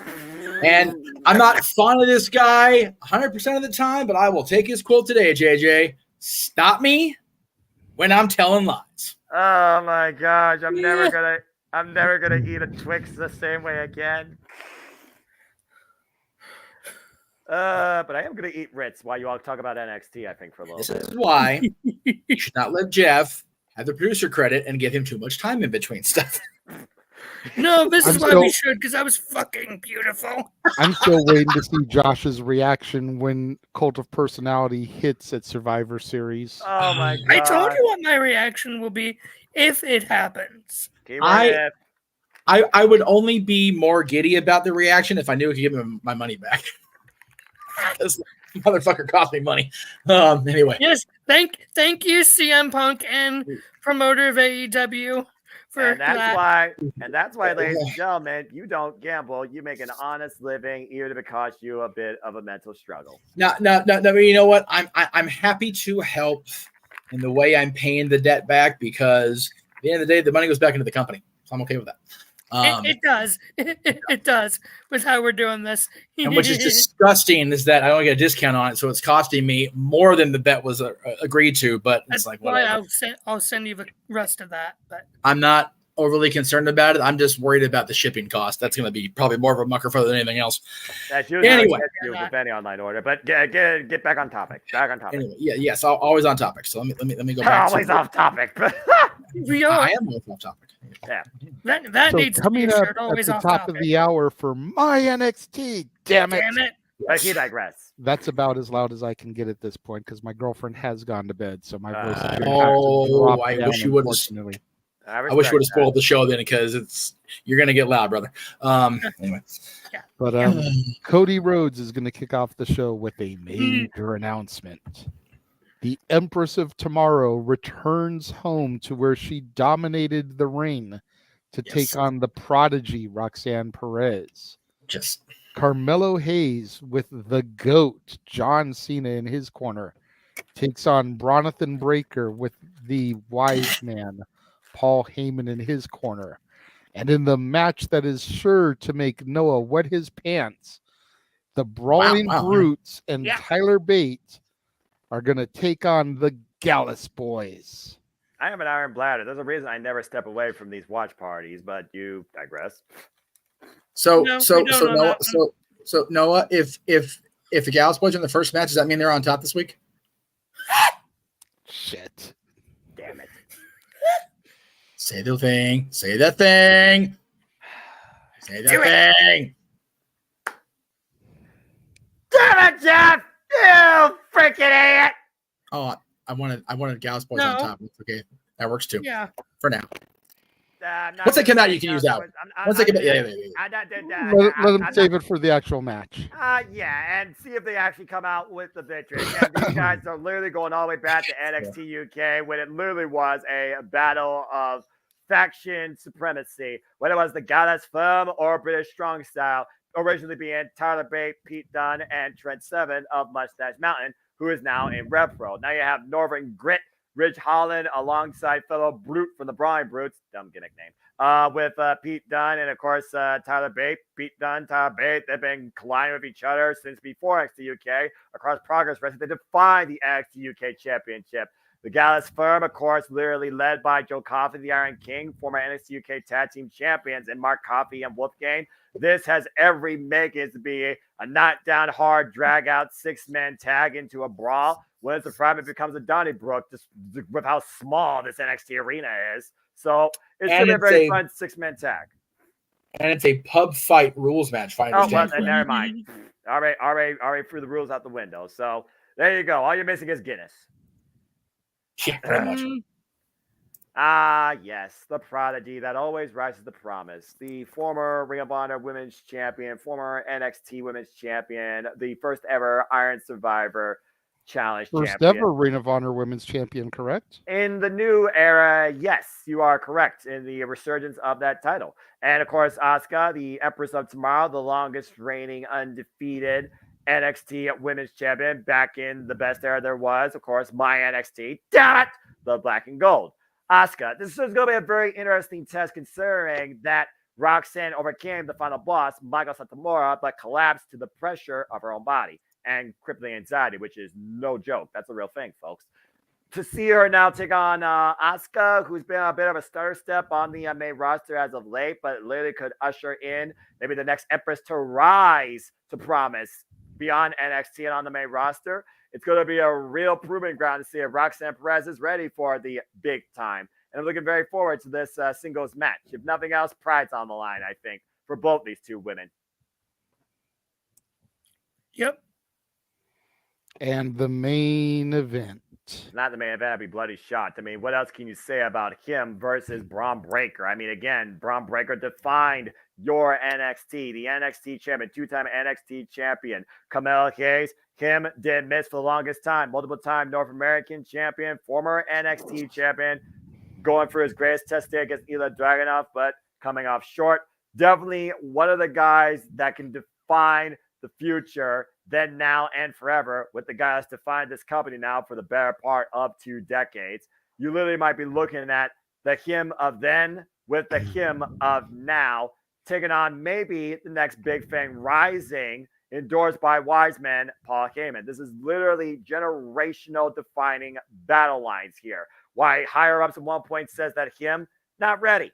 Bron Breakker, for the longest time, I've been saying he has been ready. And while he says he spears everybody and breaks everything, he's coming off a loss against Baron Corbin. Both these men are in need for a huge win, and the pressure cannot be higher considering who's in their respective corners and who's on the opposite corners of each one of them. Will Kim not miss? Will Braun hit the spear? Will we see something we can't see come out of these two tonight and surprise us? Only time will tell. This is going to go either way.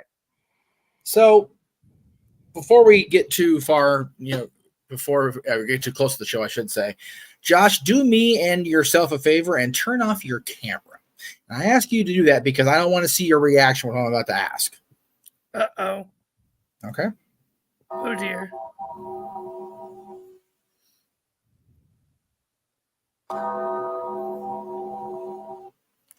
What does that mean at the end of the commercial?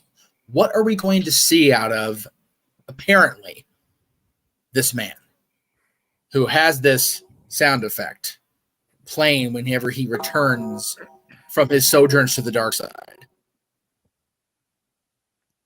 Well, it definitely lends one to believe that the demon from Death Valley, the man from the dark side, the Undertaker, will be making an appearance. The main question, I think, is why? Yeah. What is it that could bring him to my NXT? Yeah. What would be the purpose of this man who is, slayed the dragons? We talked about it in his documentary. He slayed all the dragons he needed to slay. He found himself at peace, and he rode off into the sunset to return for a Hall of Fame induction, to return to set LA Knight straight the last time we saw him, and to impart words of apparent wisdom into the now late Bray Wyatt. What could possibly bring The Undertaker back from Death Valley for the first time since before the Royal Rumble, but since Raw 30? Well, if memory serves me correctly and serves everyone correctly, there was a certain former lone wolf who came to the ring at No Mercy on a motorcycle. Yes. This is true. I pointed it out. And funny enough, the last time we saw Undertaker was the badass on his own chopper. Because keep in mind, the original Phenom, the dead man walking truly himself, retired and walked into that graveyard, never to be seen again at the Survivor Series anniversary. We have not seen that Undertaker since. Yep. It's true. So could he be coming to do something with Corbin? Could he be coming just because? Another place I could possibly see him fitting in, and I'm glad Josh is off screen because I really don't want to see eye rolls when I say this. But Joe Gacy. And the Schism. Which no longer is this. The tree is dead. Has been done off screen. He got to go find his own way. Ava Rain's got to go find her own family. He is rolling solo, trying to find himself once again, whatever that means. Well, yeah, but JJ's point, I'm sure, was going to be something about Joe Gacy and this journey he's on. So, JJ, please carry on with your point. You were talked over, even though the man was off screen when he did it. I look at Joe Gacy and I look at what he was trying to do with the Schism. And I think back to the Wyatt family. I think back to the Ministry. And with Ava saying that she needs to find another family, with Joe Gacy not really having been seen since that all went down, and possibly be trying to restructure, replant the roots of a tree, could the Undertaker be some kind of advisor or coach or somebody that he's looking to for advice and wisdom. Right. We do have someone else waiting in the green room to come in. I am so sorry, Walter. I did not even hear you pop in. I apologize. Hello, Walter. You're muted, Walter. Bye. I tried to unmute him. Is he frozen? It looks like he's frozen. There. No, I'm not frozen. I partaked in my product. Let's just say brain cells are frozen. Got it. Yeah. No, it's bad. Like on Aaron's stream, it's so bad I was actually spelling correctly. Like I was like, shit. Whoa. That's the key. See, it happens to everybody, man. I always say I need to start drinking before I go on these shows. I sound better. But yeah. But it's like I saw NXT, but I couldn't pay attention to it because I was working at the same time, so everything was on mute. So I got DVR'd, so I'm about to watch the feed kind of with y'all at the same time.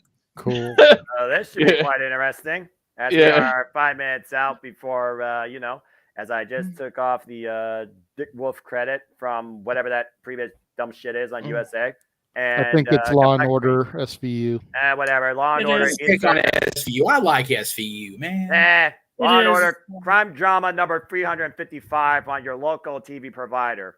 But you know what? This one's been on for like 20-something years. Yeah, that's with good. Pretty much the same cast. So you got to give them a little bit of credit for that. And, call me crazy, but I think Mariska Hargitay is kind of hot.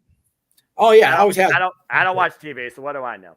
No, anyway. what I like about if they show the same episode on yours as they are on mine, JJ, family ties, and made him into this just awful predator human being, and they gave him a recurring character on the show because he's just so damn captivating in the role.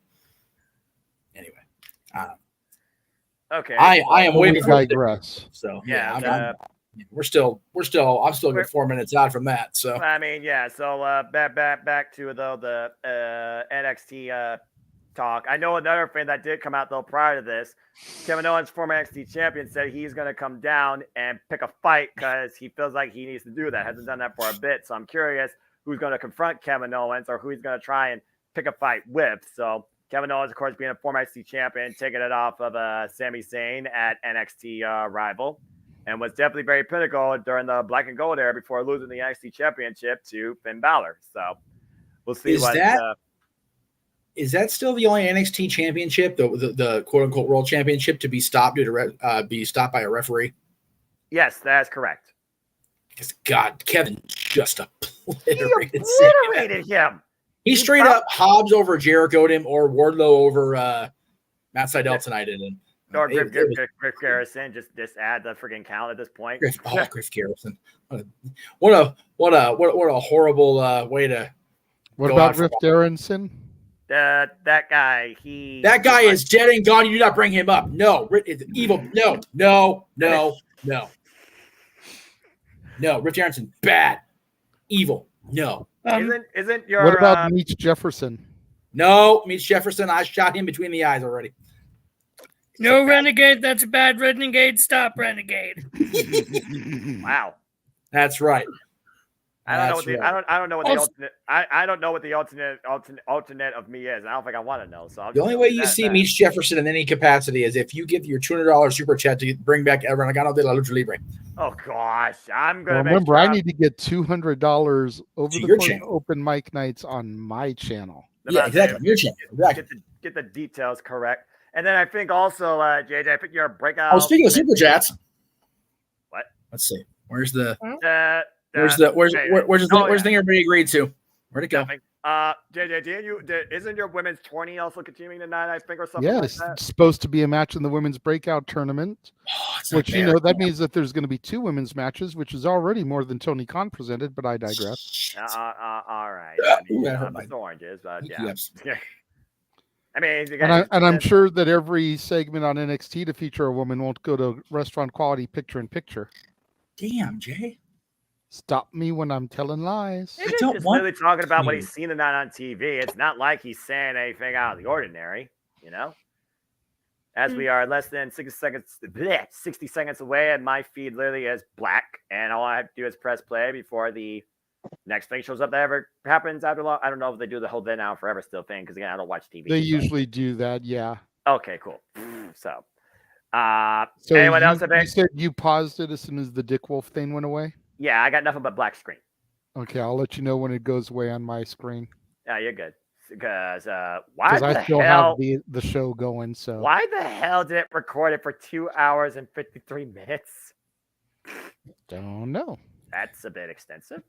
That's a Monday Night Raw. Mine's recorded it for like 2 hours and 20. It like recorded the end of Law and Order before it. You gotta have the freaking screenshot, black and white, and then the credit or something like that. I don't know. I don't watch it. Anyway, so yeah, as we get ready to engage in the white and gold, that is the WWE's brand, not the black, white, and gold. That is the AEW brand. Time to see what's in store and what unfolds tonight on this special Tuesday night coverage of a normal NXT. Black screen, Noah. All right, well, let's hit play and let's see what happens here. Hogan just slammed down Andre. All right, let me see what I get here. Oh, damn, buffer. Always have to buffer when you get hit play. I hate that. And since you guys are doing that, we will head out then. All right. Then, all right. I'll let you know what I see forever. As we once again come here, then, now, together. Forever, and the zoom. Man, they really make this thing as long as damn possible. And together. There we go. Fade to black, fade to black, fade to black. Come on, go away. Fade to black, go away. Fade to black. Black. All right, that should do.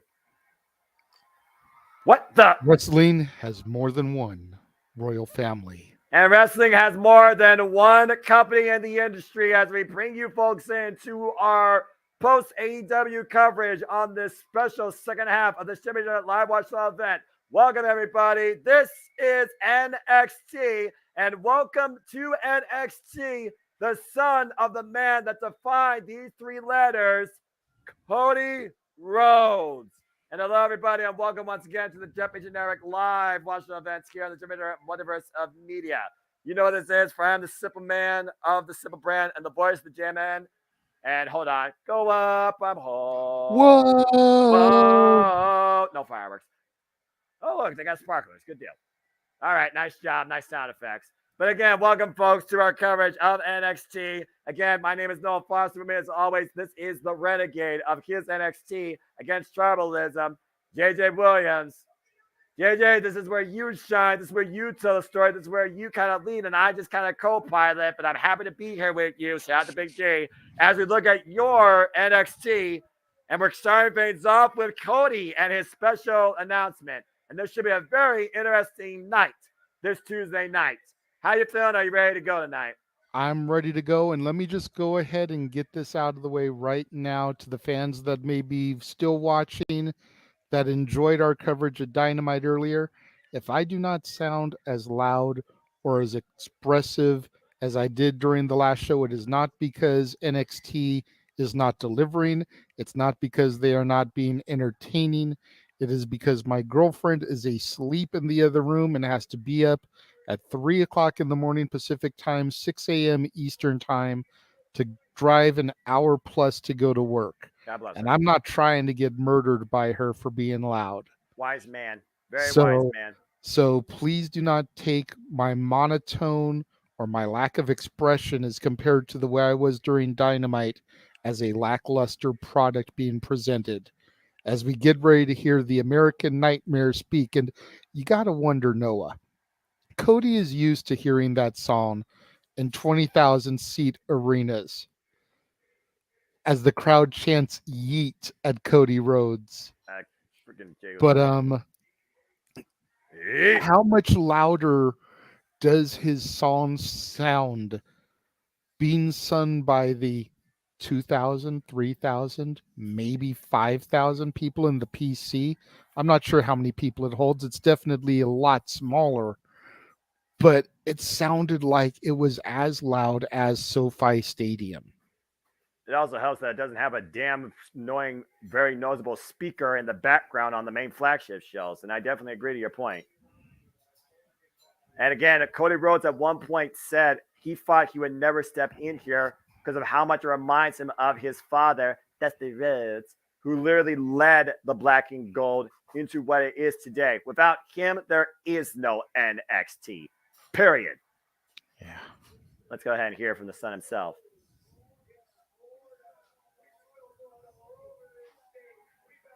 Man, Florida, Orlando, Tampa, whatever you want to call it, Florida has been NXT real estate for the better part of over a decade. So let's go ahead and hear from the man and his announcements. Yes. What does he got to say? What? And wait, what? Wait, what? Announcements? What?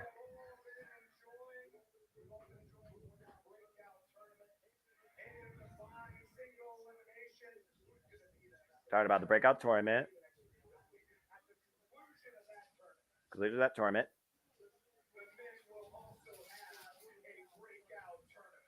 Oh, so there's a men's breakout tournament coming your way, JJ. Okay. All right.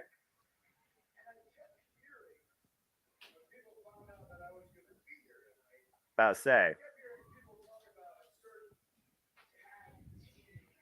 Yeah, tag team tournament. Yeah. I wonder what that could be about, considering how many teams have been through hot Look at the times. smile on his face. You know exactly why he's smiling. Only slightly bigger than mine. Jeff, compose yourself, brother. I mean, as a fan of, a proponent of tag team wrestling, and I undermine WWE all the time for it, yes. Prove me wrong.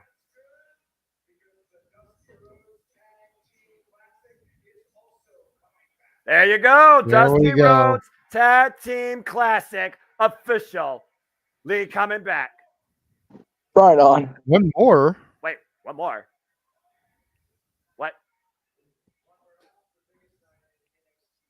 Biggest night in NXT history. You had the privilege. Shawn Michaels has made it so tonight.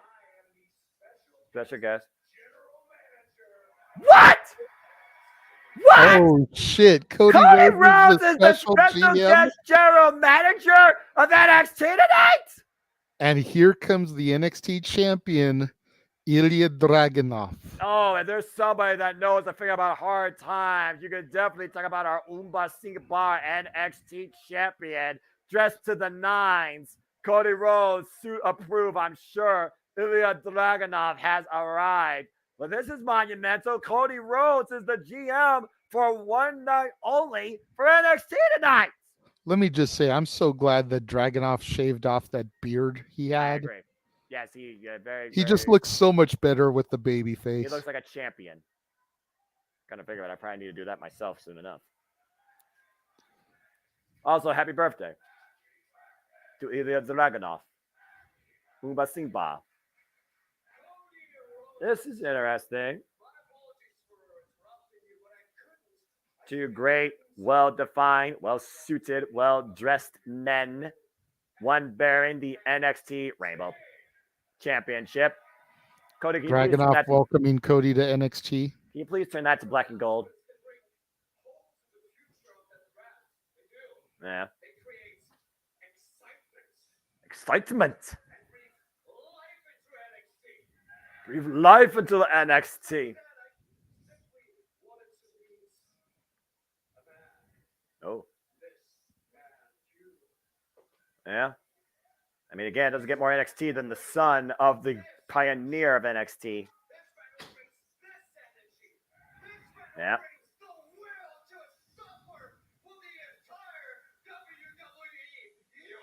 That's a very fair way of putting it, because how much has Cody Rhodes endured?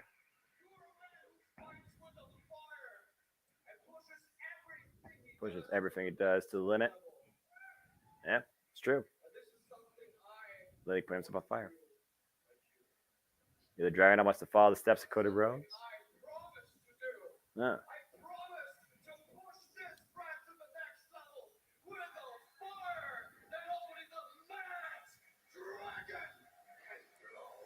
The Mad Dragon looking to blow up. Oh, fuck me. This freaking tainted purple fire. This freaking no good son of a bitch. Piece of Hey. That's That piece of trash. Of course. Gotta be a party crasher.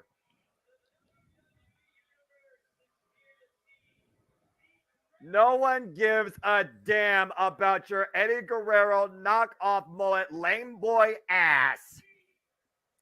Hey, I like Dom. Good for you.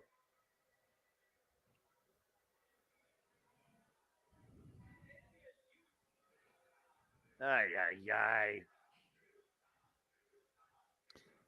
Buzzkill.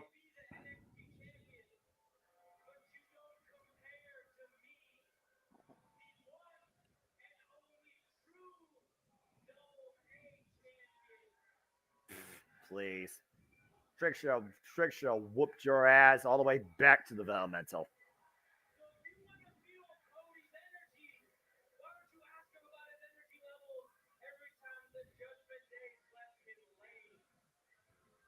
And numbers game. All right.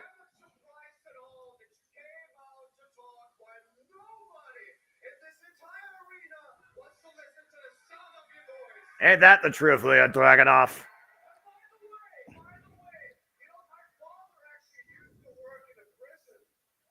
Yeah.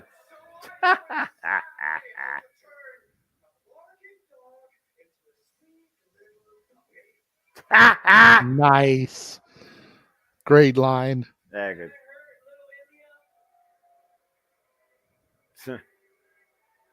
We got a puppy dog pout.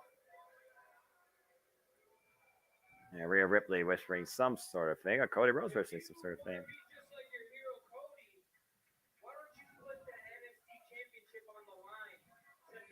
Dominic, you're not worthy of that NXT title, despite the fact it's Rainbow Bright. Put your title on the line. What? Yeah, about to say, aren't you an NXT champion as well, Punk? Title for title?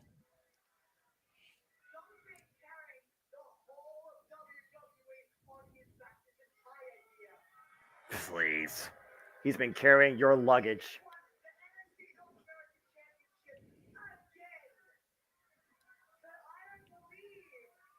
Yeah.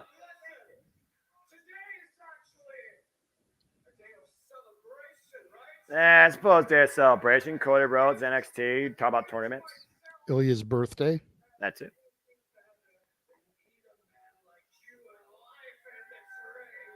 I wouldn't mind seeing Dominic get his face rearranged. Oh. Ooh. Hey, I like that. That was a super villain laugh. Hey, I like villains sometimes. What?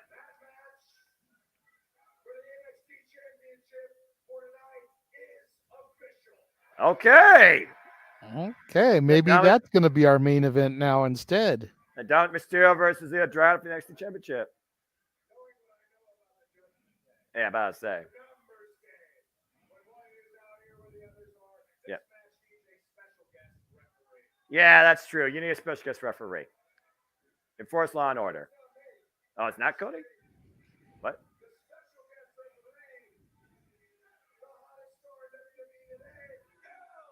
Hey, nice. Hey, yeah. Nice. Yeah.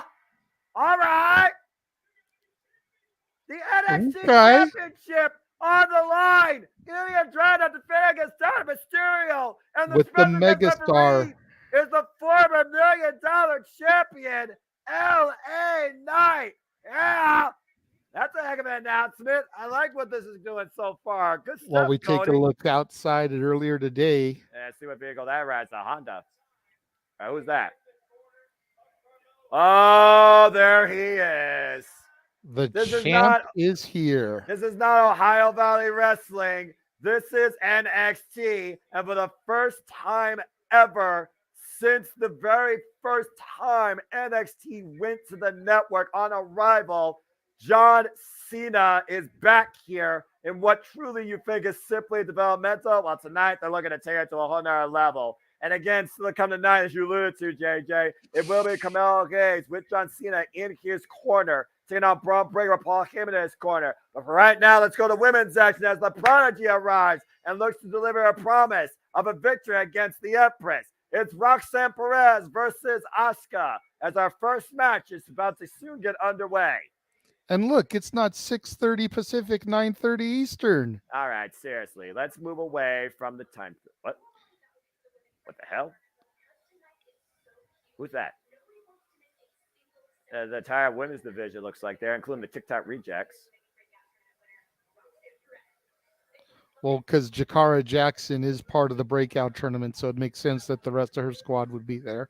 Yeah, I don't know who the hell else there was back there, but of course, Roxanne Perez has literally done everything since arriving to WWE. Of course, she won the breakout tourney literally last year, but talk about someone that broke out before you even knew what she was about. The Empress of Tomorrow returns home to NXT. The former, and listen to that pop for her, Noah. The former undefeated NXT champion at 526 days. The Empress of Tomorrow back tonight. Auska. What a homecoming. Auska, of course, who was previously our WWE Women's Champion on SmackDown. Roxanne Perez overcoming one of Auska's greatest rivals and greatest mentors, Michael Satomura, earlier this year, defending the NXT Women's Championship successfully, but collapsed underneath the pressure of her own anxiety. Will Roxanne Perez be able to not only hang, but survive against Auska tonight in what has been the biggest test in her young WWE career and maybe her entire wait a second. Oh, whoa! Shit. Whoa, Shotzi in the house with the TCB tank. What the hell was Shotzi Blackheart doing here? Well, Halloween Havoc is a couple weeks away. Maybe she's going to be making an announcement that she's coming back to host. Or maybe she just wanted to get back here sooner than we thought. Well, looks look, like she's going to the announce table. The Royal Renegade, Shotzi Blackheart, definitely on a different level of extreme. Endorsed by Amy Dumas, leader herself. Looks like she's trying to commentate. Bell rings are underway. Think about this for a second, Noah. As the bells just rang, as you said, we get a little bit of posturing here. If Roxanne Perez can defeat Auska, it'll be the first time she has ever pinned in NXT. Absolutely. And again, also think about that for a moment. What has got to be running through Roxanne Perez's mind here? The fact that she has the opportunity to defeat the undefeated in NXT.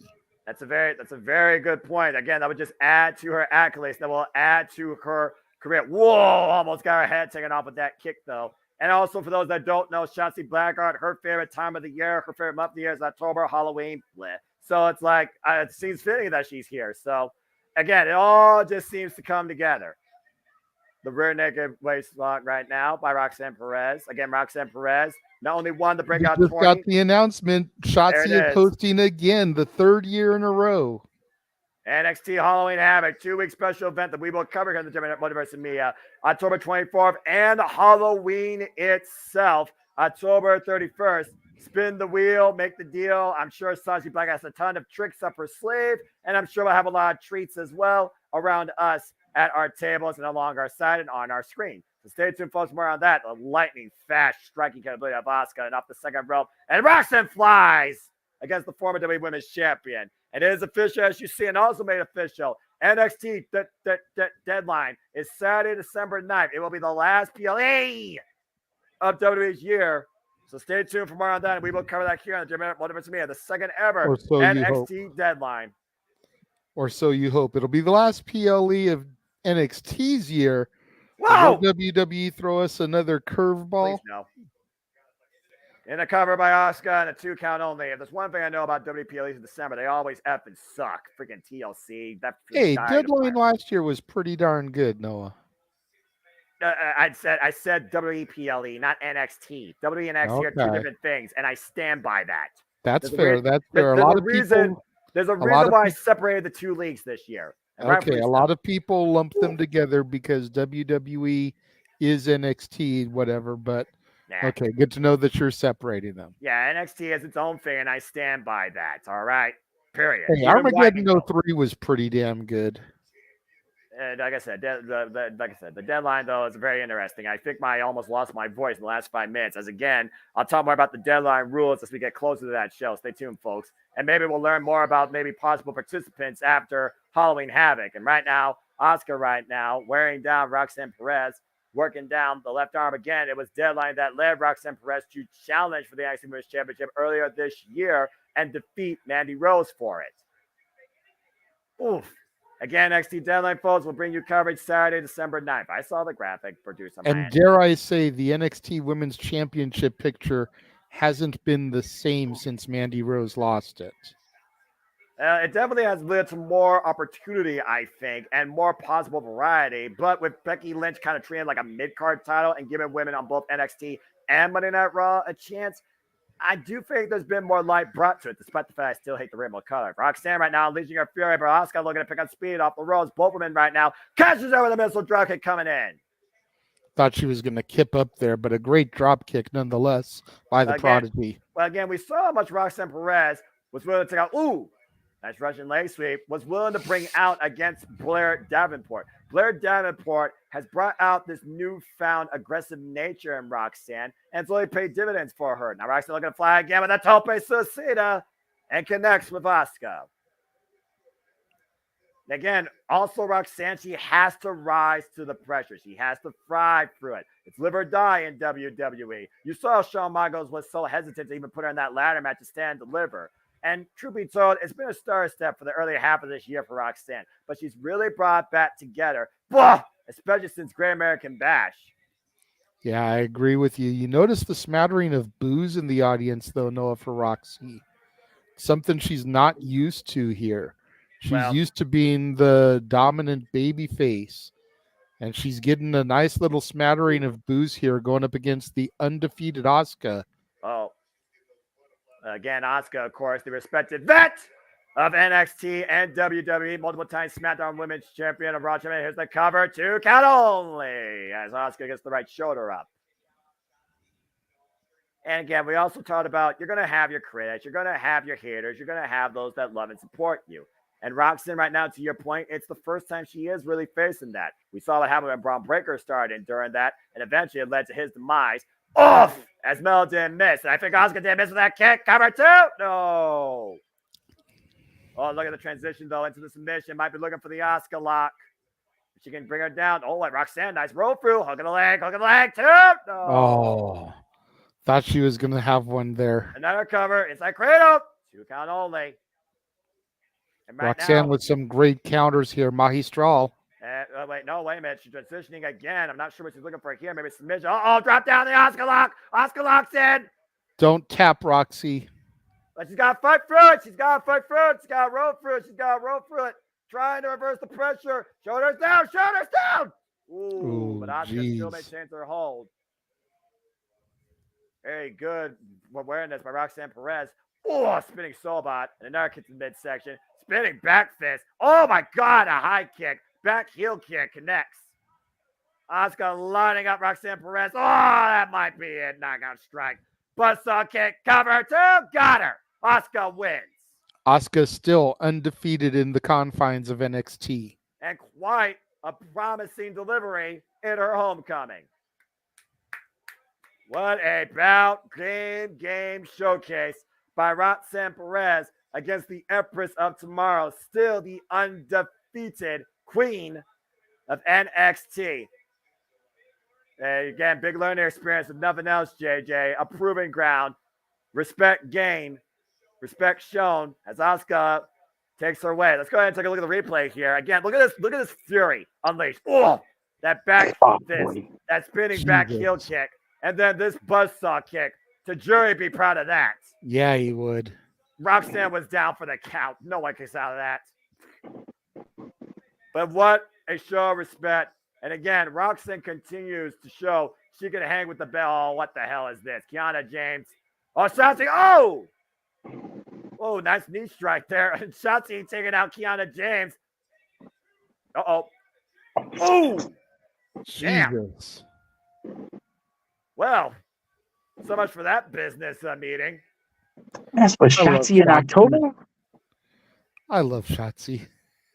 She's Well, so Keanu awesome. James, lesson learned. Stay out of business that doesn't concern you. Congratulations to Roxanne Perez. Very game effort against Auska. Still so much more ahead for the Prodigy that continues to rise to promise. And here we are earlier today again. Why would you seeing mess an SUV roll up? Is this going to be the wise man of the bloodline? We already saw the champion, the GOAT, John Cena, roll up. Well, there's one thing I know about big Chevy vehicles. Usually there's a certain family that rolls up in them. To your answer, there he is. And again, he was authorized to do so. And Paul Heyman apparently has never been inside the Performance Center. Again, it's going to be a wild atmosphere as the champ is here, the 16-time world champion. Carmelo Hayes will be cornered by John Cena as Kim looks to once again break Bron Breakker. But Paul Heyman, the wise man, will certainly have wisdom and strategy ahead of that singles match. And again, made official by our one night only GM. The NXT Championship is on the line as either dry out defense against Dirty Dominic Mysterio with special guest referee L.A. Knight. Yeah. Ooh. The Gallus boys right now getting ready for a good old-fashioned Donnybrook. Wolfgang being an owner of a pub, no stranger to that. Oh, boy. The Iron King fired up. Pete Dunne and Tyler Bate hyping each other up. Pete Dunne talked about the Tyler Bate that beat him in the inaugural NXT UK tournament to crown the inaugural NXT UK champion. The guy that put NXT UK on the map at NXT TakeOver Chicago against Pete Dunne. And, of course, Rich Holland, Northern Grit. Tonight, Tyler Bate is officially christened a Brute as the Brawling Brutes look to go all out tonight in what's sure to be a Donnybrook. And there you see, drinks are served. We got darts. We got bars. We got stools. Everything possible. Because Tuesday has once again become Fight Night! This is going to be interesting. I mean, what are the rules? There are no rules. Here come the Gallus boys, blindsiding the Brutes. They wasted no time there, JJ. Again, there's no rules. Everyone's leaving at the same time. First pinfall submission wins. It's pub rules.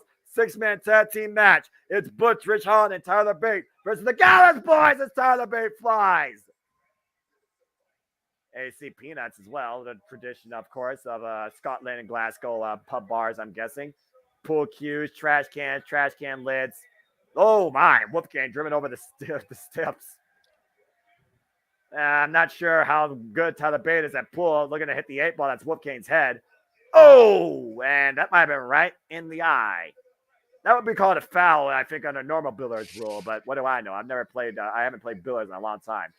And Tyler Bate looking to hit the bullseye, but not the bullseye on the dartboard. Ah, gosh! He's stabbing! He is literally stabbing in between the fingers. Oh, my Lord. And again, everything's legal here. Whoa. See, where I come from, that's called a shanking. Last time I checked, your NXT is not a prison. Oh! I'm not talking about my NXT. I'm just saying where I come from. Well, you are out in California. But Exactly. I don't think you're out in South Central LA while Rich Holland's making sure guys don't have a good day. And Tyler Bate, what the hell does Tyler Bate? Is that a bowling ball? Oh! Gee, Well, right? and the crossbody follow-up. Picking up the 7-10 split. Yeah, that's a final frame right there. That's a good score. You get a total of 30 points out of that. Pete Dunne right now. Oh, big kick to the side ahead of Joe Coffey. And a moonsault from the apron. Lands out. Whoa, lost his balance a little bit, though. Might have tweaked something there. Oh, my God. The pounce by Joe right Coffey. in the stairs. Just drove Pete Dunne to the ring steps. Rich Holland drove over the barricade. Again, I think the bell rung, so this is official matchup. Rebound off the ropes. Wow, God with a clothesline. And now Tyler Bate. Uh-oh. Oh! Jesus, there we go again with the hardest part of the ring spot. And meanwhile, Pete Dunne being crucified, driven through the pub. Oh my gosh, peanuts and Guinness everywhere. Don't miss a minute of the action, folks, as we go to restaurant quality picture in picture.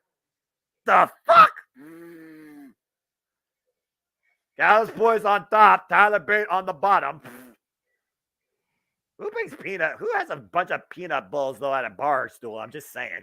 Pretty much any bar you go to. There's quite a few bars in California where they put out either pretzels or peanuts or like a Chex Mix or something at the table, just so that you have some kind of something in your stomach while you're sitting there getting fucked up. I mean, yeah, don't you usually eat bread for that? I think. Oh.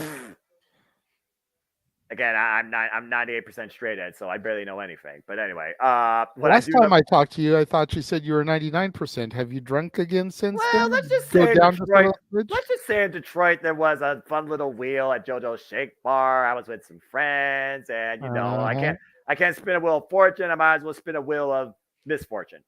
Oh, there you go. YOLO. And meanwhile, Noah growing up during misfortune, and the ref of the cover too. No. But misfortune right now. Oh, being inflicted on Tyler Bate with that running senton by Wolfgang, and there is a big keg in the middle of the wing, and they're not looking for Tyler Bate to chug. No. And yes, this is Jeff. Not, even though they're on a college campus, I don't think there'll be a fraternity thing at this point. Oh my gosh! Face first off the keg. Tyler Bate a world of hurt, and the cover by Wolfgang too. No. Again, Wolfgang, for those that don't know, actually owns a pub back in Glasgow, Scotland. So again, this is another day of the job for him. What I was going to say was, JJ, he said the Gallus boys on top. He did the thing. He usually does do that. And Rich Holland just driving the keg into everybody right now. Northern Grit on full display. Oh, good God. Again, the strength for Rich Holland. He is a brute, former rugby player. Meanwhile, and Mark Coffey planted into the trash can. That's one way to recycle. Yeah, but I don't know what class that falls under. That's not necessarily plastic, paper, or glass. No, that's straight up trash. Yeah, so that's not recycling. Oh, what is that? A nightstick? What is that? Oh, that's one of those. Oh, wait a minute. I know what that. Oh, that's one of those hard bats, hand bats right there. Very notorious in UK culture. Oh my gosh. I mean, he just broke it out of the hand of Joe Coffey.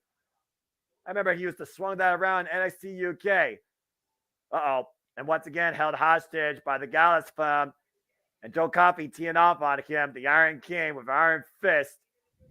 Former challenger for the NXT UK Championship, former challenger for the Heritage Cup. Driven in the keg in the corner. This is just a freaking car wreck. And so far, I don't see any tiny cars involved, British taxis. And Tyler Bate right now, being squared up, and Pete Dunne coming into play. Oof, man, nice and great. We are back on screen. A little bit of joint manipulation coming into play. This is NXT Pub Rules, 6-man tag team action. And big stomp to the left arm. Again, this is a car wreck. This is our second contest on this NXT, and everything's been brought out into play except the kitchen sink. A little bit of standoff here on opposite sides. Battle lines drawn. The Brawling Brutes stand tall against the Gallus firm. And here we go. Mount up. Literal bar fight in the middle of the ring. As expected. Off the second rope. Pito with a moonsault wipes out. Beautiful moonsault. Stereo airplane spins right now by Mark Coffey and Wolfgang, courtesy of Rich Holland and Tyler Bate. Oh my goodness. All around. Different form of spin doctors here tonight. And Little Miss can't be wrong. And women's breakout tournament still coming later tonight on NXT. Tyler Bate, Rich Holland, Pete Dunne looking to go a clubbing. 10 beats to the bar and in opposite corners. Bit of a triangle offense here. Sheamus be proud of this. There's the, never mind. I guess there's no count out, so why not? Go beyond the 10. Give him 20. Give him 25. And it's all legal. It's 100% legal. There is no rules at this point. Just pinfall disqualification. The crowd at the PC starts chanting "Big Strong Boy." Well, again, up next, John Cena will be speaking as the champ is here. Bop and bang, headbutt to the heart. Rebound Lariat, German. suplex with a bridge, covered by Butch 2. It's not over. How was that not it, Noah? Jesus, that was a great combination. Yeah, it was. But again, Mark Coffey also has his own former grit, former NXT UK champion, former Heritage Cup holder, former NXT Tag Team champion. Pete Dunne misses with the dive. Wolfgang sends Rich Holland to the outside. What the hell is Wolfgang thinking here? Wolfgang taking flight!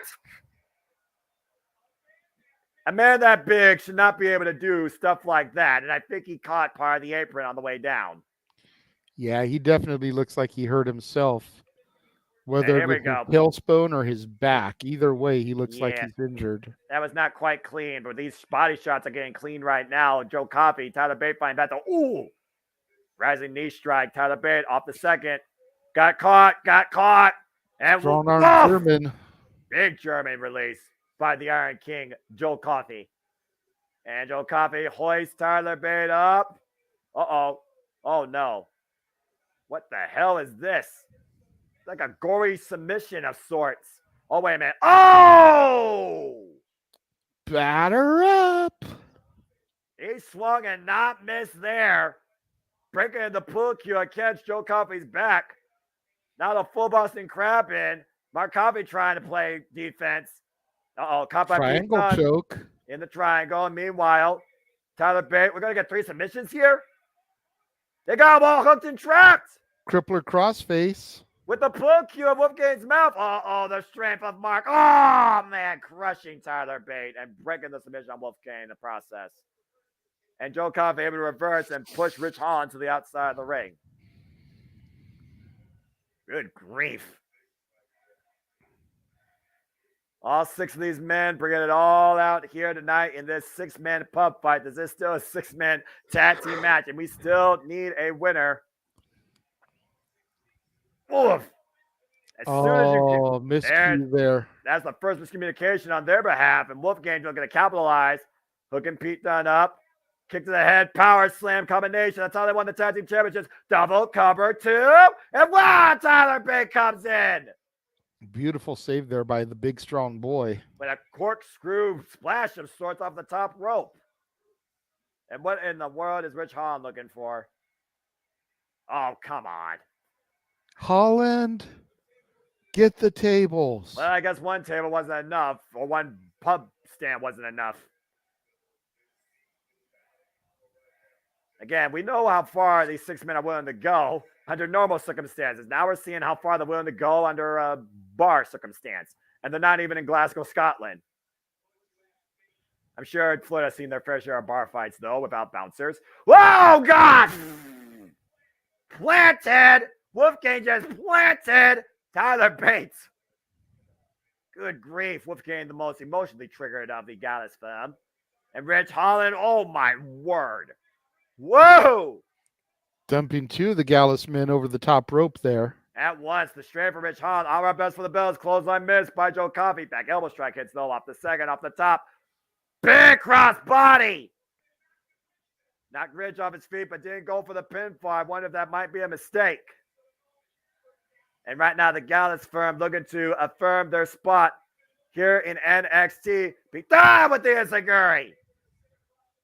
Far out best for the Bells. Clothesline connects to Pete Dunne. Good God. Joe Coffey back to his feet, trying to get Pete Dunne up. And placing him on that table. Once again, telling him, this is my kingdom. And what the hell is Joe Coffey looking for? Oh. Okay, one last drink for the road, I guess, or final cheers to Pete Dunne. Oh, that's just despicable. And looking trying to crash that glass beer mug. Oh! Jesus, Tyler Bate just crashing that beer mug across Joe Coffey's head. And then they made a wish with his fingers. Now the Brawling Brutes got Joe Coffey hooked. Triple power bomb for the table. Shades of the Shield, 1, Noah. 2, the Brawling Brutes on top. Whoa. Shades of the Shield with that triple power bomb. I believe that was definitely an emphatic finish and a statement win for the big, strong boy, Pete Dunne, Tyler Bate, and Rich Holland. What a Donnybrook of an affair. Cheers to you, Joe Coffey. And the Bills probably going to be left with you, too. And meanwhile, we take a look at this little showcase as they even do it on TV. God bless it. This is a commercial for Becky Lynch's autobiography, which will be coming out this March. Not your average girl.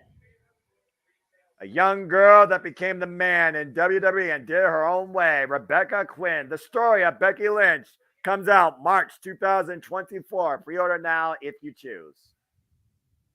What? March 2024 makes a hell of a birthday gift for Jeff Meacham. But, that's just me. I mean, What the heck is this? Well, you know.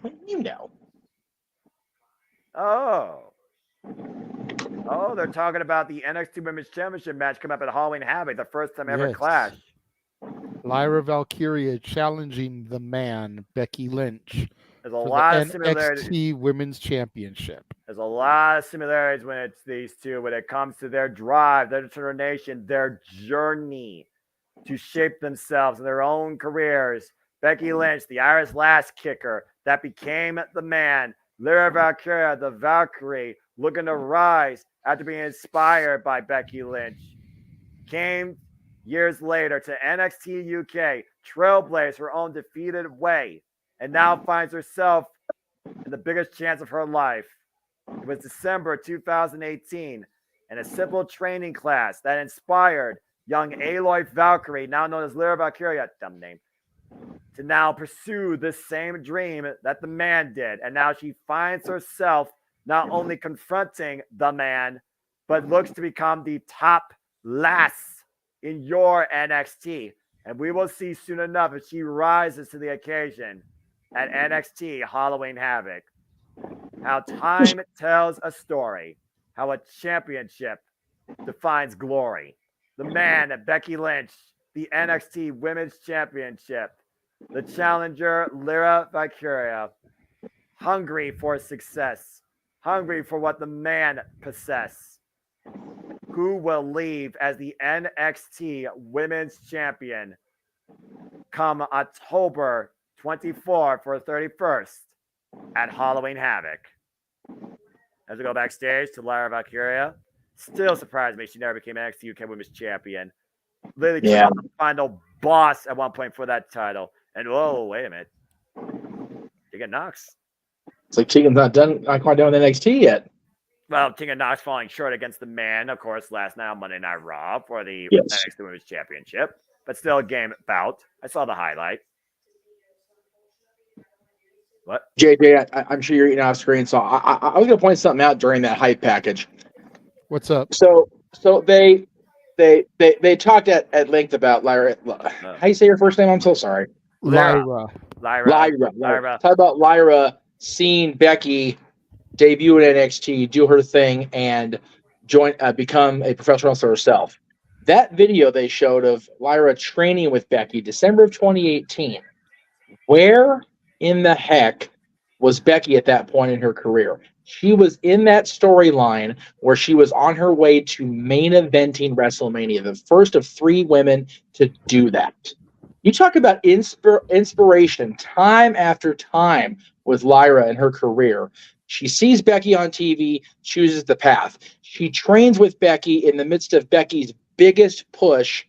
Even now, it's still the biggest push of her career. The fact that she was on that trajectory toward WrestleMania 35, which if you talk to some people, it's still happening. They're still stuck on that damn transit bridge. So, but that match at Halloween Havoc is going to be something special. I honestly, based on the commercial we're seeing right now, they are loading up the week here. People are talking about, they're trying to shit down, AEW. SmackDown on Friday with nothing to compete with because Rampage is after that. They're bringing back Roman Reigns for his 432nd return. They're bringing the COO in. The chief content creator or chief content officer. Thank God damn, he's changed more titles than the WWE Championship changed hands 99. Anyway, or the WWE 2000. Anyway, they're loading up all the shows this week. Let's not try to completely, shit post the company. Right. To Bischoff's point, they are in negotiations for a network for next year when their deal expires. Yep. That's the motivation. This Friday is the season premiere of SmackDown. Next Monday is the season premiere of Raw. Tonight was NXT. It's all being done for marketing and for negotiations. Yep. Other company heads need to get the fuck over themselves. It's not all about them. Well, at the end of the day, Well, let me get past themselves. Yeah, let me clarify for the sake of not shitting everybody under the bus. The head of that company and his tribalistic forces need to get over themselves. It's not all about them. And the only way you know that for sure is if you've actually been following stuff on the Twix. But if you're like me, but not even that, Noah. It's not just about. Wait a minute. Since you said the thing, since you said the word, it's not all about this all the time. I know. All I'm saying is if you follow the business side of it, and again, I've at least tried to convey it. I said the actual phrase earlier to JJ privately. Excuse me for a second. You want to let that burp go across the air? I'm not going to be a no DQ panelist and let a burp go across first thing. Wise man. Thank you. Appreciate it. In comparison to the wise man, I'll take that one. That one I'm okay with. Anyway, I've been very careful. I haven't always been in the business. I've been in the business of covering the business. And to be in the business of covering the business, you have to know what's going on. And these investor talks and trying to get the television rights assigned or picked up by somebody is no small task. Even now in 2023, with WWE still being the juggernaut in the industry, as they have been, there are still, and there was a great point brought up, I believe it was in private chat. It may have even been a reply to a tweet or a post on Twix, throughout the bullshit yesterday. What happened, to me, and I'll say to me because very much victimized for what I did, is one of the big reasons why wrestling is continuing to devolve more into a niche market outside of WWE. Because the fans of the other companies just can't help but be toxically tribalistic. And WWE is trying to, instead, just put their stuff out there. Hey, we've got this product. Hey, we've got these people, as Walter said. They've got a loaded roster. Might as well showcase this roster. What better week to start doing that than the week it's like, hey, we got a year to get our shit together and get on a network or a conglomerate that runs networks. We got to get our shit on here. So, Jeff. Yes, sir. Jeff. Speaking of business, we are beginning to hear that ever familiar music. Ladies and gentlemen, the GOAT, the 16-time world champion, the champ, is here. John Cena, who was not defined in NXT, but was found in Ohio Valley Wrestling, christened the Prototype, became the doctor of fuckonomics, led the chain gang, and never gave up. The 16-time world champion is on NXT. John Cena. Big match John, the franchise, the main event player, the face of WWE for the better part of 2 decades. The man who is truly behind Vacant because you can't see him. Now, that's still up for debate if you ask me. I still think Vacant's a crony. Oh, wow. I will admit, it's pretty wild seeing John Cena in this ring. Taking it all in. Wait for it. And there it is. He knows his cue. He knows how to go against the hard cam. He knows when to give it to Stu. This is crazy, Noah. Nah, I never thought I'd see the John Cena on this. sold-out PC is singing "My Time Is Now," bro. And they're not singing John Cena sucks. They're singing the actual song to him. This is wonderful. This is wonderful. Supported fans in the audience. Probably the most supported crowd of John Cena's career. Oh, I love it. Everyone talks about how NXT is the future. Yeah, that's what it's supposed to be. I guess they can't see that we're making history tonight. In more ways than one, so far it seems so.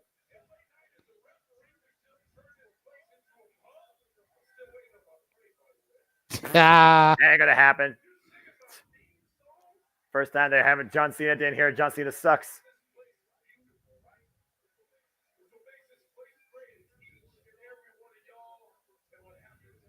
Yeah.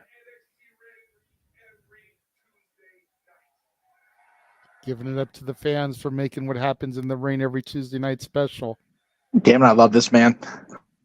Only John Cena can make something so simple seem so huge.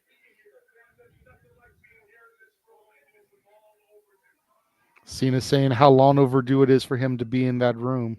Hasn't been there since NXT arrival.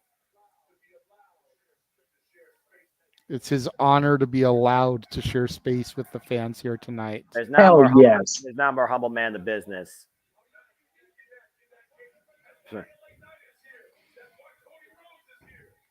Saying he's not unique in that case. That's why LA Knight's here, why Cody's here. And yet the fans are saying, thank you, Cena. Yes.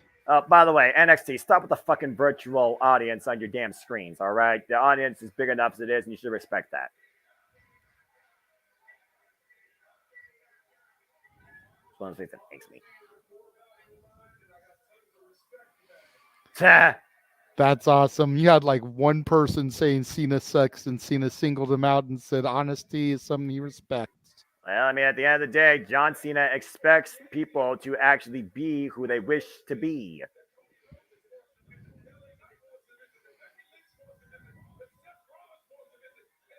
Yeah. Cena saying there's a list of superstars to kick down the door that wants to stand right here. Yeah.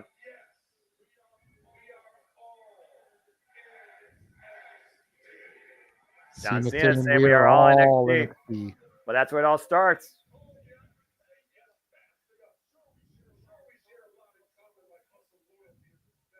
Yep.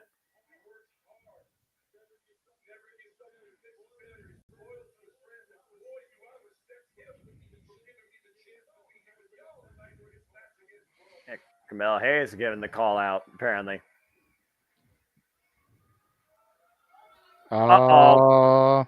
That is not Carmelo's music. That music does not belong to him. No. That belongs to the dog, Bron Breakker. Yeah. Oh, boy.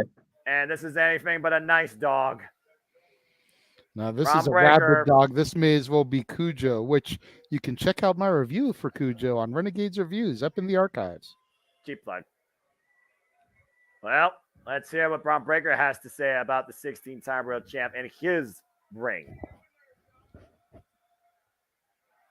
Bron Breakker sucks. John Cena singing. They're not just singing; they're singing "Bron Breakker sucks" to the tune of Cena's "My Time Is Now." This is making my night. This is brilliant. Not gonna lie, this is brilliant. I am getting like a jackass. I don't give a shit. I don't blame you, Jeff.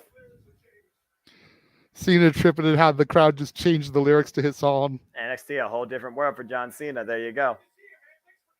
He can't copyright it. It's a parody. Yeah, that's true.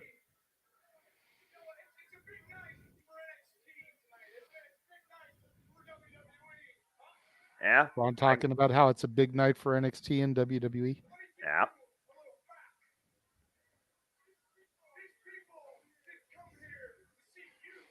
Braun saying that the people didn't come to see John Cena. That's bullshit. On a regular day, he's probably right. They came to see him. Yeah. The survey says no. Okay, Jimmy Uso from a couple weeks ago. Yeah, Jimmy Uso, the biggest fucking hypocrite in WWE.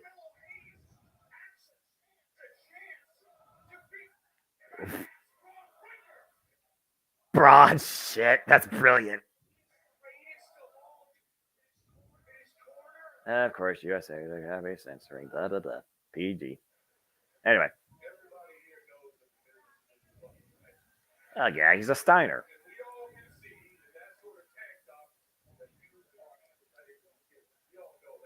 And he held the NXT Championship for literally a year. In one run. Yeah. Ego shows immaturity. Cena saying that Braun lacks respect. Uh-oh. You don't want to run down a microphone against John Cena. John, come on. Don't do it, man. You already did the same thing to Austin Theory.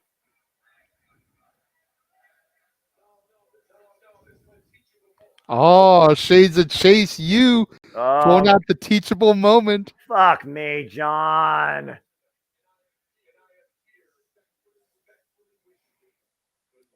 Cena sticking out his hand, respectfully wishing Bron Breakker good luck in his match tonight. He's going to kick him in the balls.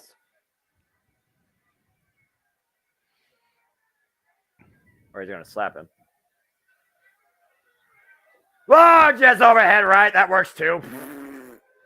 Bron Breakker exposing the bald spot on Cena's head. And now looking to spear it back into wherever he came from. Oh, boy. Whoa, John Cena sidestep. Oh, wait a minute. I'm on the shoulders. Whoa. And Breakker immediately rolling to the outside. And Bron Breakker nearly got his attitude adjusted. It's all right, John. I understand how you're feeling. I don't have any bald spots yet, but that's why I wear my hat, bro. And also, though, again, Bron Breakker sucks, and Bron Breakker literally a millisecond away from an attitude adjustment. But still to come tonight, looking to adjust someone's attitude, the NXT Championship's on the line, and that is next as either drying out the fence against Dirty Dominic Mysterio with your special guest referee, L.A. Knight. And don't forget about Mommy in his corner. And screw that. Thing is, I understand exactly how John feels with the bald spot. Why shave my head? Chase you! Non-accredited so institution. Noah. What?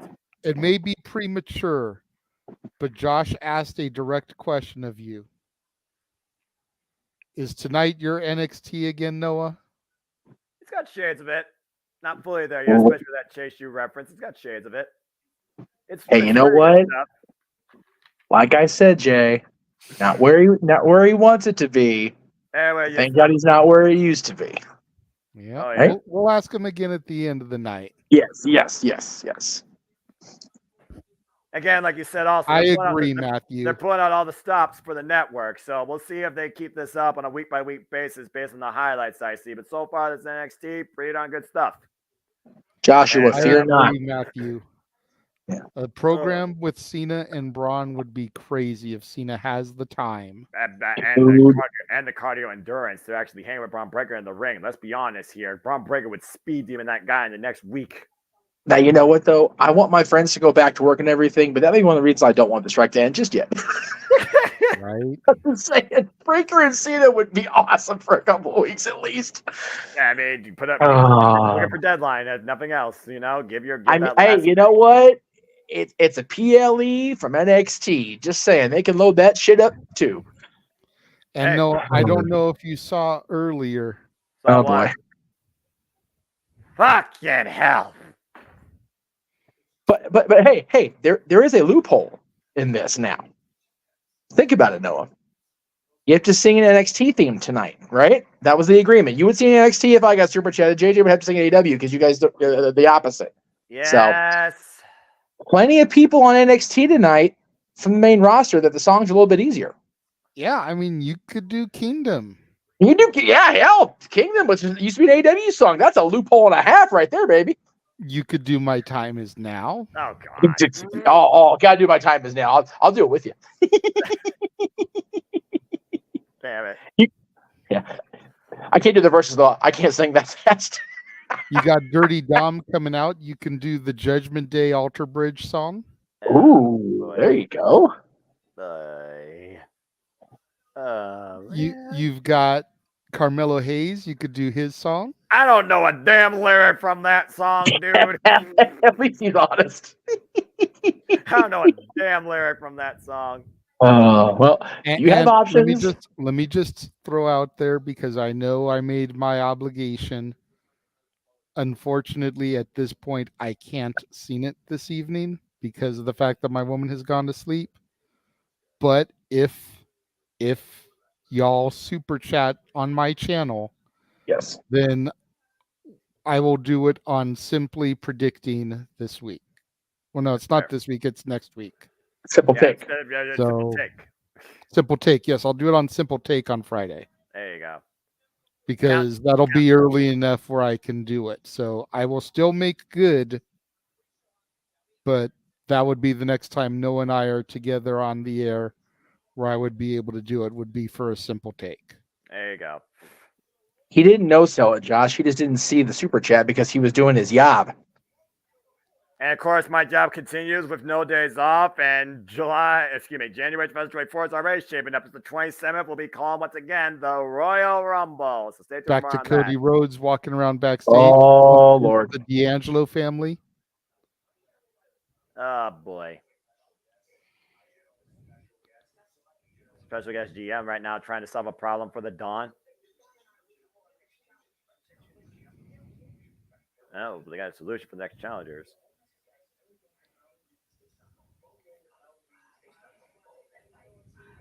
Dijak walking in rush backstage.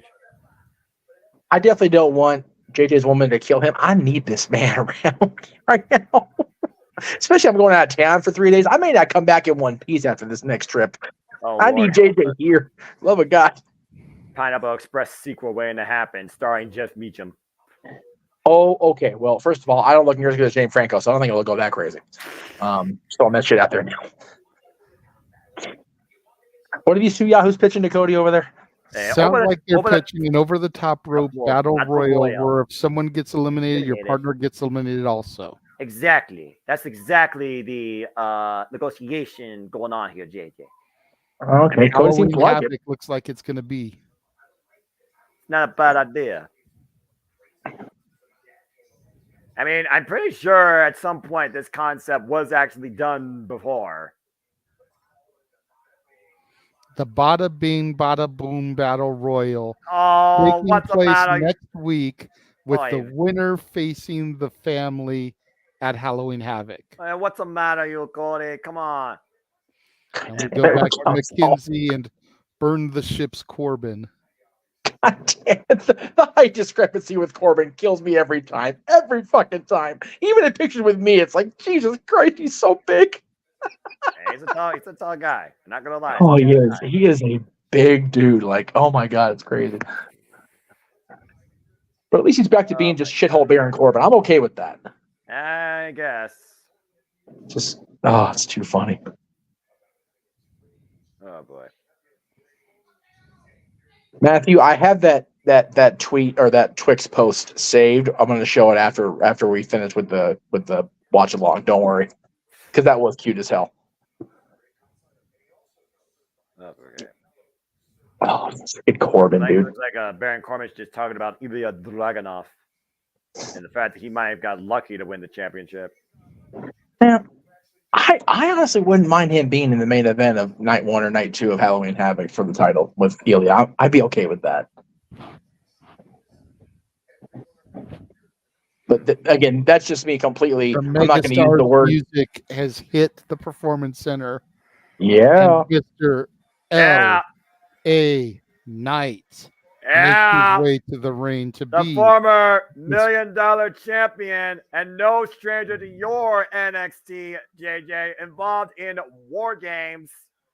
LA Knight has arrived and is our special guest referee for our NXT Championship match, made official by our special guest GM for one night only, Cody Rhodes. Ilya Dragunov defending the gold against Judgment Day, Dirty Dominic Mysterio, and there's no doubt that Rhea Ripley will be in the corner. If anyone's not going to take it a Rhea Ripley shit, it's the megastar LA Knight. And that's not an insult. That is just a fact of life. So, kind of, sort of, the main event of Hour 1 or the opening of Hour 2. We got the world champion. Yeah, it looks like, again, still the cut tonight. John Cena will corner Carmelo Hayes as Bron Breakker will be cornered by Paul Heyman. But speaking of being cornered, Dominic Mysterio being cornered by, of course, Rhea Ripley, the NXT North American champion, charlatan, that took it from Trick Williams last week, Tuesday. Didn't deserve it. Claiming that he is the most professed NXT champion in this company's history. Most important, the best. Bullshit.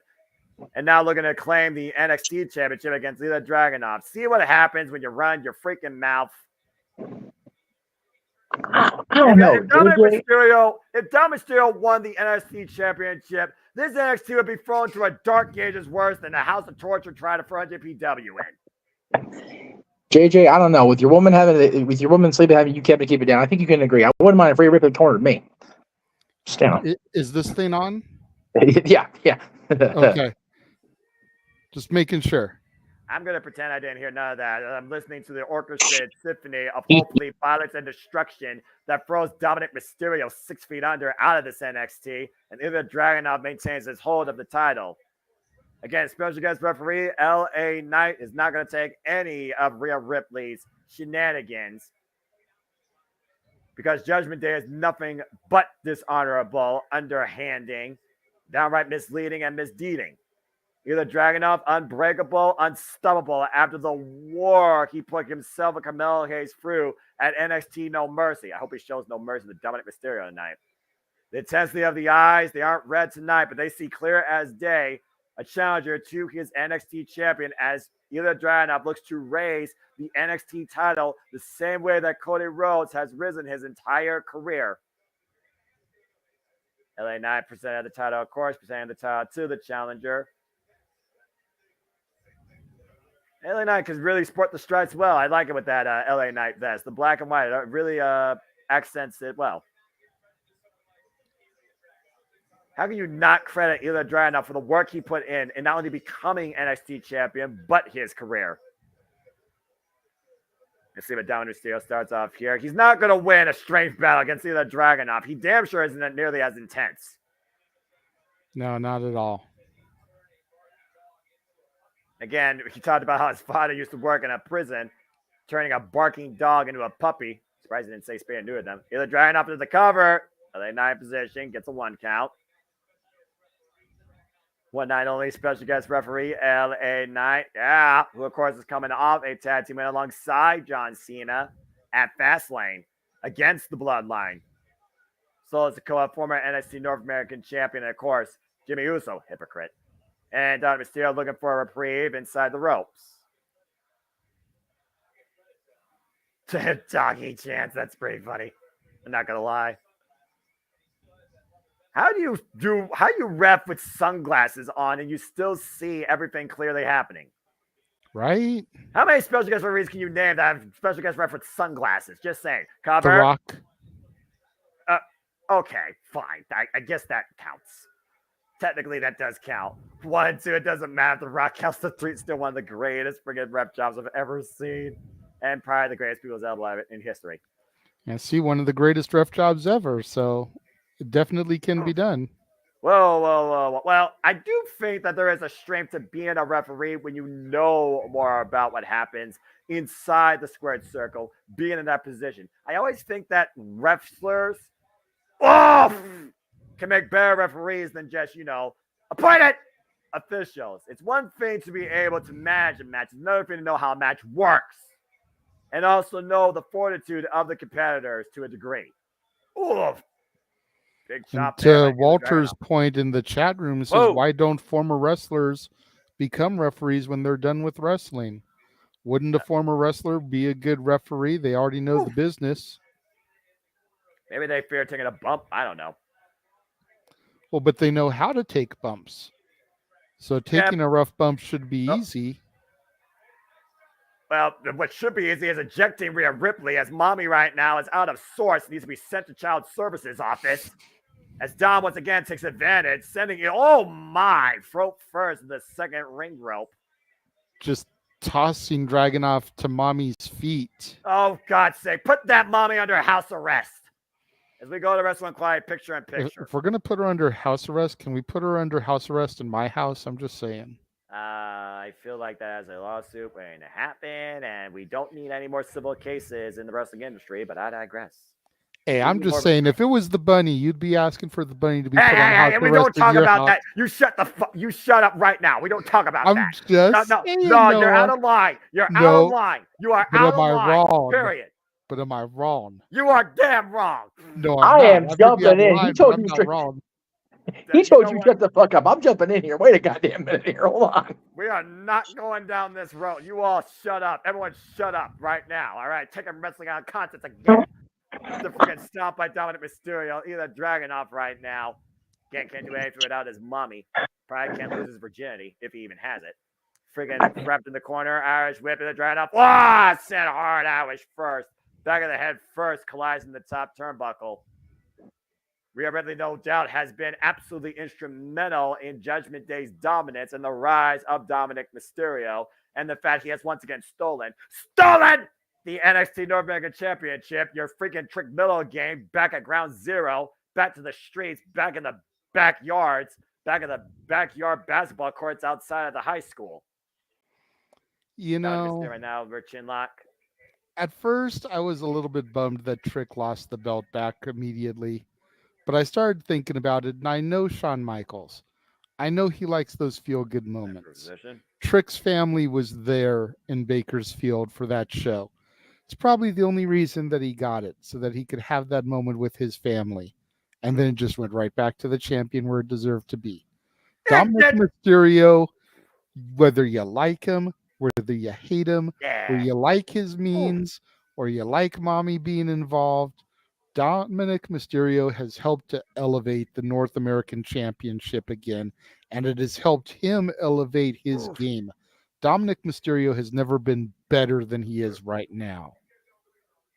Now Mysterio would not be nothing without his mommy, and that's just a damn right fact, trying to get out of his father's shadow. North American Championship was fine with Wesley, fine with Trick Williams, fine if it went to Dragon Lee, and if it wasn't freaking BC, would have been fine with Mustafa Ali. The only reason that title has any sort of level of relevancy is because he's on Monday Night Raw, not himself to a degree. He can't do a damn thing without the Judgment Day in his corner. He can't do a damn thing without Rhea Ripley. And that's why Cody makes sure that LA Knight makes sure that we don't get some sort of conspiracy against the most important prize in your damn NXT. As we are back now, once again, LA Knight, the special guest referee here for the NXT Championship match. German suplexes here, going for the Three Amigos, self-professed greatest Guerrero. Bullshit. The Dragunov again, so damn tough, though, dropping down to a single knee. Trying to fight back in the Dragunov with the body shots, though, clubbing shots to the spine. Of course, Rhea Ripley, still the WWE, whatever fuck they call championship. Maybe we'll finally get a challenger at some point. My God. Back elbow strides by Dominic Mysterio. Whoa! Jumping Enzuigiri. Beautiful jumping Enzuigiri. The explosive, impactful nature of Ilya Dragunov goes back to that Oompa Singh bar of the unbreakable resolve of our current NXT champion, who fought everything to achieve his destiny at No Mercy. I'd be damned if he loses his first defense here. And once again, off the ropes, Constantine wipes out Dominic Mysterio. Love that clothesline of his. Turned Dominic Mysterio inside out. Upside down and all around. And right now, LA Knight, once again, maintaining control, restraining mommy from getting involved here. And either Dragunov just went down Mysterio in the corner. The strides from Dragunov again. Oh, man, big German suplex. The waistlock maintained. Still has him locked. Again, just second one. Dominic Mysterio. You see him gasping for air at this point. High angle, back of the head, back of the neck, screaming out for mommy. She can't help you here, son. Oh, look at mommy's eyes. A little bit of worry, reaching out for her boy. And again, LA Knight making sure she does not get physically involved here. Of course, Tyler can only change hands via pinfall or submission inside the ring. Oh, look at the power, the suspended power of Ilya Dragunov to Dominic Mysterio. Boom! And mommy looks worried now. As you should be. Ilya Dragunov, though, grabs in the back of his head, but again, the man fries, eats, leaves, and breathes off pain. Look at the way that Dominic lands. Back first. Look at Dom's face. He knew there was no getting out of that. Big chop again. Chop forearm combination in the corner by the NXT champion, Ilya Dragunov, who defeated Carmelo Hayes, who will be still involved later on in NXT with John Cena in his corner. Oof, after losing the title since claiming it back at Stand Deliver in a match of the year candidate against the Dragunov at No Mercy. Ooh, missed the chop there. Big open palm strike. And Ilya was unaffected, young boy. Yeah, I agree with the eyes, despite USA being a fucker. You fucked up. I'll say it. I don't give a shit. Oh, man. Back and forth elbow strikes here. The left and the right.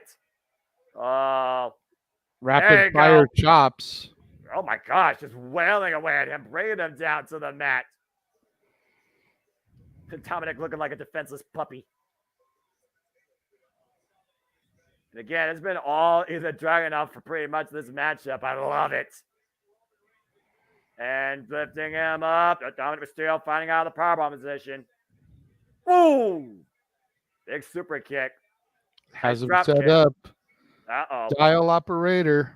I'm not sure what the error code is. Your in call Florida. cannot be completed as dialed. Please hang up and try again. Oh, man. That single leg kick connect, though. Constant. Dominic Mysterio's got it, though. The double leg. Catapult. Oh, dang. Slingshot into the second rope again. Trying to complete the call one more time. 619 connects. So 619. Ilya Dragunov out on his feet. Falls back first in the middle of the ring. Here's the cover by Dominic. Kick out. Whoa. 2 counts. Woo. Sheesh. White and gold almost became black and purple. I can imagine what the hell has happened with WWE if Dominic Mysterio came out as NXT champion. Be a travesty. Ilya Dragunov right now, worse for wear, just trying to rearrange his jawline. Ilya Dragunov back up to his feet. That's what you get for showboating, young kid. Look into the face of the Mad Dragon. See the fire that's about to be scorched in your face. Nothing can stop Ilya Dragunov. Nothing can stop him of how hard he's fought for this. How long he took to succeed in claiming this. Superplex! Whoa. The whiplash effect to the back of the head, though, of Ilya Dragunov on spaghetti legs, wrapped all the way back to the corner, just wobbling away. And rising, looking to hit his target. Dominic Mysterio on the apron. The smartest feint this young man could do at this point. I'll give credit where credit's due. Ooh, the kick to the knee, and Ilya Dragunov does not wear knee pads. DDT!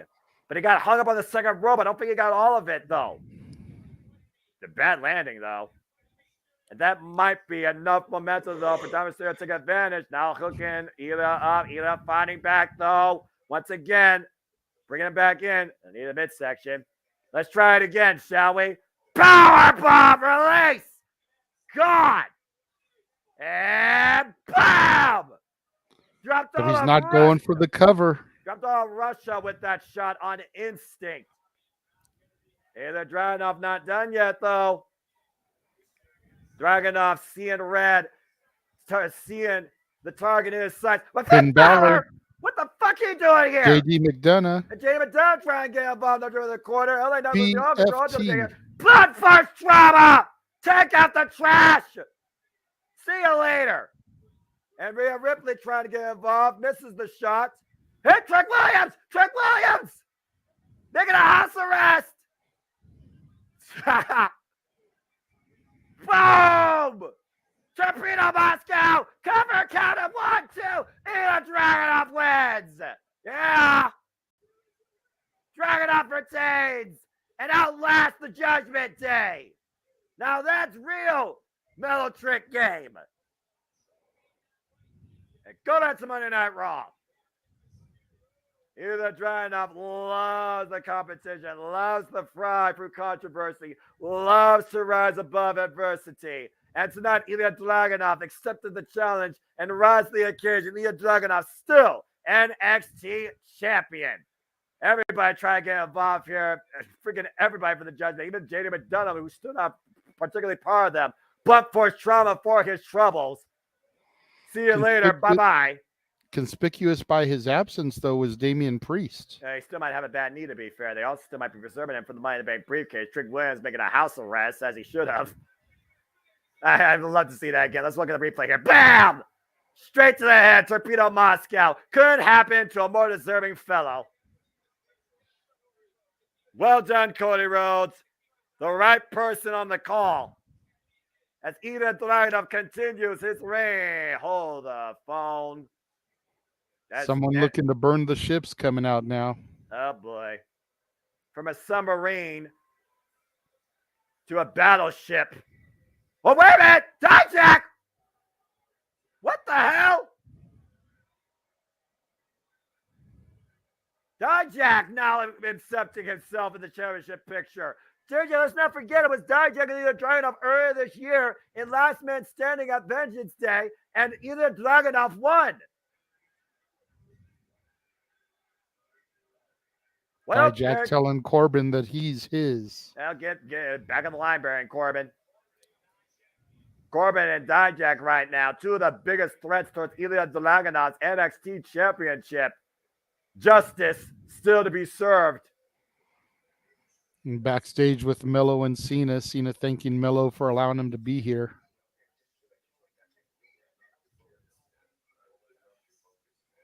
And Carmelo Hayes trying to grab John Cena. Ruthless aggression, oh God help us. Trick Williams.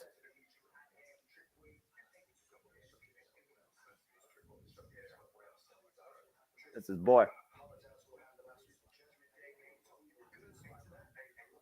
Again, both of these men are trying to stay on his own. What? Damn it, John, you fucking idiot.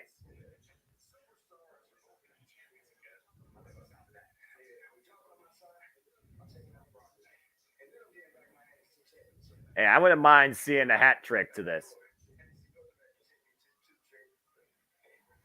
This little nod by Trick Williams there. I do gotta wonder though if Trick Williams has bigger aspirations than the NXT North American Championship. Just the subtleness there, just a little bit foreshadowing. The look on Trick's face.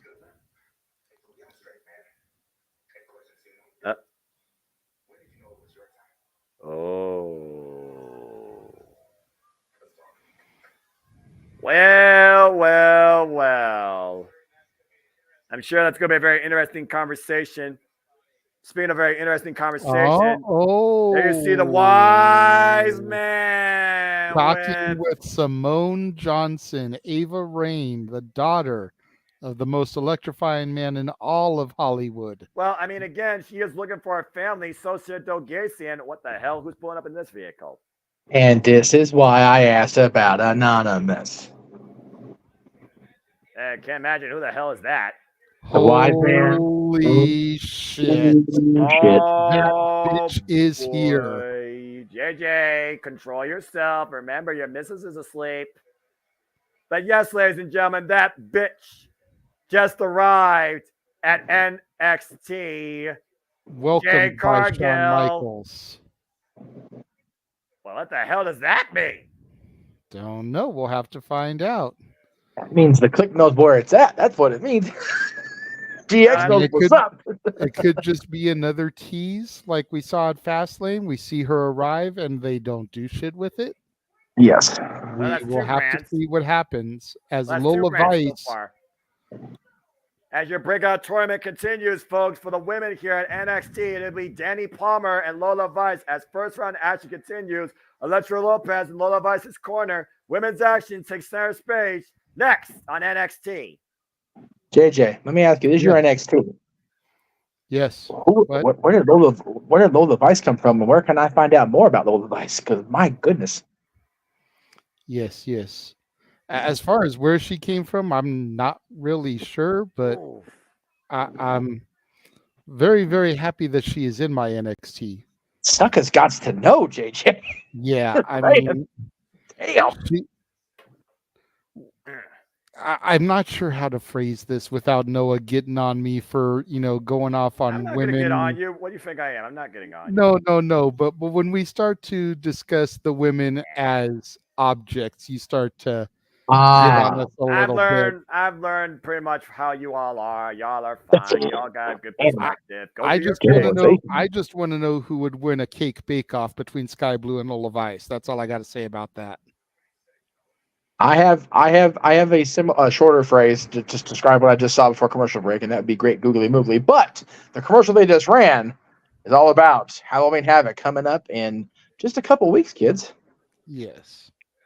I'll, of course, be proceeding after Bound for Glory and will be our last live watching event of October. But yes, trick or treat, get both indeed across 2 back-to-back weeks. It's a 2-night event with NXT Halloween Havoc back-to-back Tuesdays on JJ's NXT, October 24th and October 31st.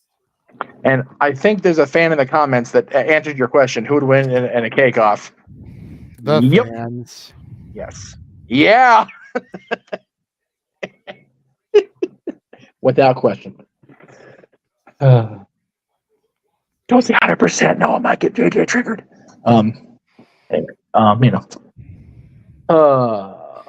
Good stuff so far. Both shows, boys. I'm impressed. I'm loving the call. Good stuff.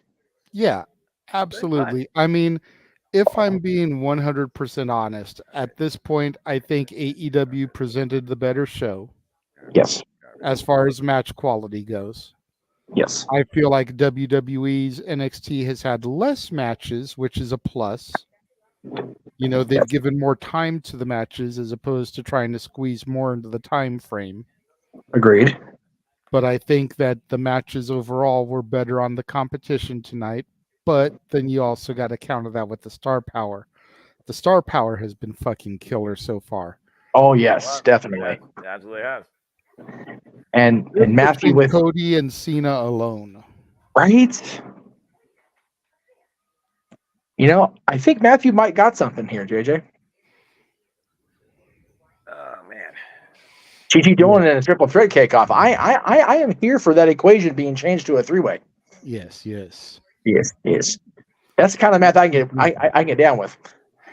And we can really find out what is bacon. Well, bacon goes good with everything, though. You know what? What the hell? Let's just make it a fatal 4-way and throw Nikita Lyons in there. There you go. Get that knee healed up and do the things. I'm here for it. Commercial. With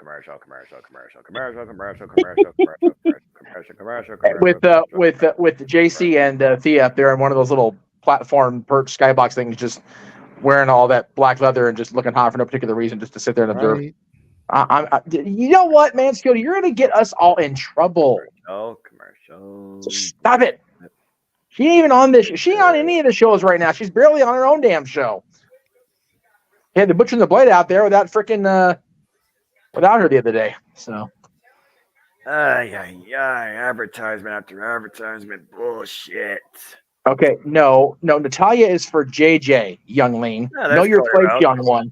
Finally, Cody back again. on this. We got Cody looking. Corbin. Go ahead and get the graphic up then. See if Baron Corbin gets his way.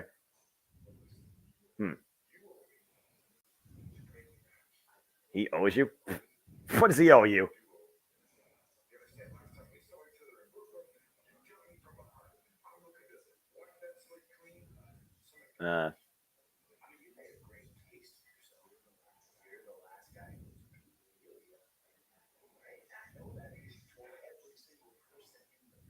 Yeah, but it's all about what you've done lately.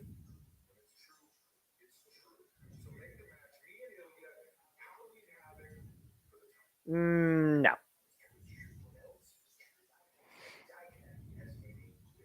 Yeah, Dijak took the first shot. You didn't. Yeah, you can. Wait a minute.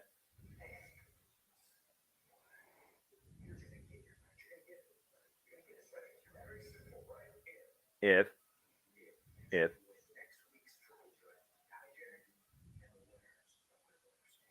Interesting. So the winner of Mel vs. Bron is added next week to a triple threat with Baron Corbin and Dijak. And the winner of that triple threat will face Ilya Dragunov for the NXT Championship at Halloween Havoc.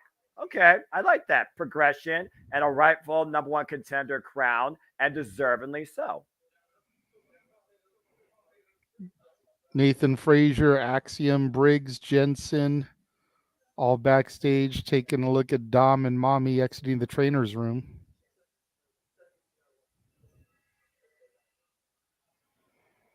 Get out of NXT. Good riddance to that friggin' poison. As we go back down to ringside as the NXT Breakout Tourney continues, bright young up-and-comers looking to take center stage and find their spot and break out like Roxanne Perez did. Lola Vice and Danny Palmer, round one action. Here we go. Danny Palmer, of course, who recently had fallout and run-ins with one Blair Davenport. Whoa! Fast action there they're going here. And Lola Vice right now. I mean, if nothing else, this is an opportunity for these two to learn, to hone their craft, to discover themselves and allow everybody to also learn what they're capable of. Again, these are bright up-and-comers, some of them straight out of NXT, straight out of NIL, some of them from the independent scene being recreated in WWE, as they always do. And again, you only get one chance to shine in a tournament because, again, you lose, you're out. Oof! Nice back elbow strike there. Danny Palmer with the drop down. Lola Vice picking up speed off the ropes. Going for the hip toss. A counter by Lola Vice. Up and around. Whoa! Danny Palmer with the counter. Hook both legs. Two. 1 count only. Excuse me. Great fast-paced action so far by these two up-and-coming women. Yeah, bright young up-and-comers here. The young, definitely experience being shown here. A little bit of miscues, a little bit of counter offense being shown. Some messy fall with the cover, but I like what I'm seeing so far here. Again, the future is looking very bright when it comes to what could come out of WWE in the long haul, outside booking, and also what can be developed here in NXT.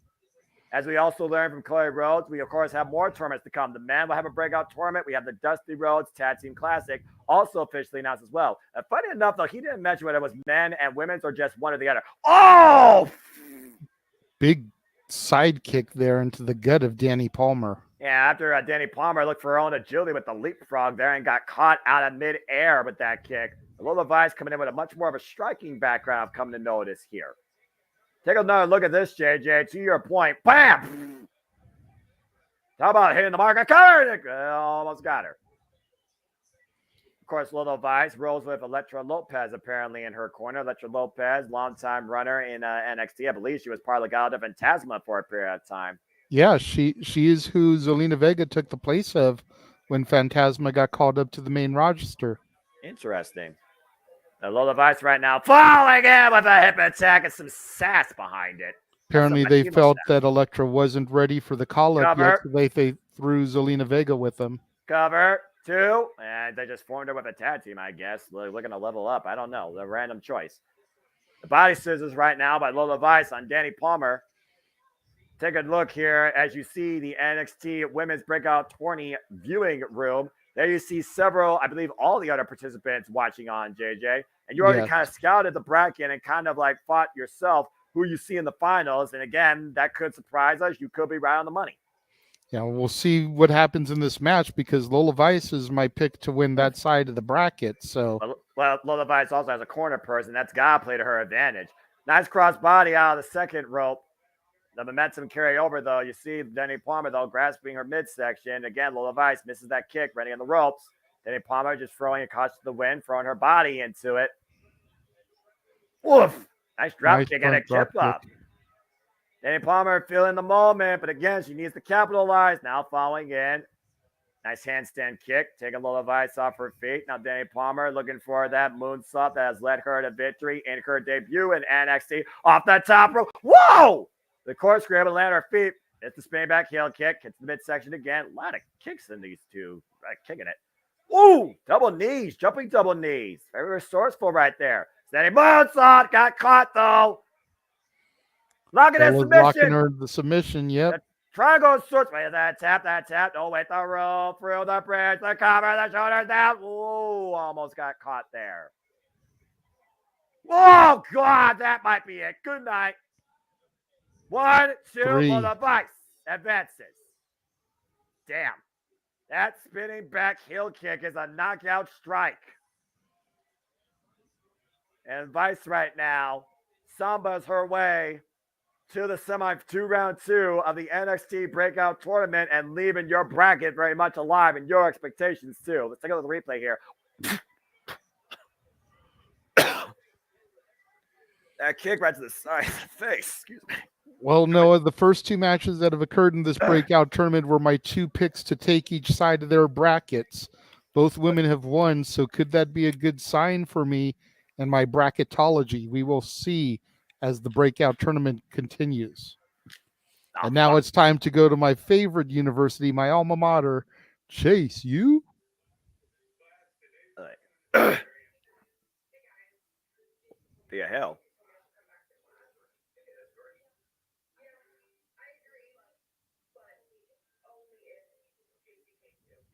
What?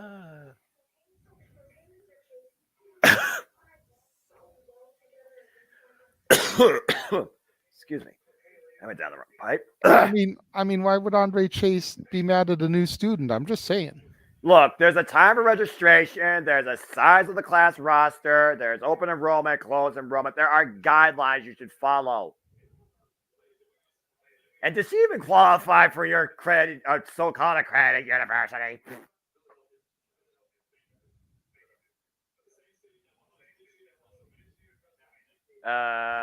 This being next year, you know that, right? It's like this being misinterpreted and pronunciation. Andre Chase losing control of his class. How shocking. Oh. Andre Chase with the line of the day, nothing good ever comes out of social media. To be fair, that's pretty accurate.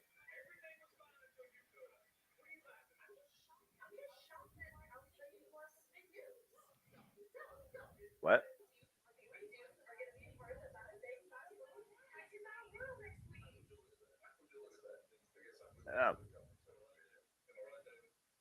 Oh. Well. All right. Duke Hudson and Andre Chase in the Bada Bing Bada Boom Tag Team Battle Royal next week. Okay, I know who's getting dropped out first.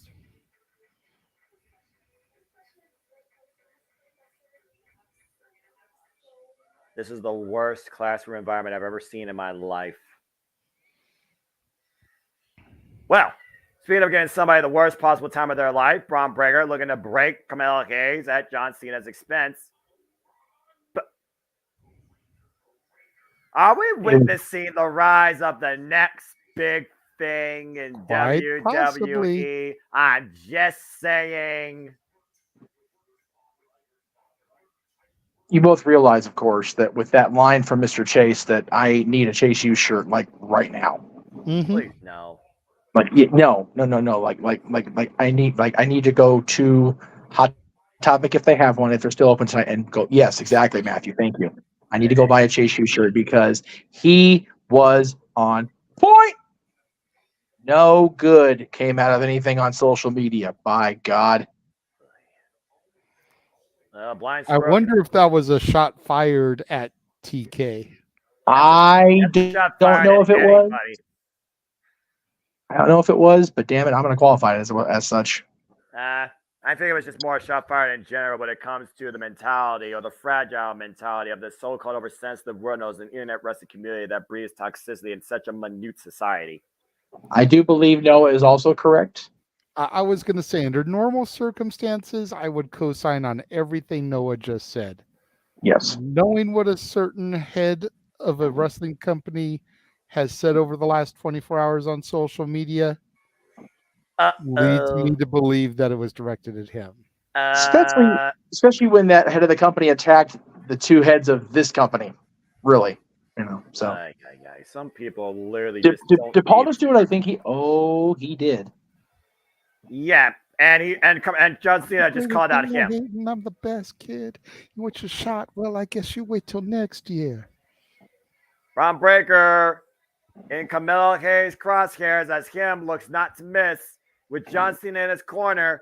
Big marquee singles match to close out tonight's festivities, I believe. It's about to take way. And yes, for those that did heard, Paul Heyman literally just told his phone to call Roman Reigns. Big moments are ahead on the SmackDown season premiere as big moments continue to unfold here at NXT tonight. Carmelo Hayes with John Cena takes on Bron Breakker with Paul Heyman. Tonight is going to be generational defying for these two men, and that is up next on NXT. Well, as we got a full commercial break again, and there you go. I hope everyone's been enjoying the conversation, the commentary, the reactions, and the whole entire presentation and tuned in. Whether you've watched the whole thing or watched part of it or will watch it on demand, we appreciate all you. Please like, subscribe, comment, tell a friend, give JJ a super sticker, a super chat. If you love seeing this stuff and you want to see this stuff happen more often, donate to the super chats. As simple as that. And again, we do this all the time for the biggest specials, the wildest nights, the greatest pay-per-views, the most abnormal PLEs, and all the biggest companies in all things wrestling, whether it's WWE, NXT. Yes, I consider them separately. Ring of Honor, AEW, Impact, and even NJPW for that matter, particularly. So, there you go. You know, Jay, it's funny he mentioned all the watch-alongs because, by golly, I happen to have a watch-along trailer just queued right the hell up. Imagine that. Perfect. Why don't you hit that right I will now? hit that. Oh, yes. What?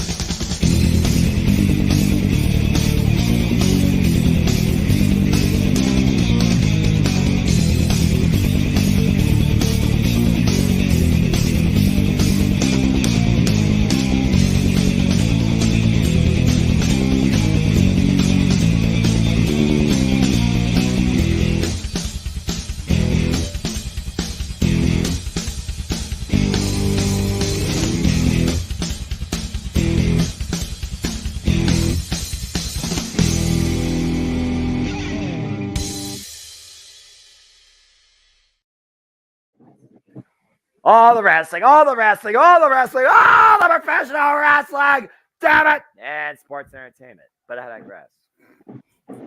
You know, the reactions are getting a little less intense toward the WWE as we go along here.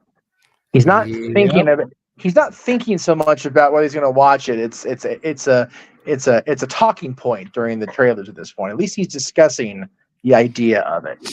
Mm-hmm. It's one of those things where at the end of the day, a big PLE is still a big unknown for me. And I look at the Mission Chamber, I look at the track record, I look at WrestleMania, and sort of like, hey, you did really good one night. The other night, and Yeah. I look at the Royal Rumble, and I'm like, you don't give me a bullshit number 30 in one Rumble particularly.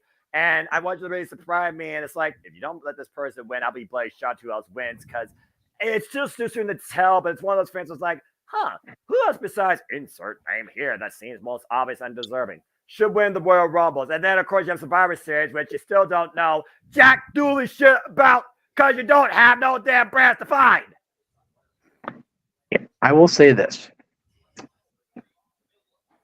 I had a great thought. I looked at JJ doing the CM Punk thing and totally threw me off my game. I had no idea what the fuck I was going to say now.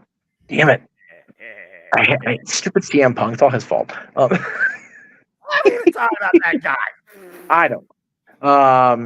Anyway. Oh, damn. That's okay. Oh, I just love that there is so many different shows that we get to have on these watch alongs on these multiverse of media. And again, we still don't know officially if Winter is Coming is taking place and when it'll be announced. Right, we still don't know about an official date for Final Battle. Right.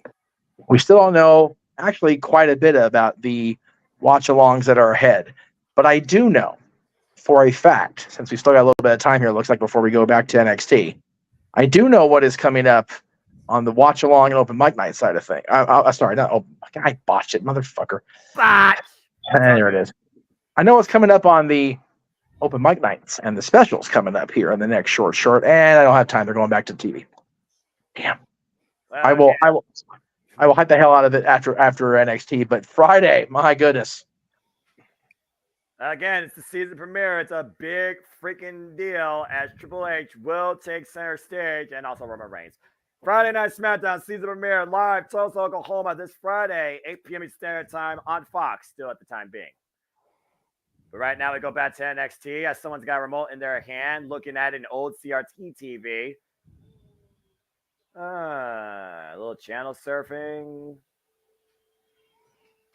You're looking at the past. You're looking at the present. You're looking at unpredictable loose cannon. Bit of a psychotic, crazy, deranged, off-the-wall, nutcase persona. Is it still real in this Cincinnati Bengal fan, in this young up-and-comer this generation? Brian Pillman Jr. is on his way to JJ's NXT. And will he be flying high? Ooh. That's got to be hard losing your father when you're only 4 years old.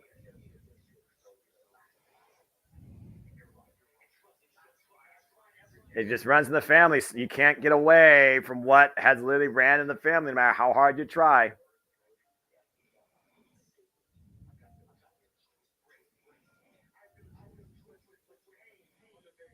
Huh.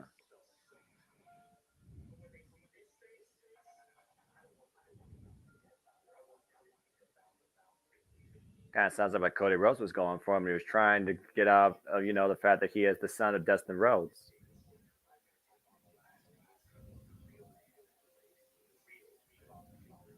Ooh. Okay. Tune in next time. Interesting thought. Go backstage to Kiana James and Auska. All right. Blair Davenport. Hey, Top Engine.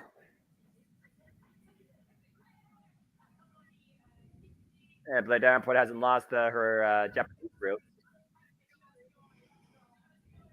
Yeah, a little bit of running back of Auska. Oh. Who the heck is that? Kehlani Jordan. And that, I'm guessing, is Tiffany Stratton. Yes. And Fallon Henry, because I'm looking at city versus country.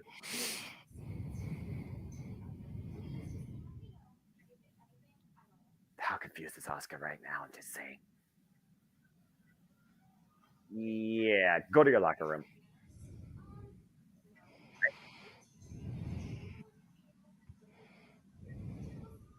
Yeah, rich girl treat a country girl like she's less. Go figure. Well, per Cody Rhodes, again, next week, JJ, it will be Dijak versus Bron Breakker versus the winner of tonight's Carmelo Hayes and Bron Breakker match for number one contendership to the Dragonauts NXT Championship. The winner of that match next week will face the Dragonauts at Halloween Havoc. Date to be determined. And also, bada bang, bada boom, tag team battle royale with the winners playing Phil D'Angelo and Stacks on Halloween Havoc. You got a bunch of nobodies. You got the Creeds. You got the GTN knockoffs. You got the freaking Gallus boys on top. You got Dijak and so many others. Not Dijak, Drew Gulak. And more importantly, Lyra Valkyria, man, that's a mouthful. Valkyria takes on Tegan Knox with a little altercation. After Tegan says that Lyra is not ready to take on Becky Lynch and should give her the spot. Ladies and gentlemen. Boy. That wise man. My name is Paul Heyman. You're pissing off the wise men, JJ.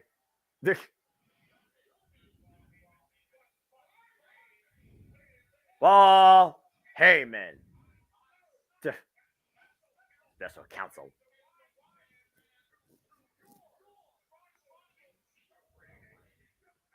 Overrated.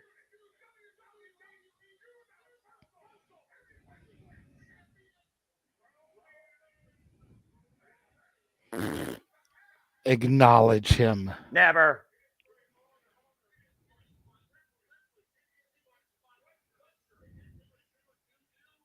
Oh boy. I think I must doubt it.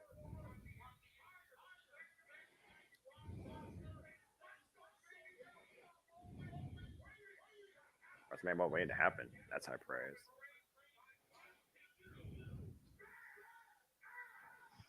Bad as. If that was not a Brock Lesnar as intro, I don't know what is, JJ. That's the point. Establishing him as the next big thing. With a better people composition, apparently. Again, we talked about the future is now. We hear it all the time in NXT. We hear it all the time in WWE. You've been saying for the longest time, when will Bron Breakker ascend to the higher rosters in WWE? tonight could be make or break for him, but also tonight could be going back to where he once was, one step closer towards being the NXT champion for the third time. But he's got a hell of an obstacle to overcome in him. And him is not looking to miss tonight, despite the fact he missed at No Mercy. Again, it was Carmelo Hayes and Bron Breakker who shared similar roles, who shared similar ties of respect, who confronted one another, who stood and delivered, who then brought it out at Battleground. And now we're seeing it once again take center stage in this main event. Bell rings are underway.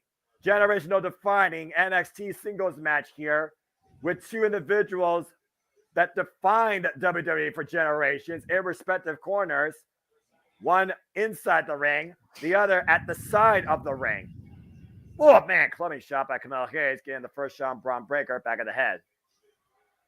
I mean, again, Paul Heyman, he's been so many things. He's been the advocate. He's been the manager. He's been the wise man. He's been the second. He's been the voice of reason for so many top-tier superstars that went on to become champions, whether it's Intercontinental, World, Universal, or, of course, the Undisputed Universal Championship now. Whoa, man! God! Caught him out midair of that crossbody into a power slam. And again, both of these men, they have been made out of your NXT. Carmelo Hayes has honed himself. Previous winner, by the way, of an NXT breakout tourney. Former multiple-time NXT North American champion. The him that beat Bron Breakker and his illustrious year-young reign as NXT champion. These are the two brightest stars in your NXT, JJ. Oof. And Bron Breakker just dominating the early goings of this match, using his size and strength to keep him down. And up in the fireman's carry right now, Bron Breakker exercising his will against Carmelo Hayes. Carmelo Hayes finding out, though. Again, the speed, the quickness demonstrated by both here. And Bron Breakker right now picking up speed insanely right now up the ropes. Carmelo Hayes. Oh, my God! What a clothesline off the second rope by Carmelo Hayes, catching Bron Breakker. Carmelo Hayes right now being fast and furious with the offense here in the early going. And right now, Paul Heyman trying to reset and regroup Bron Breakker. Will Bron Breakker get back into this contest? Don't miss a second of it, folks. We'll keep you tuned in here during the Restaurant Quality Picture-in-Picture. What has got to be our final picture-in-picture of the evening. You would hope at this point, damn it. I gotta say, though, I must say I'm extremely impressed with what I've seen so far. Did you see the way that both Bron Breakker and Carmelo Hayes just picked up speed and kept up with each other? That was insane. Watch this, JJ. Look at this. It's like a freaking running back, and all of a sudden, Carmelo Hayes was able to stop his momentum, kept him off the second rope with the clothesline. And Carmelo Hayes right now in the driver's seat. Him so far hasn't missed. Oof. Great punt kick there from Carmelo Hayes. Springboard leg drop onto Breakker's neck. And a cover, hook of the far leg, a 2 count only.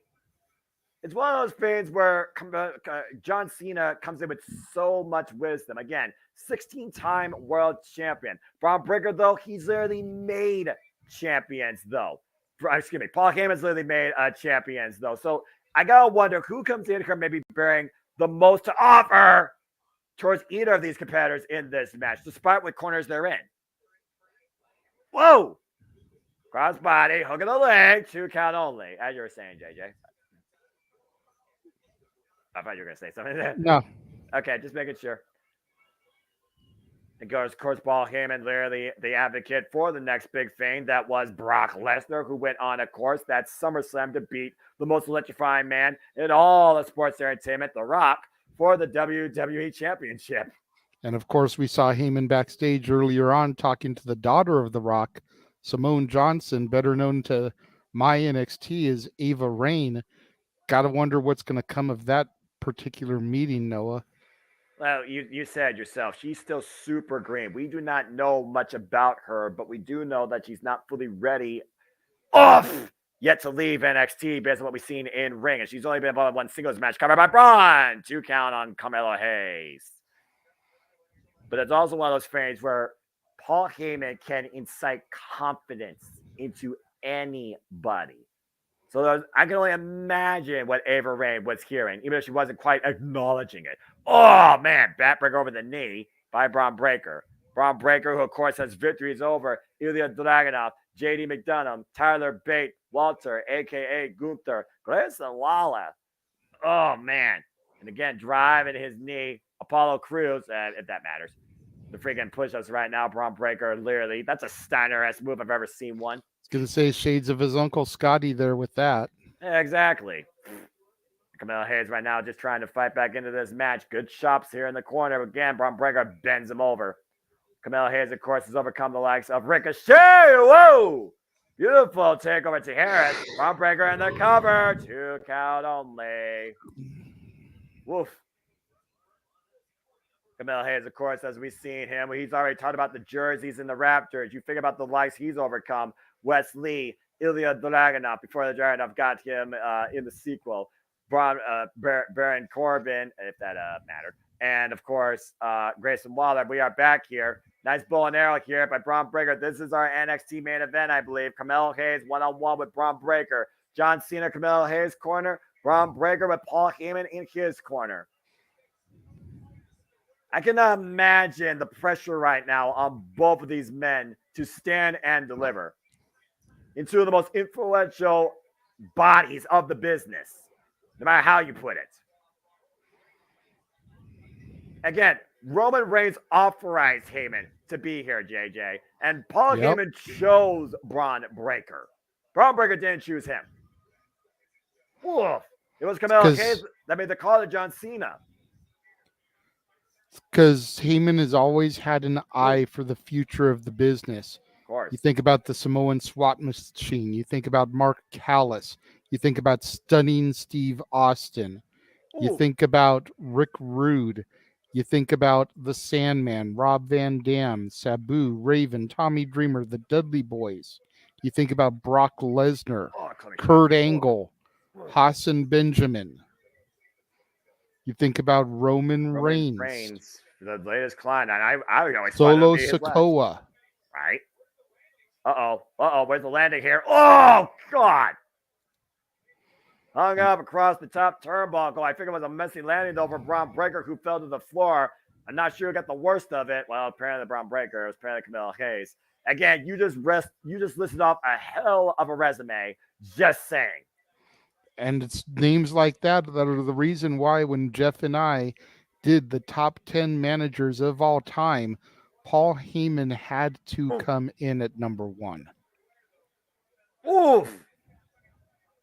And again, Carmelo Hayes hung out to dry with the capital in the bottom row. Bron Breakker in the cover, hugging the leg, near leg, 2 count only.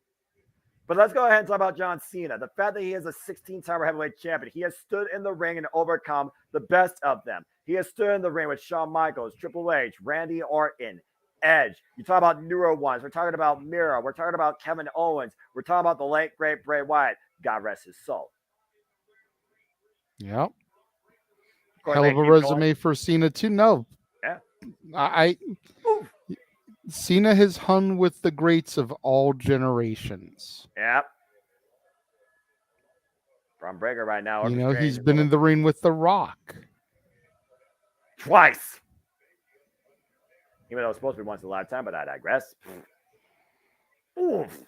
A big shot there. And again, Carmelo Hayes on my pawn strikes to Bron Breakker. Bron Breakker, what a takedown. The sudden just fury unleashed by Bron Breakker.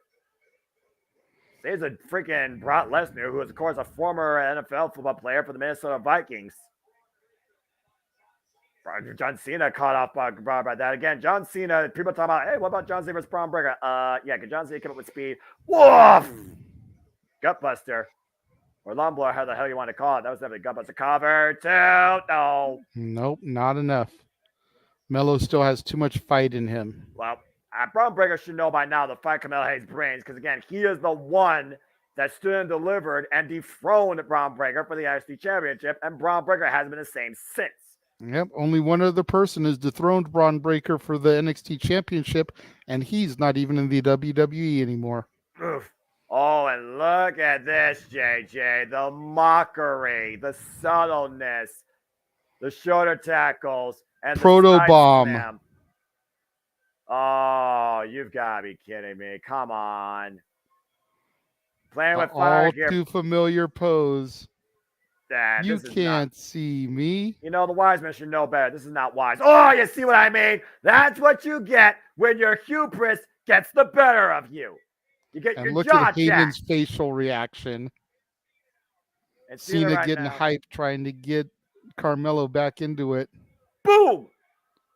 Dropped him where he stood. And Carmelo Hayes firing back now in this fight. Jumping into him. Steiner splash. That's another shout to another all-time Another in the one. industry. And Carmelo Hayes with the front headlock, hooking up Bron Breakker. What's he looking for here? Bron Breakker throw the power too much off the top rope, the counter. Carmelo Hayes holds on. Oh! Beautiful. In the cutter, in the cover, hooking the far leg too. No! 2 counts again. Woof. Take a look at this. The way he transitioned off there into the TKO of sorts. Ace Crusher, cutter, whatever the hell you want to call it, out of nowhere, 2.5. Closest fall of this match. Heyman looking concerned there with Bron Breakker in the ring. And I may be wrong about this one, but I don't think the man whose name is on the marquee wishes to call that move the Ace Crusher and give any kind of credit to Johnny Ass Larry Gitis, but that's just my thought process on the situation. You know what? I'll hold up to that. TKO indeed. Again, it's our main event. Correct. There you go. The main event again between Carmelo Hayes and Bron Breakker. The less we talk about that name, the better off we are. Never look back at the past. Focus on the future. Bron Breakker right now looking to muscle Carmelo Hayes up and over for a possible superplex. Bron Breakker pushed off though, still in the vertical base. Carmelo Hayes on the top rope, and Bron Breakker leaps up like nothing. Oh God! Jesus, that was sloppy as hell. Cover two, maybe some offensive. No! Whoa! That could have been devastating. Ah man, again, that could have been absolutely disastrous. And now the straps come down, and Bron Breakker looking to finish it. Looking for the spear. Woo! Carmelo Hayes able to scout it. And Bron Breakker sent shoulder first into the ring post. And Carmelo Hayes right now looking not to miss. Is it nothing but whoop? Counter. Got Goozled. Uh-oh. Up in the military press. Power slam! Cover on the front legs down. No! There is no quit in Carmelo Hayes as he rolls to the outside. 2 former NXT champions, 2 leaders of this generation of NXT. The still steps coming into play. Oh, God, no. John Cena! Oh! What the? Wait! Where's Auska? What the hell is he doing here? The bloodline! We saw Paul call Roman Reigns. Could that be why? Could he have had Roman Sikoa? And problem solver of sorts. Boom! The code breaker. Either way, JJ, we still got a match going on. It's Carmelo Hayes and Bron Breakker 1-on-1. And Heyman's gone, by the way, too. It's only down to these 2. Nothing but net. Ballin'. Cover. 1, 2. Carmelo Hayes has done it.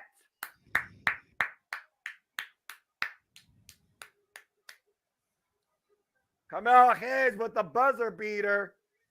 And a very important win. And also claims his spot next week in the triple threat. No, man!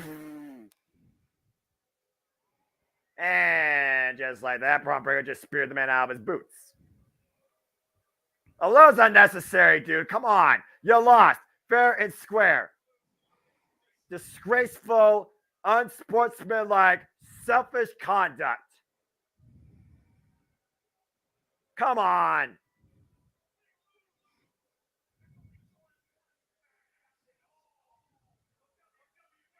That ass. Wait a second. No. What the shit? What the fuck? Wait a second. Oh my God. It's the American Badass. Well, if someone's a badass, Bron Breakker sure as fuck is not you. The American Badass?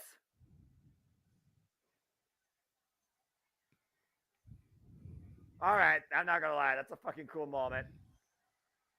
And The there he Undertaker! is. On his fucking chopper! One last ride! Tonight at NXT!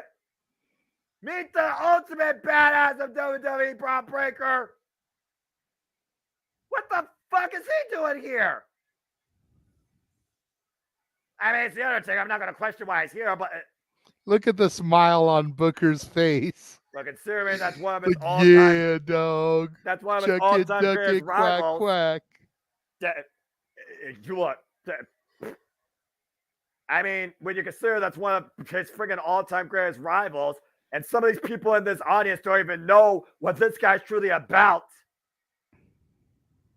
What the hell is Undertaker doing in NXT against Bron Breakker? The oldest dog in the yard with the meanest bite for the better part of 3 decades. Against the youngest dog in the yard at 2 years. Undertaker and Bron Breakker face to face. Holy shit. Now that's not generational. I don't know what is. And fuck you USA and your damn muting.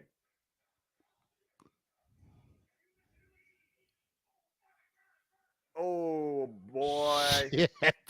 You. What's the phrase I'm looking for here? Oh yeah. You fucked up.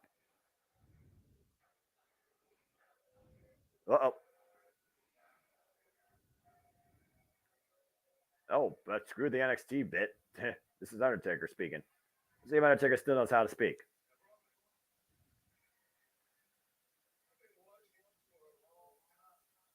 I'm sure Undertaker has been watching this NXT.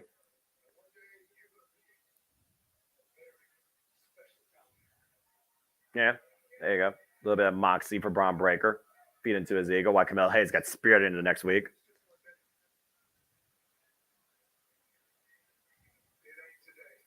Oh, there you go. Not your day. Oh man, what a ride! Jesus Christ. Jeez. Bron? You that's got what- knocked the fuck out, man. Hey, got knocked out on his feet as he's back up. Uh-oh, got goozled! Got goozled! Look into the eyes of the original badass of WWE, Bron Breakker, and face your demise! Chop slam, my God! Well, Bron Breakker, congratulations. You were just made famous.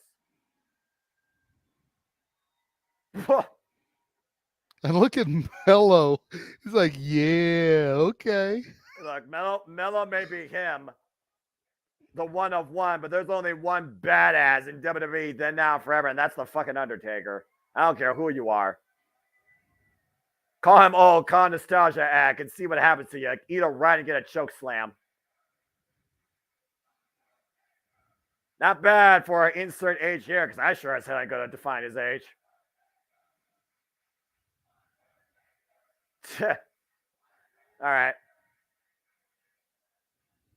That's what he's got to say. Young fella. Yeah, maybe you should listen.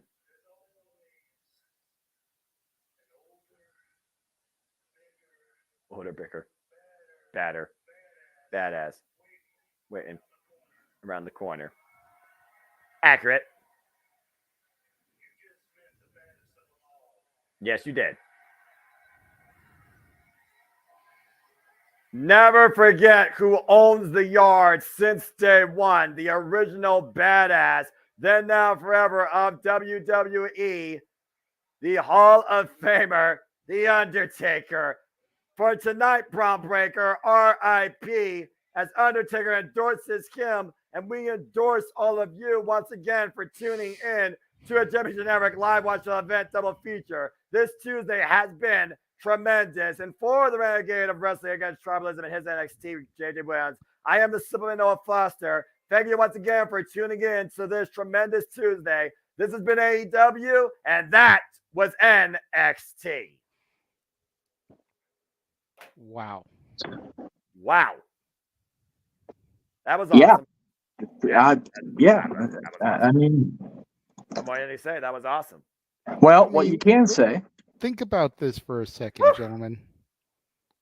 To Josh's point there in the chat room, Carmelo Hayes just got managed to the ring by arguably the greatest of our generation to take on a second generation Steiner, managed by arguably the greatest manager of all time, only to get helped out at the end by the dead man. Probably the only person who could supersede Cena as the all-time GOAT, and endorsed by him as the show went off the air. Yeah, and they say he's not ready. Bullshit. Yeah, this went up shortly after NXT went off the air for the East Coast. I'm like, I'm screen capping the shit out of this, and we are saving it, and it's going to be up on as soon as they're done talking about the show, because that's fucking awesome. Yeah, that's fucking cool. I'm not gonna lie. That was that's fucking cool. Woo! You walk out of the place that's basically made your house, and oh, that's loud. That was random. Sorry. And to Matthew's point, imagine you bought a ticket. Wait, what did you do? No. Oh. Imagine you bought a ticket to NXT for a regular show, and you ended up getting LA Knight, John Cena, Cody Rhodes, Auska, Jade Cargill, and the fucking Undertaker. Hey. To see a regular Tuesday show at the PC. Yeah. Hey, there you go. Once in the blue moon, you have to put out all the stops, and you get your mind's worth and then some with interest. Whew. Again, what a tremendous Tuesday for professional wrestling in general. Damn it. Simple as that. Walter is on point with this. No, not even a discussion. And as far as people saying one way or the other, the numbers will tell the story on that. Well, again, advertisers will be the deciders of all that, as well as who they back up in the longevity. But at the end of the day, I'm just going to continue to stay off the Twix and enjoy life and enjoy wrestling and not look at those. But I'm sure you'll bring it up and I'll be like, oh, look, numbers. Okay, what's the only number that should matter to me? Hey, what's my wallet look like? Oh, okay, I have 58,275. Never mind, that's not your business. That being said, I'm not going to say what that's connected with. Oh, man. Noah, is this your NXT? It's hard to say because my NXT set on its own didn't have a lot of the biggest names from the main, but this was damn good hybrid NXT. It felt like when it first began, like you're ushering in or welcoming a newer generation. If nothing else, your NXT just brought a new saga of excitement endorsed by the greats of this generation. It's a better NXT. But I'm not going to say it's my NXT because then again, it would be the same thing. It's not black and gold. It's white and gold. But it damn sure is better than what it used to be. I will not say what Josh thinks I'm going to say or needs to say. But it's definitely a better NXT. And I think it's continuing to get better along the way. Well, I can't scream it out because my woman is asleep. But God damn it, this is my NXT. Oh, God bless you. If I may be permitted, JJ, since I can scream, because nobody's in the house but me. Go for it. All right. This is for JJ, but I'm going to say my because that's what the thing says. This is my NXT! Damn it! Okay, we're after there. Yeah, but you digress. And you know what, though? I was the black and gold guy, too. And yes, this show was stacked like a Baywatch cast, all right? But damn. It was still fucking a great show and a great night. Yeah, exactly. That's what's most important at the end of the day. I love when companies pull out all the stops and bring us fans so much more than typically anticipated and expected. This was absolutely a tremendous night for professional wrestling. Damn it! And the scary part is, gentlemen, it's only Tuesday. Yep. We got a whole week to go of this craziness. Well, again, wrestling never stops, but We always gotta find a break. We always gotta find some point to rest. And with it 1 a.m. here on the East Coast, and with the fact that it's the middle of the work week, it might be best to get close to doing that. Yes, I am loading the graphics in to plug the rest of the stuff for the week. So if y'all want to just talk amongst yourselves, we have a topic, NXT and AEW. All right. Stay here. Yeah, fine right there, man. Wrong date. Wrong time. Don't have it updated. That one's not updated either. Son of a bitch. All these. I have too much shit on my phone. What are you gonna do? That says it all. Accurate. Yes. I say it doesn't get more cooler than that when you're a fan of this business. There you go. Yeah, and congrats to him. And Taker, who very rarely goes to the tweeter, even in his retirement, was like, baddest of them all. I'm like, yeah, you are. Yeah, you are. I dare someone to say otherwise. You are on something if you say otherwise. I don't give a fuck who you are. With all respect to the man in the movie business, I'm referring to Samuel L. Jackson being a bad motherfucker. I defy anybody claiming to be a badder motherfucker than Mark Calloway. Yeah, I don't give a shit. The better part of 25, 30 plus years. Oh my gosh. I don't care if that man is old enough where his bones are as brittle as the ones he's laid to rest over the years inside the graves. I'm still not fucking with him. That's a big hard nope.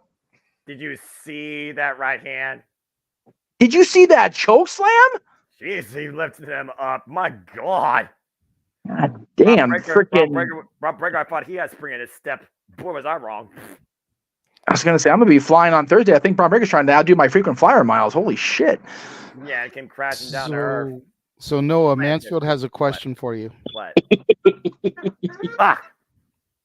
I'm an American badass commentator. You can roll with me or you can go fuck yourself. There you go. There you go. Anyway. Oh my gosh, damn it. Fucking hell. Dude, plexiglass, barbed wire, and a freaking bomb shelter wall. You fucking ribbon Mansfield? Jesus Christ. So Josh Mansfield. Get a bitch killed. John Mansfield looking for manslaughter. There you go. Am I wrong? No. I didn't think All right, graphics are loaded. Here we go. Noah, consider your options while I go through the ridiculous shills. All right. All right. So, as I'm watching the defending Stanley Cup champions probably win this game opening night because I can't have everything I want in life, by God. Tomorrow's subtitle, The Greg Cherry Show at 7 o'clock East Pacific is, When Will Football Love Us Back? It's been a rough season so far, not going to lie. Followed by the No DQ review, which should prove most interesting, shall we say. Thursday, once I land and get settled in Las Vegas, we will be live from Sin City at 9 o'clock Eastern, 6 Pacific on Thursday. Friday, again, time to be determined on this. We're still working out the details. But Friday the 13th, Dads will be live, or hopefully live. No, it'll be live. Okay. As a matter of fact, this Friday is an early day for the kids. Oh. They get out, I want to say either 12:30 or 1 o'clock. Okay. So how about we do it at 2 o'clock Pacific, 5 o'clock Eastern? I will be in the air at 2 o'clock Pacific, 5 Eastern, still. Now, I land just before 2:45. It's going to take me a minute or two to get from the airport over to New York, where I'm going to be starting my afternoon.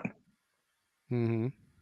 So, would you rather do it before and go a little earlier than 10? Oh, wait, no, stop. Never mind. Stop. I have to travel to get to the airport. I'm stupid. I can go to the airport. I'll be there for a couple hours. At the airport? At least a couple hours before the 1:15 flight. So if we go live at 11 and are done by 12:30, I shouldn't have a problem with boarding and whatnot. And if we have to, streamline a little bit, we can. Okay. Worst case scenario, if the Wi-Fi is as much dog shit as it possibly could be, we will let the people know that as soon, and I mean as soon as I get to New York, and can get a tripod and the camera set up, we will go live. Except I'm live with this man at 5 o'clock. Right. Well, I'll be over there well before 5 o'clock. I'm not saying you want to go back to back with your streams because that's going to tire your ass out. But yeah, that's why I was trying to go at 2. That way there was like an hour break in between. No, that would be wonderful, except at 2, I may be starting the descent, but I doubt it because it don't take that long to get to Vegas from Burbank. We'll talk more about it. Anyway, time to be determined by the dads as we at the start of this show. Because I don't honestly have a clue. You got to make it difficult. Wait a minute, aren't you flying on Thursday? I'm leaving on... Oh, wait, I'm so fucking stupid. It's been a long day, to be fair. It's been a long... Okay, so Friday... Yes, on Friday the 13th. Friday, okay. Yes, Friday the 13th, I am available up until I have to go over 2 o'clock Pacific. Okay, you heard it here, people. Okay. Friday at 2 p.m. Pacific. I'm turning to freaking TJS on the times for the No DQ review. Anyway, sing the Rebecca Scott Friday song to get your head right or something. Friday. The most annoying song ever in the internet. It'll be Friday. I ain't got no kids in me. I ain't really got shit to do. Nobody's working for the weekend. Good grief. I'm working Friday night. It's just a matter of when I'm going to get paid. Anyway, so once we are off the air with our 2 p.m. Pacific, 5 Eastern stream of our top 10 Scream Queens episode of Dads, Not Always on Wrestling, JJ will take himself a well-deserved break. As he should. And then go live with a Simple Take with the man to his left on screen, Noah Foster, with their Simple Take of Fastlane.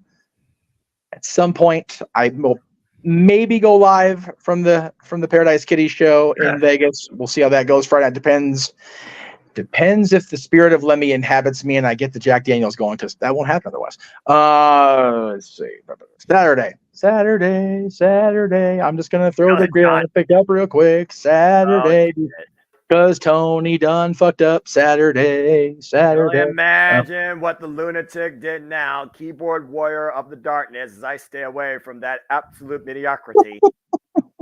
And as you say, yes. And as you say, to staying away from that, we encourage everybody to say, NoDQ.com with the new T-shirt over NoDQ's merchandise store.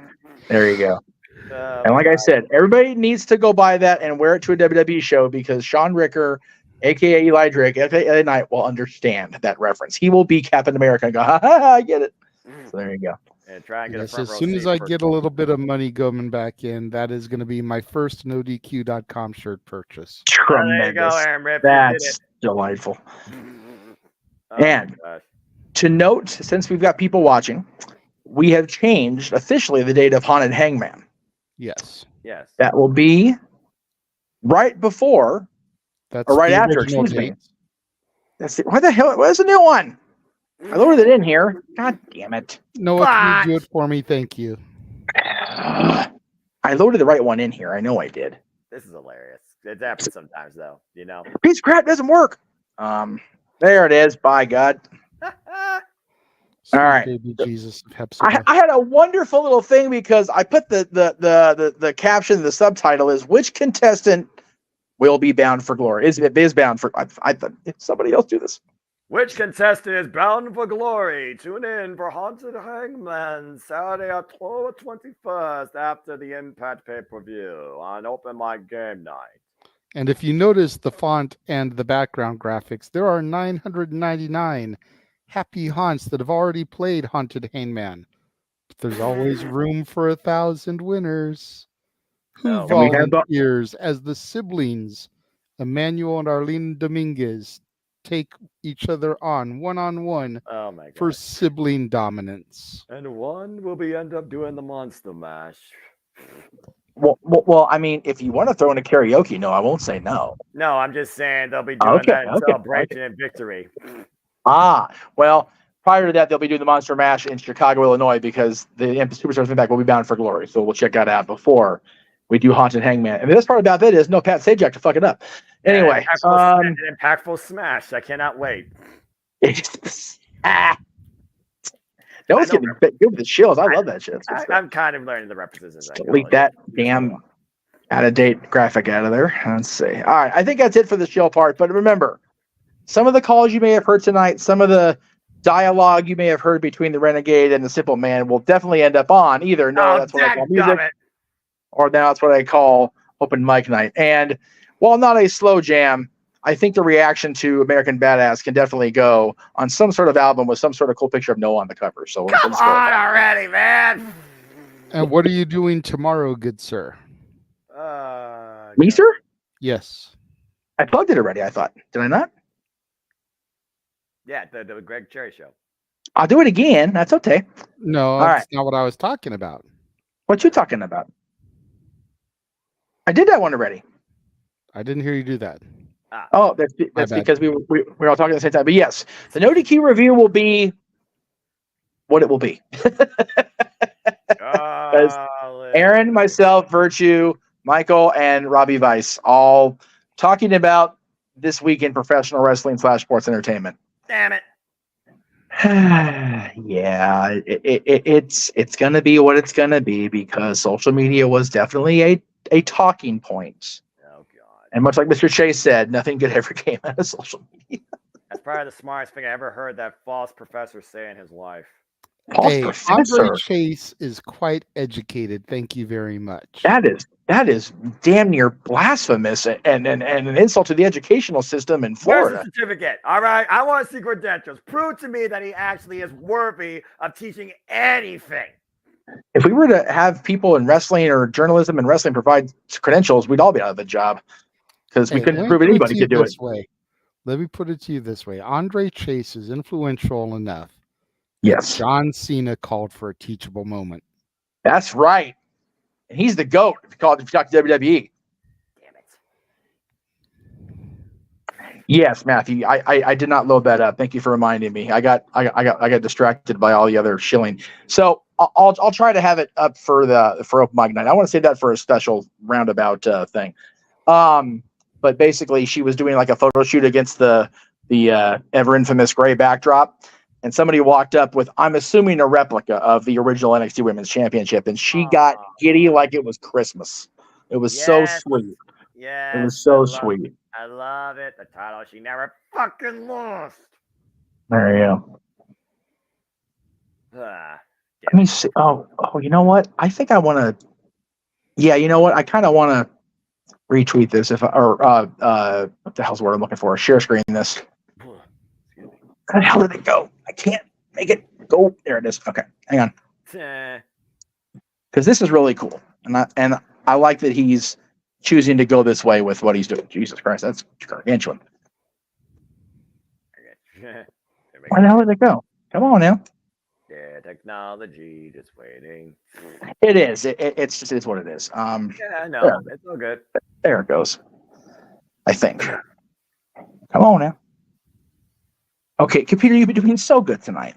This is when you need like the SpongeBob cue card French narrator out. Many hours later. Yeah, I know. 2 hours later. So much later that the old producer got tired and they had to hire a new one. Yes. I mean, pretty much. There we go. 1:27 a.m. I saw Jacob Friedman. Tonight, that piece of shit, Juice Robinson, decided to bring up a story from my childhood that has left me scared. I'm glad he did. He brought awareness to something we've all gone through in one way, shape, or form in our lives. On behalf of anyone who's ever been bullied for being different in any capacity, I look forward to leaving him. I assume he's trying to say scarred, not scared. Or maybe it is scared for Max. I don't know. I also look forward to this Thursday, hashtag Stand With Jewish Hate, and he's going to be at Gillette Stadium, the home of the Patriots, coming up on Thursday at 10 a.m. Eastern, which is 7 o'clock for you folks if they happen to stream it on any platform. So after what's going on in the world today, I'm here for Max doing that. Absolutely. Yeah, that's a noble cause, 110%. Yes. And trust me, Brando, I am going to work on getting Mr. Chase's clip cut to a short and saying that I'm going to use it every damn week. The Monday morning. As we should. The Monday morning call that just a friendly reminder of Andre Chase said this, and I quote, and threw the phone against the wall. Damn. He agrees with you, and you're still crapping on him. That's terrible. No, I'm literally talking about what you said. Again, you're literally talking about clipping that thing. He threw the phone against the wall. Now, I'm not going to do that, clearly. But his statement is on point, because why you guys think I go, hello, click. Yes. All right, Noah. It is your moment of reckoning. I mean, moment of karaoke. Fucking hell. You did it to yourself. Nobody paid for me to do it. They only paid for you. Why they do this? Why they do this shit? Because of the reaction you're getting right now. Mm-hmm. And because you have such a beautiful voice when you sing, and you know you do. And my voice is not what it used to be. I haven't sung like a singer since 8th grade. Bill Withers. Anyway. Your voice is a very lovely voice. Your voice. I literally just heard that song this past Sunday. Why did you put that back in my freaking head? Your voice. The madness! The madness is real. It's not just the damn band. Your voice. Wee woo, wee woo. Fuck it. I'm calling audible. He was on the show. I'll do Cody Rhodes' Kingdom. There you go. Damn it all. Oh my gosh.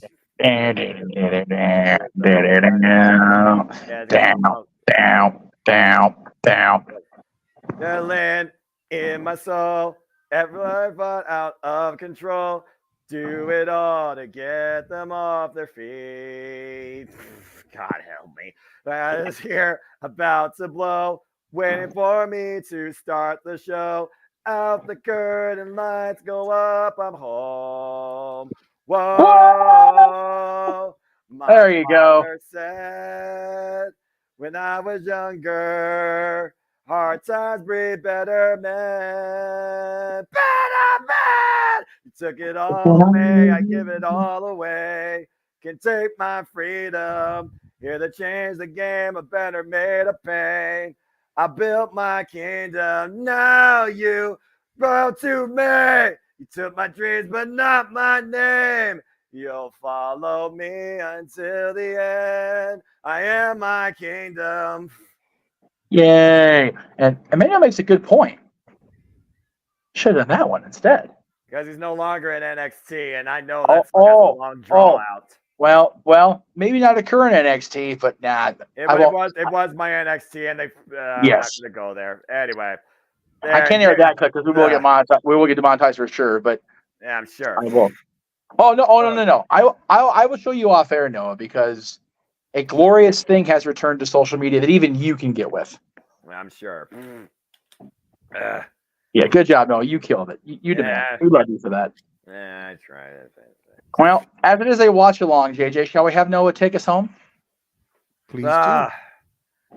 As we just hit the over 6 hour and 34-minute mark for this special double feature live watching event for this tremendous Tuesday that the professional wrestling simply won. We all win.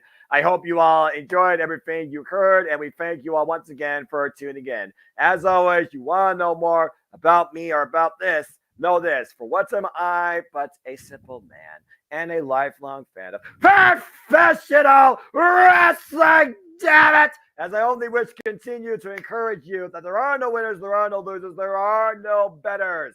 Just fans with opinions with this passion we all share. So at the end of the day, folks, support one another, respect each other, protect your mentality too, treasure your families, and just enjoy life and enjoy professional wrestling. It is truly as simple as that. Damn it. Damn it. The damn on the end made my day, not gonna lie.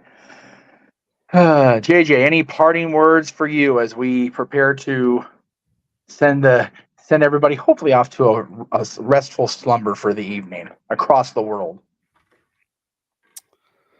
Any parting words? I assume you want something snazzy from me, but I don't have anything. I'm just going to say, make sure you tune in to Noah and I on Friday the 13th for our simple take of Fastlane and an open mic night this weekend that you are not going to want to miss. Agreed. Check us out across the entirety of the Multiverse of Media all night, Oh wait, I'm gonna go to bed and stop botching. I swear to God, I am. Have a good night, guys. Thank you all for tuning into this very special night in professional wrestling, because that's what it was at the end of the day, folks. Have yourselves a good night, and as Walter Cronkite would say, have a pleasant tomorrow. Have a good night, folks. Thank you. Pro Wrestling.